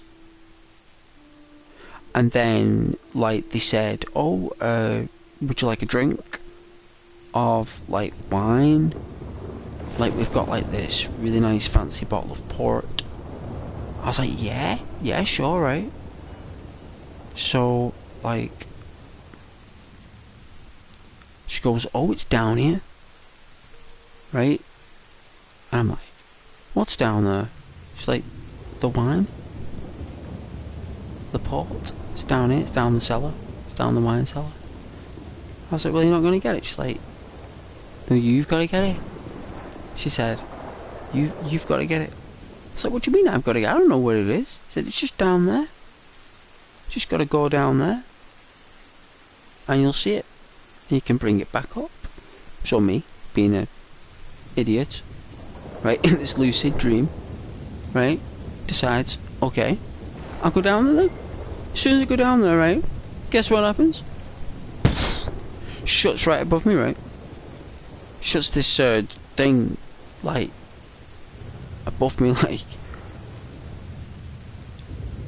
and I'm like, oh my god, like, what is happening? And like, the lucid dream is becoming quite real,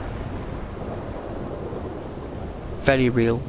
It's feeling real. It feels real now. Like, I can remember being afraid. Like, it's been a long time since I ever was afraid in a dream. Like, I knew it was a dream, I knew it wasn't real, but my brain, my mind made it real. It made it real, right?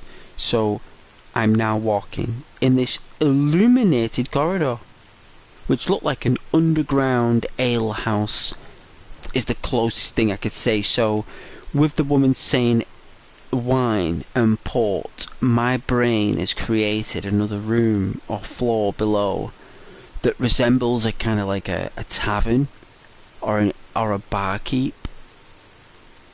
And I'm like, you know, my brain must have created it as she opened the door. As soon as she opened the door, my brain made it. And I went down there and I'm walking through this tavern underground. And I'm walking and right, the next thing that happened, right, was absolutely, I did not expect this, right? So already I've been fooled, I've been led, I've been trapped, and I've been imprisoned, right, in like this basement of a maze, right? Because I think I turned like a few corners, right, and I was like in this maze. So next thing is there's this long Minecraft tunnel now. We're in like a mine shaft from where I ended up, right?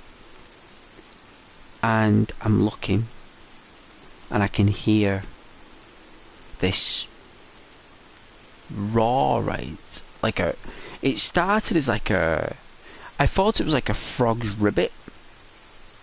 Like, it sounded like a frog's ribbit, right? I was like, is that a frog? And then I'm waiting, and I'm waiting, and the next thing is I see it in the distance, right? And you won't believe what I saw, right? And I don't know whether this is petrifying or funny, right? But what came down this tunnel at phenomenal, unrealistic speed, or whatever kind of speed it was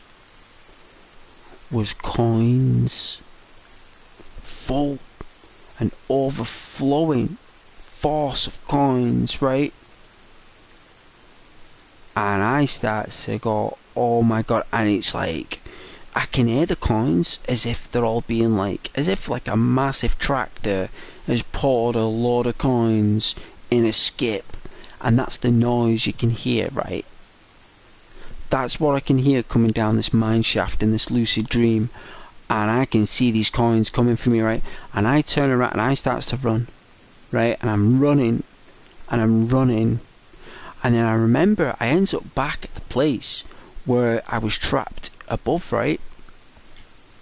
You know, where they closed the door on me above in the dream, and I end up going back there, and I'm like, maybe the coins won't get me, right? Maybe the coins won't find me. These coins won't be able to get me. Like, I'm alright here, because like, behind me was like this wooden, thick, like, wall thing, right? Massive wood thing behind me, and I couldn't move, and above me was like this. It was too high for me to reach, but it was the trapdoor that I was trapped in from above. The ladders are now gone that I climbed down, and the stairway that was there that I climbed down was no longer there, right?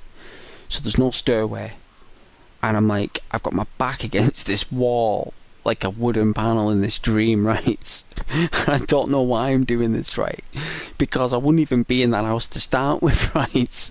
If this was me in reality, I wouldn't even be in that street. Never mind going in that house and talking to that couple. Like, I wouldn't even be anywhere near there. But for some reason, in this dream, I'm in this basement, right? And these coins are chasing me. They're coming after these coins. I don't know what value of these coins were. I don't even think they had any monetary value, right? And I'm just thinking, what am I going to do? I can't go anywhere. And then I hear it. The same ribbit. Right? That same ribbit sound, right, that I heard in the distance in the mine shaft. I can now hear that. Right? With me back against this wooden panel. And I'm like, oh no, it's coming. Like, I can't escape it. Like, it's coming. Right? So, and it is. And it's literally around the corner by now, right? And I am absolutely, like, petrified of these coins. And I just don't understand why these coins, like, there's so many of them. Like, to start with, like, there's just not enough coins to exist on the planet to do what it's doing right now. Like, what is going on? Because I think it's real at this moment. I believe that it's real, and it's not real, but it is. And I'm just like, and the next thing is these coins come around this corner like a water wave. You know, like how water would come round like in Poseidon Adventure or something with Matthew McConaughey or Titanic or something, like the water coming through the windows and stuff. It would look like that, but coins. It's bizarre, right? But I did. It's true. I dreamed this stuff. This actually happened in my brain, right? And I'm like, oh my god, that is. If that comes at me, it's just gonna completely. It's like a bit like a bus. A bit like being run over by a bus or something. Or I'm just gonna get completely like rammed by these coins, like shredded to pieces. Like, that's what I'm afraid of, right? So, and then the next thing is they're coming, right? These coins are coming at me, and I close my eyes tight, right? Like a child. Right? I'm not messing. Like, there's nothing I can do. All I can do is just hold on to brace, right? It's just like, brace this. I can do this, right? And I like close my eyes. And then the next thing is there's nothing. Like, nothing's happening. I'm just stood there with my eyes closed, right? Right? And then I open my eyes and I'm in bed. I'm in bed. Okay, as weird as anything that seems. I closed my eyes in the dream before the coins hit me, right? Like, I closed my eyes tight. And then when I open them, I'm in my bedroom in bed. And I was just like, whoa. Like, I closed my eyes in that dream then. I opened them in the dream and I'm in my bed. It was so real, like so connected. The dream was so... And then this is what happened, right? I remember when I wake up and I'm thinking this stuff. You know when you wake up and you've got a dead arm, like you've been lying on your arm, right? And you can't feel your arm. It's like numb because you've been lying on my arm. All my entire left arm was just like, because I've been lying on it. It went numb, right? Because the blood supply had stopped, and like I was like, oh man, so I lifted up my arm like that, like I feel the blood getting to it, like, and you know I'm like getting my composure back, and I'm starting to like, whoa, so I wake up with like lying on my arm with my head there like stressing probably in the dream, like ends up getting the blood supply back to my arm there, like, so I'm like, oh my goodness, that was weird. So I'm like lying there and I'm like, I've got to get my head around that. What in the Lord's name is that? Right? Like, what is that? So I ends up like researching a lot of like these like dreams with coins, right? And it turns out that other people have also experienced these dreams with coins in tunnels, right?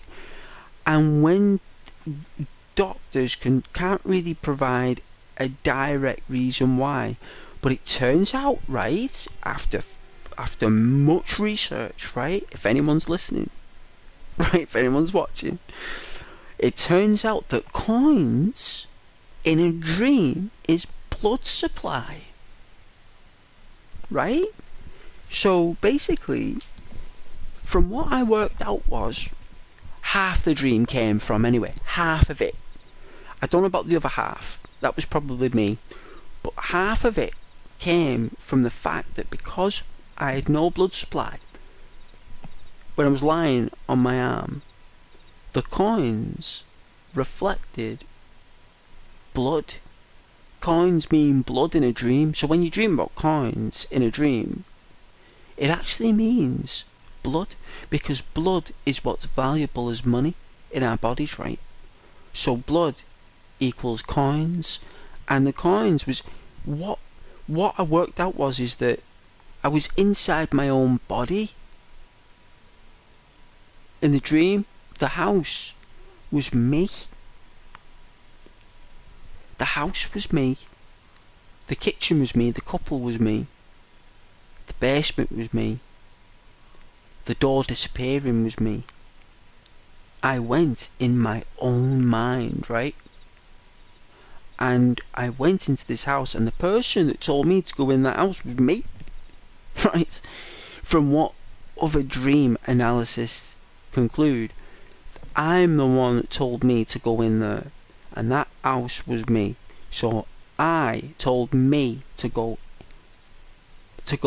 and approach me and ask me that I've been sent to me for me to tell me to come in. And then when I told myself to come in, I closed myself in to myself. I faced myself in the dream, right? I faced my own fear, and my own fear in the dream is mortality. I'm afraid of mortality. I'm afraid of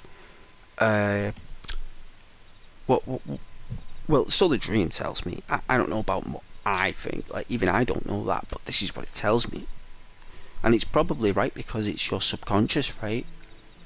So yeah, it turned out it was a bit of blood supply, my brain mixturing the nightmare of entering a forbidden place, crossed with the fact that I was lying on my own arm, which created more stress and tension,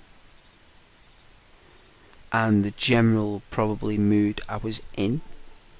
And this was a while ago, like I'm going back about 4 years ago here, right? At least 4 years. It was literally while in lockdown, so it was early lockdown when this happened.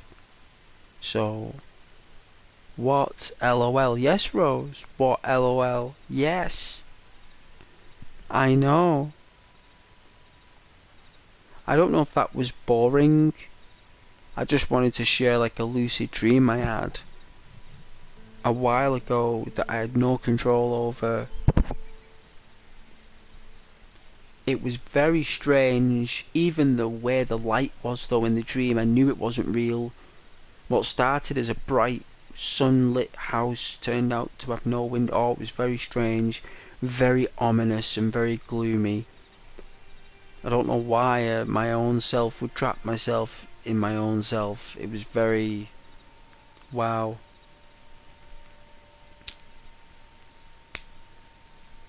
Probably because isolating at the time. Probably isolated in my house, not leaving for weeks and weeks, and dreams happening. You know, like being isolating at home.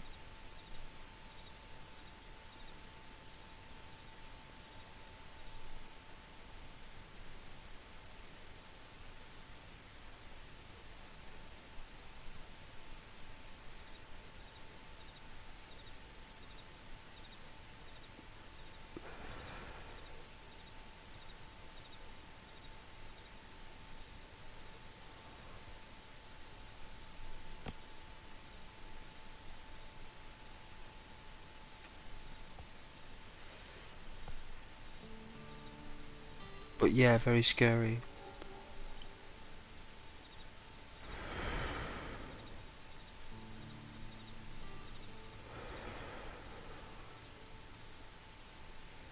I have had really nice dreams though. Like walking, I remember I had this really nice dream, right? I was like walking through this forest, right? And it was this beautiful, enchanted forest, like I'd never seen anything like it.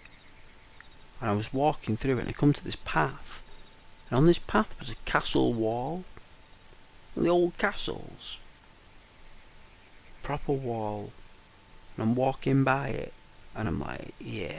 And the next thing is this other, like, warrior or like fellow adventurer, dressed just like someone out of Skyrim.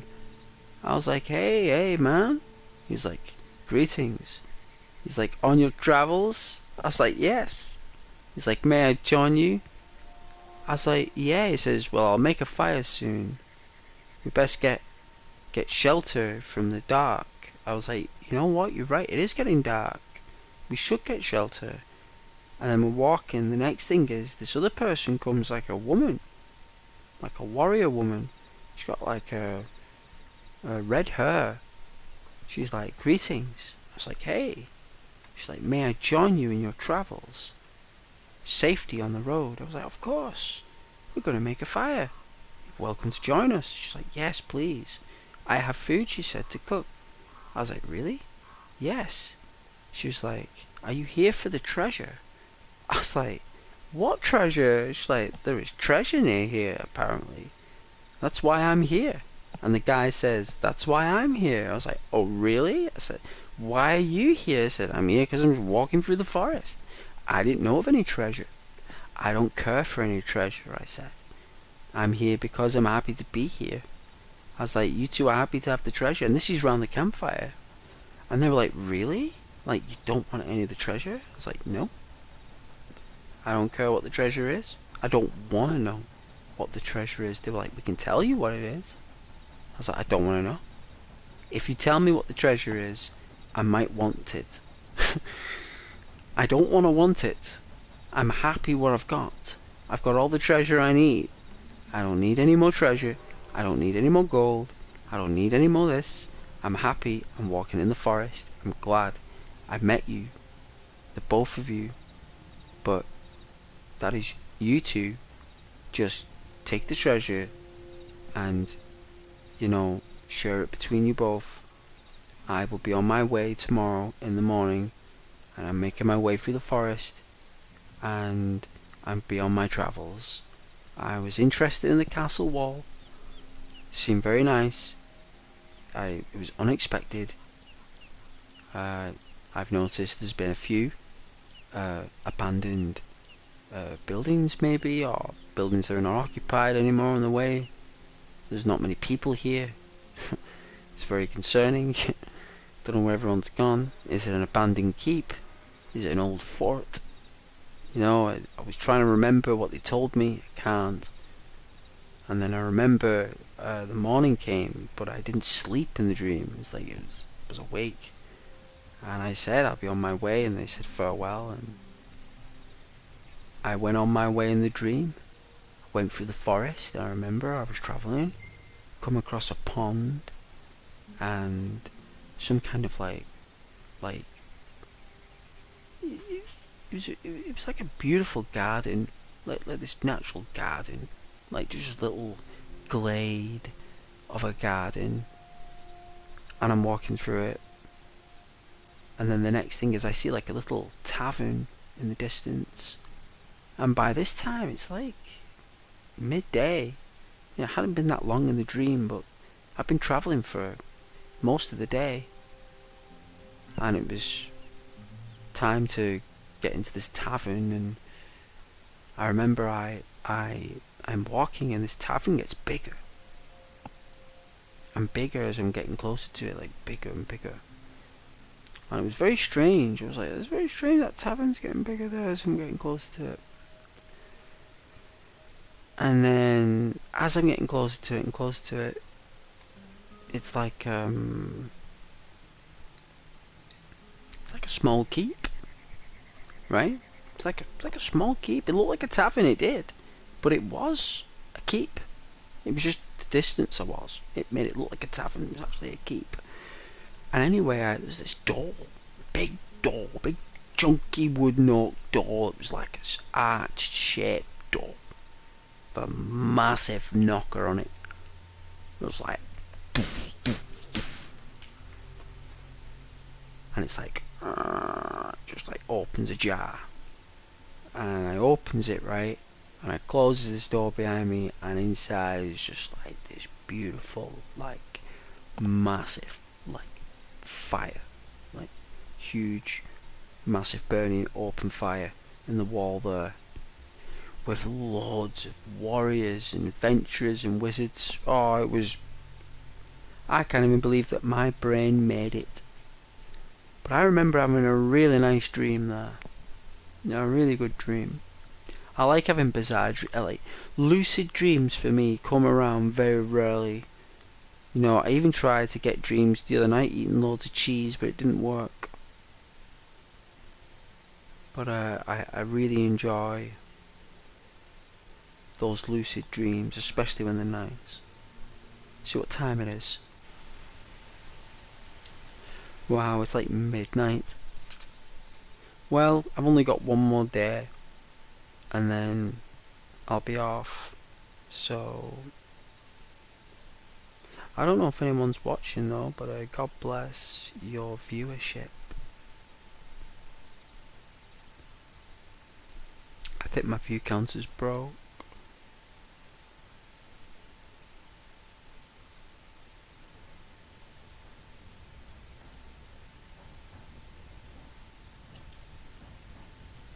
At the train.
That has been a very enjoyable stream. I did really like that.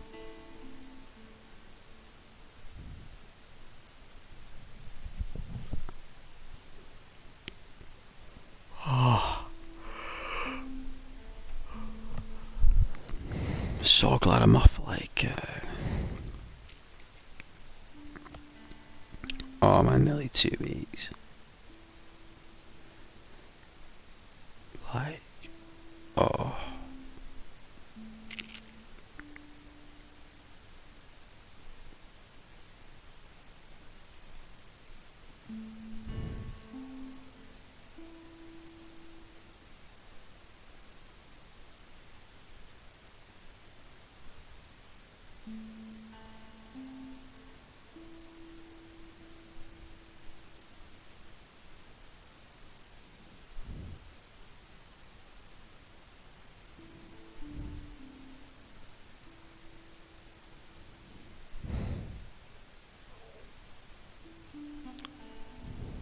My goodness.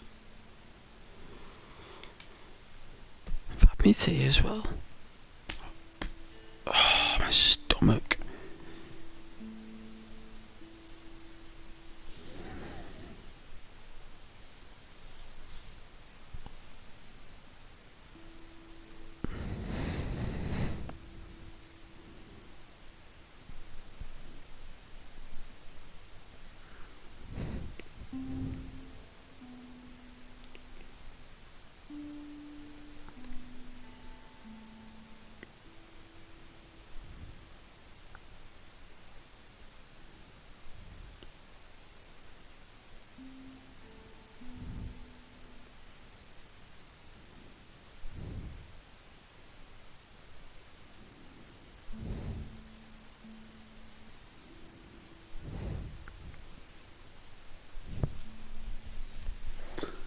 But yeah, I think I'm gonna go to sleep now anyway, so thank you so much for watching, and good night and God bless. And hopefully I will see you guys tomorrow if you're watching. So yes, farewell, good night, God bless, see you tomorrow, bye.